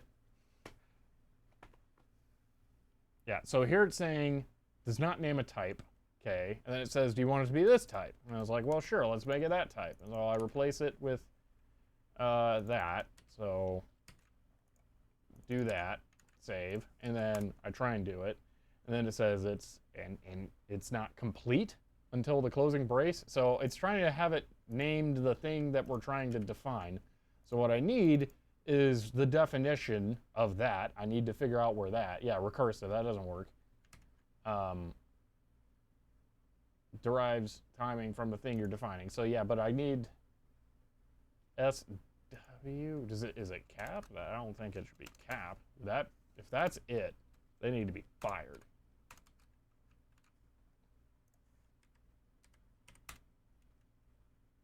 No, it's not name a type. So, okay. Yeah, but the thing is this is a type that should be defined somewhere else. So what I need to do is I need to search in all of the includes and find something that's like that. That's the problem, is that that apparently doesn't exist anywhere. It doesn't exist elsewhere in this file. If I search in this file for that, there's only one hit, and I can try taking stuff away, and it never finds any of it. Try to take it away from the other end, it only finds itself. It's just those 4 hits.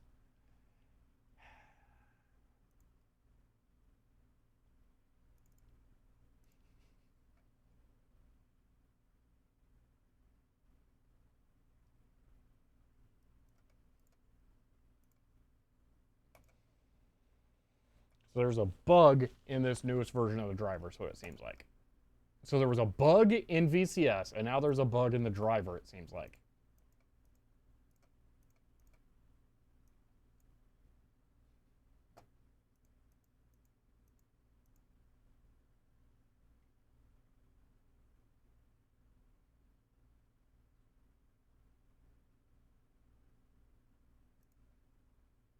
Wait a minute.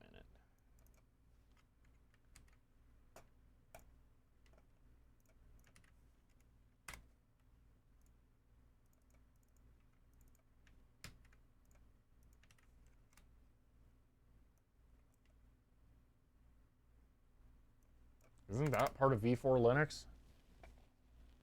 Oh no.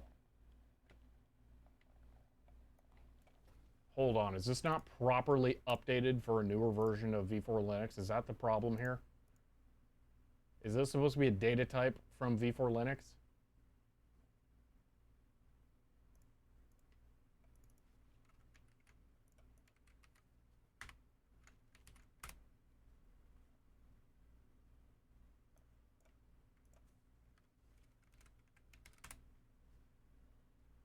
that doesn't show up. Should RGB be within that bracket? What are we looking at here?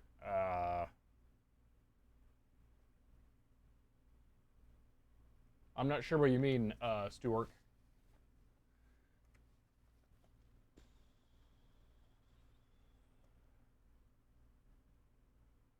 Holy moly, I had no idea how many people XQC has watching. 111,000?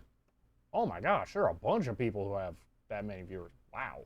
Okay, I had no idea. 144, okay. Close bracket. Oh no. That is the name of the struct. So the other way to think about this is defining a class basically, and then this is an instance of the class. That's how that's working. So this is an object essentially.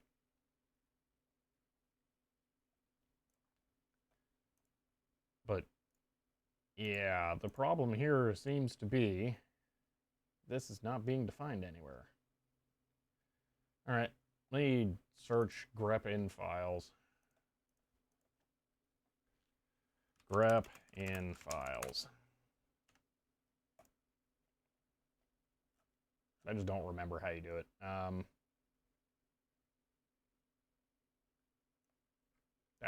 it seems like. Okay. CD include. No, I need a terminal in here.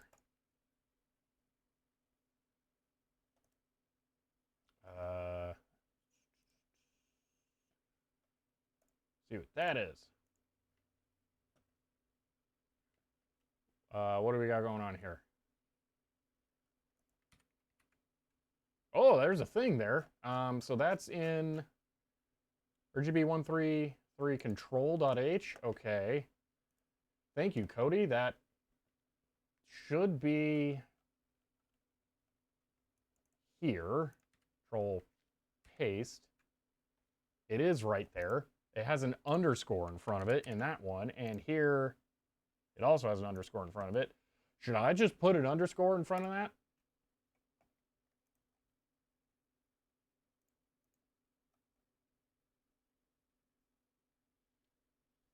I feel like that's not what I need to do. I'm not sure what the underscore is for, but you know what? I'm going to try. Is the include missing? There's config. You know what I can do? I can just side control. Whatever.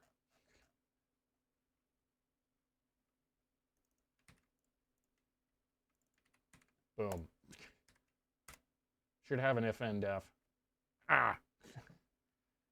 Oh, I added the underscore. Hold on. Let me get rid of the underscore. Boom. Still not showing up.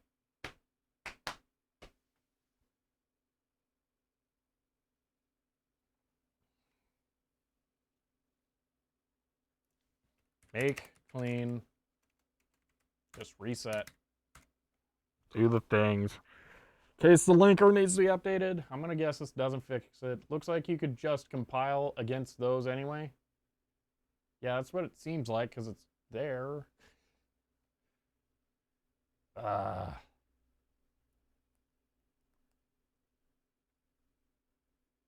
I'm half expecting the thing I just added to add some kind of like recursive issue, but they have if and def, so I mean it should be fine. You could put the include inside an if and def. Yeah. You edited the file. Yes, it's saved. And it's right there. There's control. You put the include inside an if and def. It's for kernel. I don't know if that'll make a difference. If it does, then I'll make clean and then move it. We'll move it to here, because that'll be inside the definition for this object, for this class, whatever it is.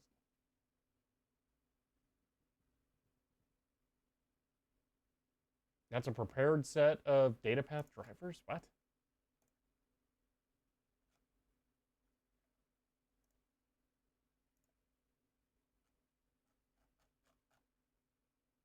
Which version are they? They got to be old. Datapath header files version 721. And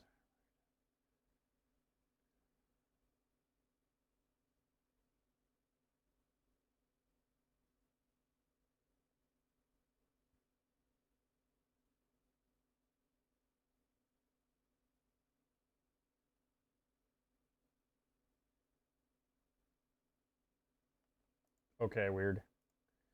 And it had the same error. Okay, I will just move this. I don't want to push that button. I want to move this out of here. Do that. Make clean and QMake.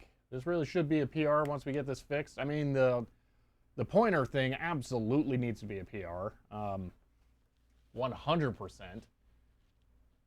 So I think it was maybe Commander Keen. Yeah, Commander Keen. I don't know if you want to submit the PR for that for VCS, because that was an issue for sure.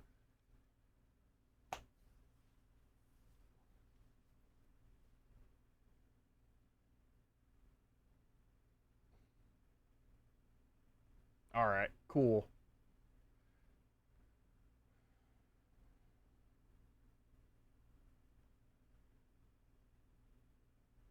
I wish I knew how to get OpenCV working so we can just try that in case that's fixing it. Yeah, Cody, it takes a while to compile at this stage, so I don't think this is going to be I don't feel confident like this is a solution yet, because it takes a while to get to this part.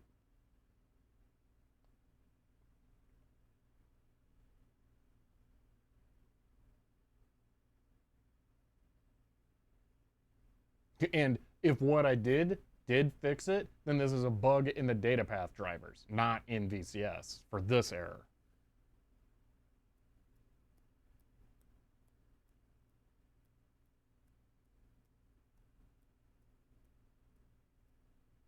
This does actually feel like it's taking longer.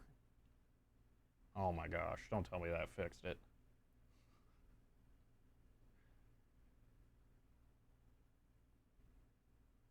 I hate software.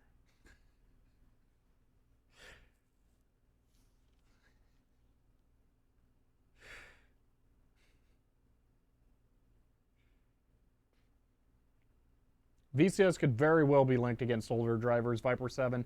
I bet it's really feeling like the problem though is that the VCS drivers don't have properly set up includes. I think that's what's going on here.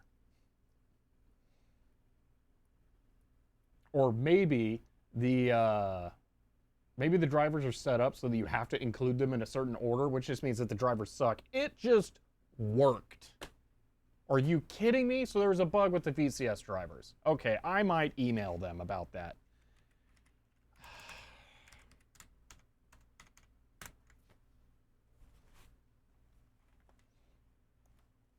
There we go. So there was a bug with VCS and a bug with the Vision drivers. Are you serious? Talk about setting your programming challenge to hardcore mode. My gosh.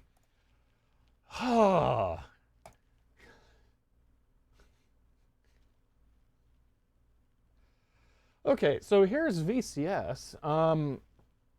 Oh man. Where's the presets option? Color depth, channel, dialogues, video presets. Why they got buried under 30 menus? All right, here that is. I really like the huge scroll bar. I approve very, very much of that. All right, we're gonna add a preset. Preset 1, PC 104, whatever, it really doesn't matter. Resolution, we're gonna do 720 by 400, 720 by 400, which should lock it onto this. Horizontal position is not moving upside down, or up and down. Let's do, excuse me, vertical position, why is this not doing? Reached character limit of 500. Oh, I think I bumped on here. That was insane. Yeah, I did get through it, Brian the Electrician. That was, this was insane. I can't believe I managed to solve it. Stream, it only took 4 hours to get a capture card working. Oh, yeah. It's not on that preset right now? Yeah, but I have to... If I set resolution 720 by... I mean, maybe 640 by 480? Is it misidentified it? Now it is. Okay.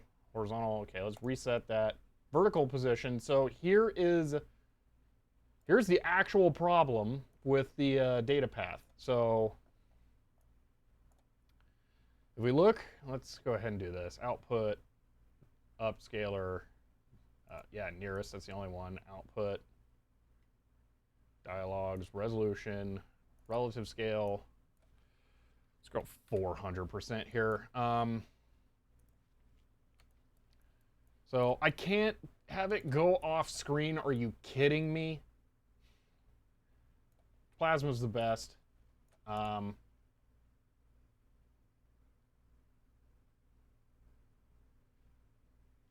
See, Whiskey Juliet, yes, this is VCS, which is a different software that you can use. So, okay, we're gonna dialogues resolution 2x, I guess. 200%. Okay. So you see under Doomguy's chin here, all right? There's like this mirror reflection down there. You can zoom with mouse wheel. Well, but it's still going off screen though. That's the problem. And I want it to be nearest anyway. So you can see that little bit that's mirroring down there. That is an actual problem, as far as I can tell on the hardware level, with this driver. Well, with this device. So I've made this thing, and this will fix it. So we're going to add this to the whole setup here. So what we're going to do is we're going to fix the solution is you need to buy a device that you have probably. No, the solution is this thing that I made.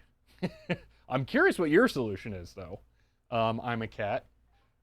So while I'm setting this up, if you wouldn't mind telling me what your solution is, I would really like to know. Because mine is homebrew. So here I will power this. Boom. Okay. And I'm going to take this and I'm going to plug it in to the output of this thing. And I also need to power. That's micro, isn't it? I don't need that. I need this.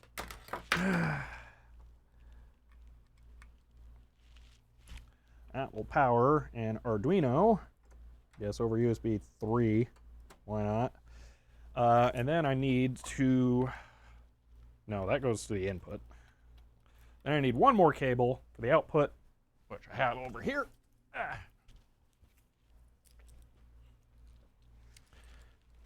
Do that, and then do that. And now it should work.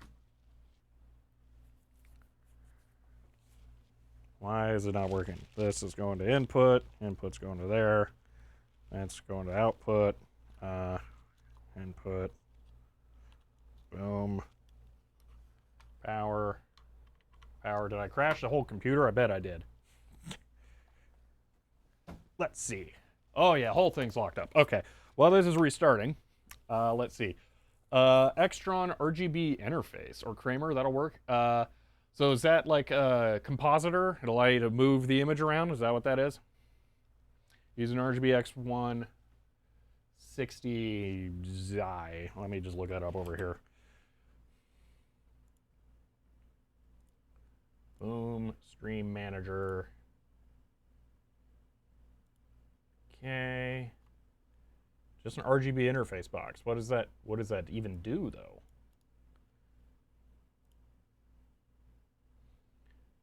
Universal analog computer interface. What? I don't understand. What does it do? Has some horizontal adjustment? Okay, you mean vertical adjustment, I think. But yeah, that's the thing. You need vertical adjustment. All right.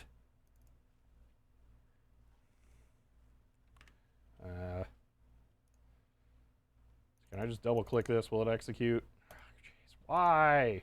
Open terminal. VCS, boom, okay. I need one more. Sudo apt install qtcom.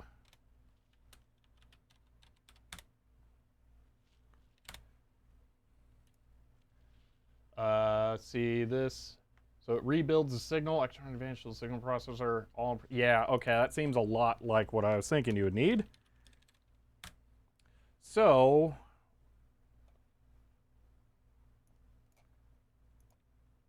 no device has been specified. Yeah, use that one.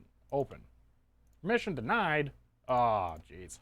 Sudo qcom. Open. Seriously. It's not that. I know it's not that. I plugged it in. It's working. So I can see it's working. If I unplug this, it will not be working.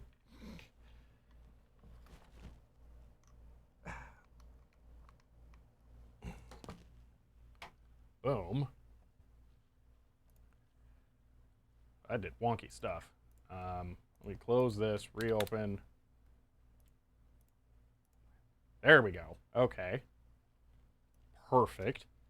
All right, so now I can do, I believe, 10? Yeah. All right. Here's what, oh, I didn't realize you couldn't see any of that. Okay. So here's the thing. So input, oh no. Upscaler nearest. Okay, let's do this. All right. So you can see that it's working. I can actually send serial commands over here to shift the image up or down because I created my own box that can alter the vertical position of the video signal. So if we set this to 0, this is the native input option that has the problem, and the bottom is cropped off of this. So what I did is I made a little box that can adjust the position here, however many lines it needs. I think it's like 3 to be able to bump this up. And I can manually tune this how I need. And there we go. I was now able to push the image up. So this is a VGA splitter that I modified by stuffing an Arduino in there and using that to output the VSync signal. Because of a hardware flaw in this video card. Now, the real reason that you have to do this, well, the other dumber problem with this is that this only happens with 640 by 480. Every single other resolution is fine, except for the one that is named after the video standard, VGA. So, the box doesn't have to support like a ton of data rates because like really high resolutions are super difficult. But yeah, this works, and I was able to do it for dirt cheap. Thank you for the 100 bits, I'm a cat. Yeah, it's a really weird solution. I did a stream where I opened this up to replace the power port on it, but I didn't have the opportunity to demonstrate it then. So if you want to see what the inside of this thing looks like, you can actually find the VOD of that on my second channel. But yeah, so that's what this does. But that's it. I think this is VCS working. We are super duper late here, and I didn't expect to be going this late. I don't feel like I want to be done with this now, but I don't. This is like in a very broken state. It works, so I know that at least, but I don't have time here to finish this up. So, that's annoying. Thinking about just taking this home and working on it some more. So, I might do that. I don't know yet. So having an Extron RGB interface and store somewhere can't hurt though? Oh yeah, absolutely not. No, I wouldn't mind having one of those. Especially, it can't do like multiple inputs and then like composite them into one display, can it? Don't you have an Extron? Extron is just a manufacturer of weird video stuff. I have an Extron switcher. So that's what I have. So yeah, the video is so clean you have to watch it back when it's a VOD. Yeah, that's the benefit of this. So like if we look at this, like there's a bunch of things, like this isn't even good as far as the capture goes. Like this should be scaled to, yeah, that's correct there. But we can see there's some phase issues around there, like that's a little shimmery. But you can also see that there's no, well, there's a little bit of color bleed over there. What? We need to adjust the phase. Hold on. Now it's gonna bother me. Hold on, video presets, okay. New preset, resolution 640 by 480. So the thing about the 640 by 480 is that that's wrong. And we actually need to adjust the horizontal size a little bit here. I think it's 900 Is that what we want? And then we need to adjust the position to compensate. But there is something different going on. What is it? Let's see. What? We got another hype train? Oh, Commander Keen, thank you for the Prime sub. How did we get a hype train with 2 things? Oh, hype train is close. That's what it is. Okay. If you go to dialogues input resolution, you can set it to the correct resolution. Yeah, so, wait. Input, dialogues. I can't adjust resolution, it seems. The RGB interfaces seem very black box. They rebuild the signal, but you don't really get any control over that. That kind of sucks. So there's something, I forget exactly what it is, what the size is, but it's not 800. It's something a little different.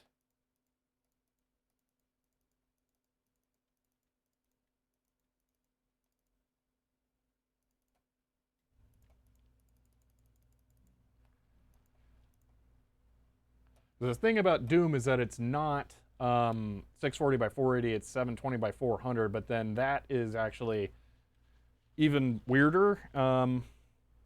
Phase, where are we? Yeah, we're not phase locked yet. I don't think 800 is the solution. Phase. Oh, that shifts the whole image. That looks right. Okay, maybe it is. Maybe it is this that I want. Okay, so there's that. Yeah, that's perfect right there. Okay, there we go. Now we have it nailed. So yeah, when this becomes a VOD later on, check out, well, that looks terrible over there, though. On your guys' end. I don't know what's going on with the colors over there. They're horrible. They're seriously super terrible. Filters, color correction. I mean, man. Whoa, Commander Keen, thank you for the 5 gifted subs. Wow.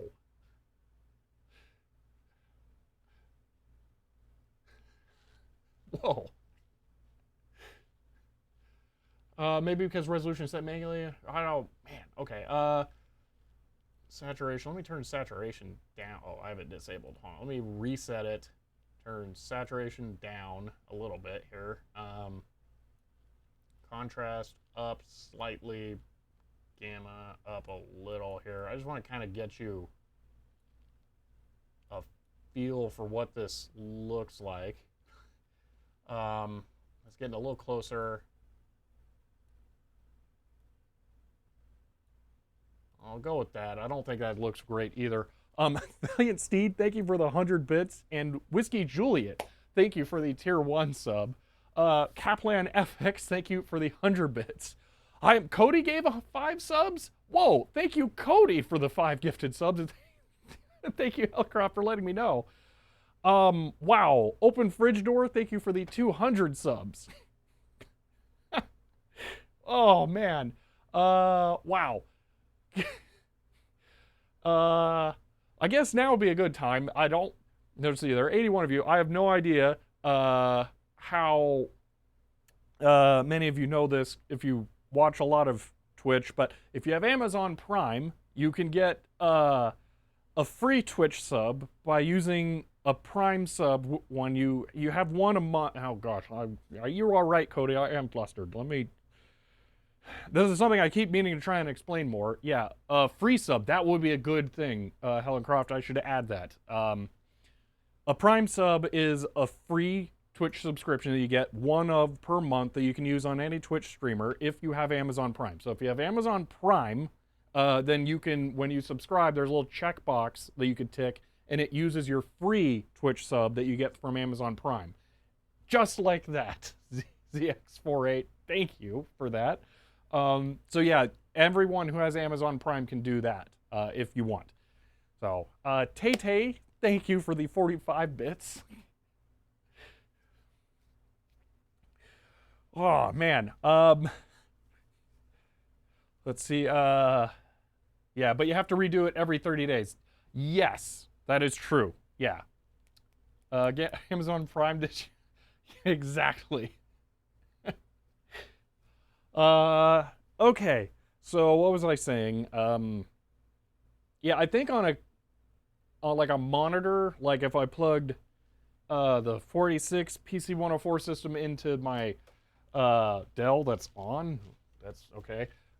This would show up as 720 by 400 when it's actually 640 by 480 timings wise. So yeah, loving all the support I just found about the Prime sub yesterday. Ah, well, see, that's why it's worth mentioning every now and then, because not everybody knows. So yeah. Oh, thank you, CD Matter. Oh, you're yeah, okay. Yeah. Thank you, Cody, for the 99 bits. Oh man. Okay. So, let's see. Hence your sub yesterday. Ah, okay.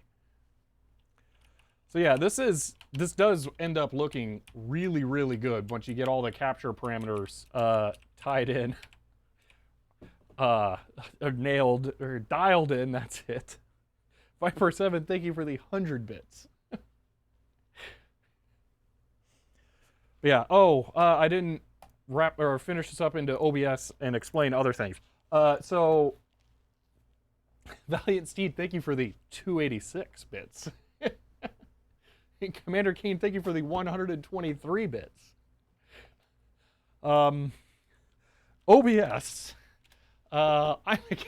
thank you for the 100 bits. Yes, if VCS does get full 60 frames per second, you won't really be able to tell with the stream because I stream at 30 frames per second, but it does get the full 60.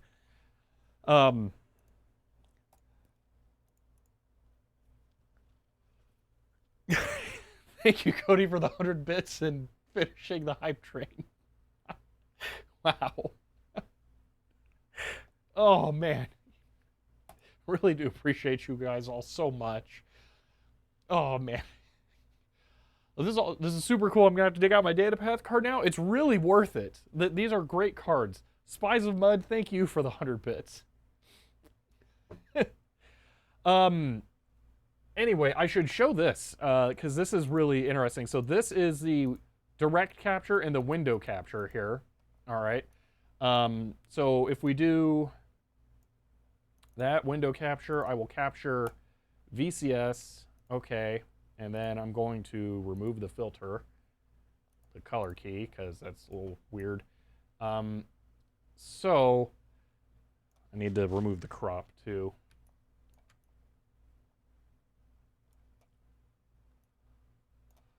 Here is the difference between the capture in OBS versus the other one. So this is VCS and that is OBS directly. I don't know if you guys are going to be able to see. Only 249 more subs to go, yeah. Flare Spire, thank you for the 100 bits. You serve all the support, you work hard, make great content, are genuinely a great person. Thank you.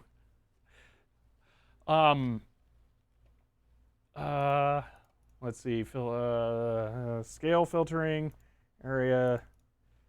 Scale filtering area. Okay, so trying to. It's not doing it as much. The drivers didn't get better, did they? Well, I was trying to show you the difference between. Black levels are definitely different, which is really weird. That's got to be part of the problems with the things. I don't know.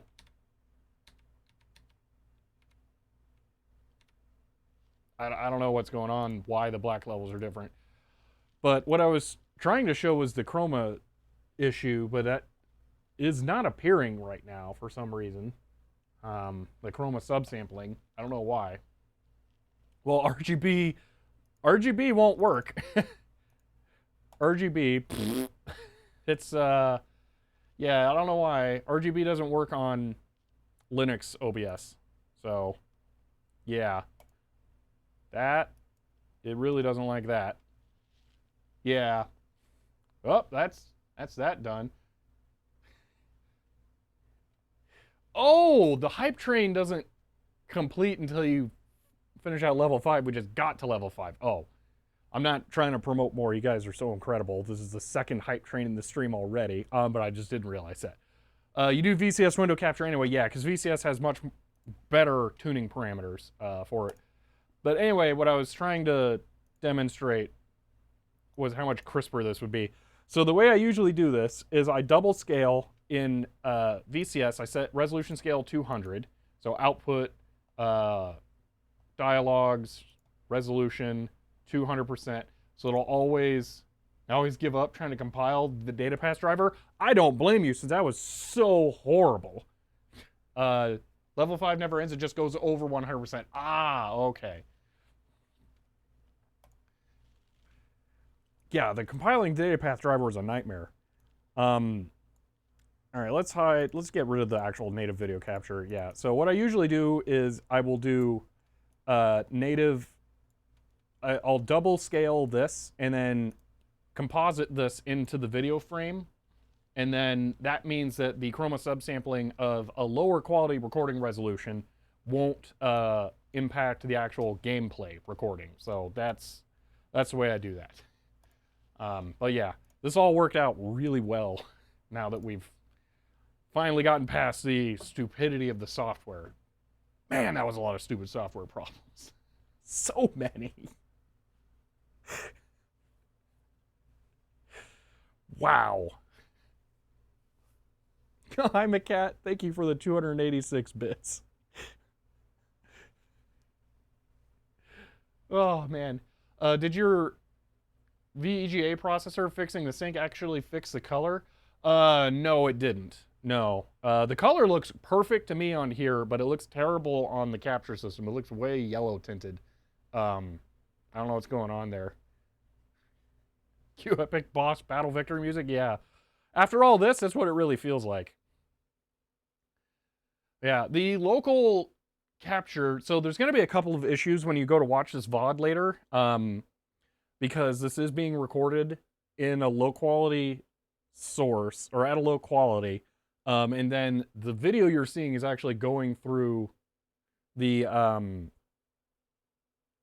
garbage VGA capture device. So actually I could set OBS to RTMP stream to this computer and then do that, so yeah. You're capturing YUV, not RGB. Well, what you're seeing right here is RGB. Hold on here. I mean the subsampling bleedy red. No. Viper 7, the box I made does not fix the subsampling issues. That, I'm now wondering, I mean, it is a YUV issue with it not being 444. But I don't know why we weren't seeing it there. Maybe I'm not pixel peeping hard enough. I don't know. But what I did should not change that at all. So, for off color, YUV can be because of the wrong color profile. Yeah. Well, so what you're seeing here now on the actual source is RGB. Color depth, yeah, we're getting RGB 888 here. But what you're seeing and what will be recorded to the VOD is not RGB 888 because it's going through a horrible HDMI capture card. That is the problem. So no matter what, going through everything, it won't, or no matter what you're seeing can't look perfect. So there's going to be a tutorial for the Arduino sync fix.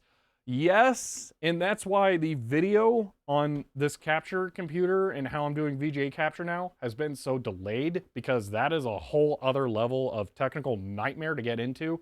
And that was also what inspired me to make my VGA video where I talk about how VGA itself works, because I wanted to lay the groundwork so people could understand the video syncing stuff.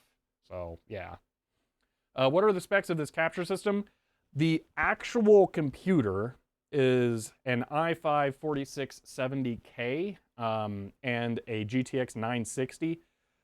This is not a tremendously great computer. This is one that I bought new, and then I now repurposed into being a VGA capture computer.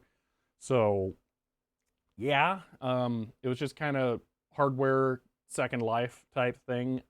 If I'm going to end up streaming from this computer, I may have to upgrade the board and chip and GPU. I don't know. I'm going to try to stream from it as is at some point, but we'll see how that goes, because I don't know. The individual core clocks are higher on this, but the computer that I'm currently streaming from has way more threads. I just don't know which is more important. So, yeah. Can't imagine how bad all of that was, considering how the software side was painful. Yeah, getting it all working and having a functioning mental model of how to make everything all work and play nice together has been a huge challenge. And then trying to explain it is a whole other thing. Like if I just try to very quickly bring up my Google Doc for my VGA capture nightmares. See how many pages it's at. If this stuff will load, because the internet's terrible. Let's see, VGA. Is this just the... That's 3 pages. Oh my gosh. Yeah, so just the notes for this video are 3 pages of an outline.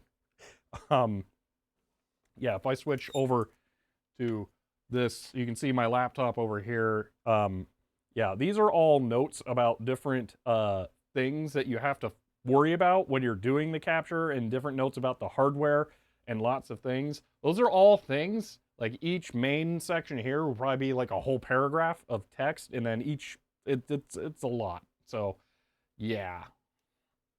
So don't get why the resolution dialog doesn't work. Output, dialogues, resolution. Well, the output works, but input dialogues, no. I don't know. Maybe because video preset is set?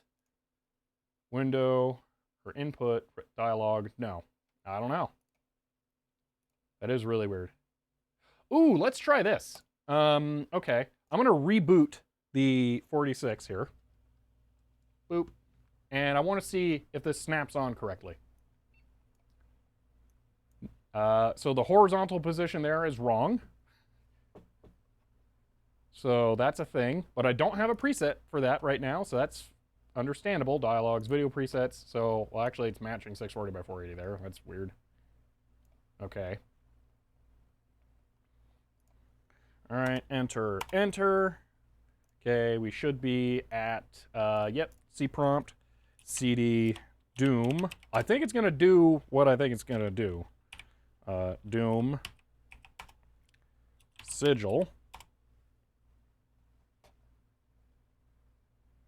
Oh, we can't see. Hold on. There you go. Holy cow, a non-weekend TT stream? Taters Games, I actually stream every Wednesday.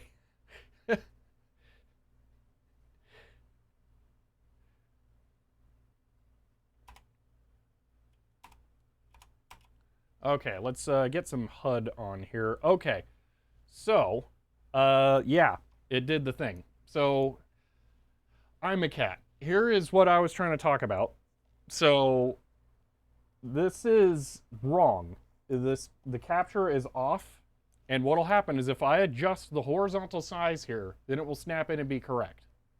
Boom, boom. That's all I had to do, and now it's refreshed the settings. So that's the other problem I have with this card.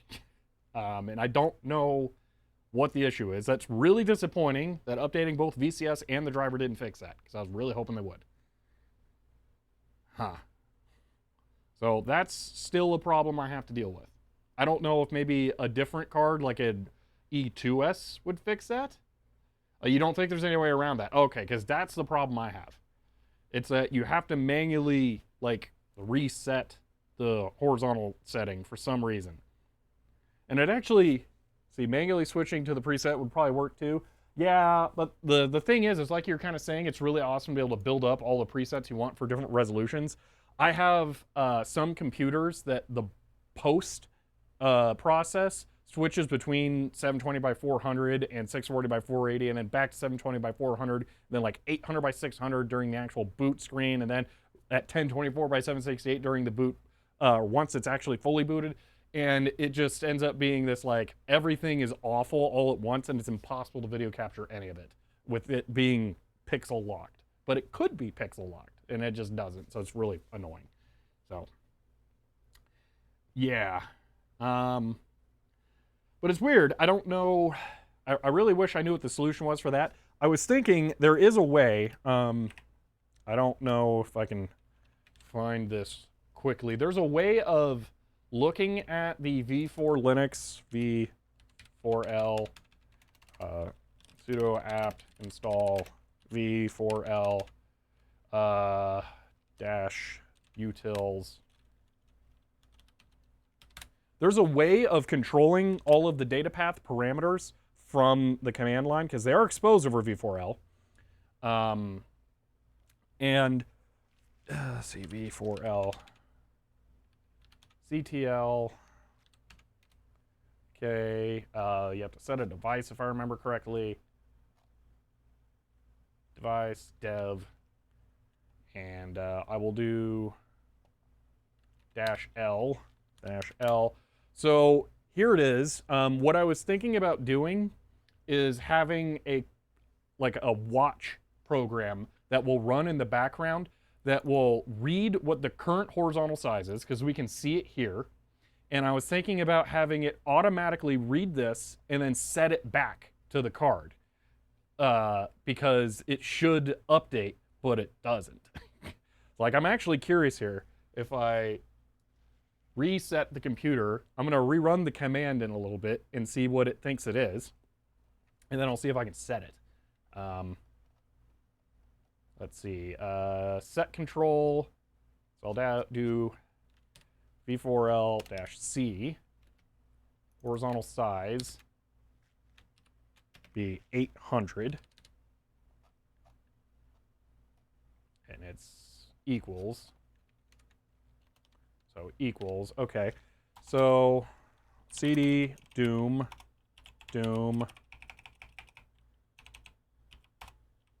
Please just work. Also, I want to launch sigil. See, ZX48, thank you for the 48 bits. See, I find it weird it constantly detects 640 by 480. Yeah, I don't know what's going on there, because I'm pretty sure it shouldn't be that. Something does seem a little weird. So, okay. I'm going to do this, all right? Now, if we list what the values are, horizontal size is 800, but it's wrong. So I'm going to do this, and boom. Oh, it didn't take it. 801, boom, and then 800, and now it's snapped in. So, okay, there's what it is. I'm thinking I should make a script that looks at the v4l thing, and every time it changes values, it would then see what the new value is, and then, like, snap it 1 pixel off and then back.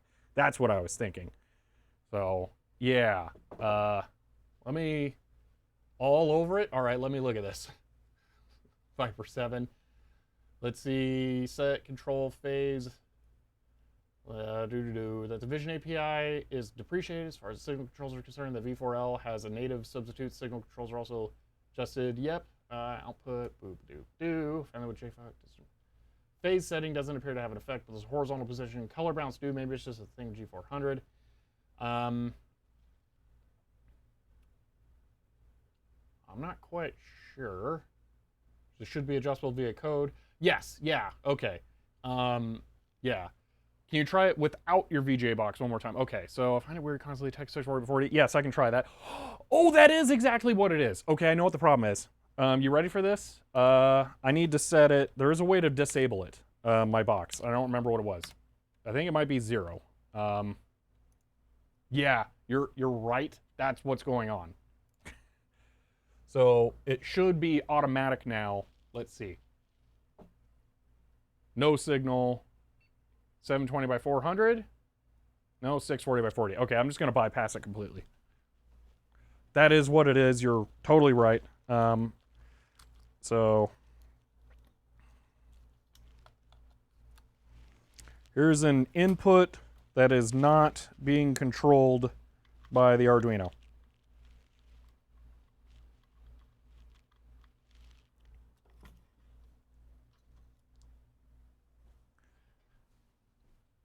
So it should change. Let me restart it again.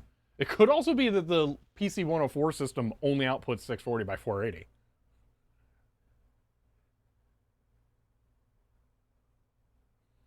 That's actually very possible, because one of the things about this machine is that you can connect it over the weird, like, this LCD port right here. And then some of the LCDs can only support 640 by 480. They're like natively locked to that. So it's entirely possible that this thing is just always outputting that. Look in the BIOS. There's actually a utility program that you have to run from DOS that controls that. I've already downloaded it, looked through the manual.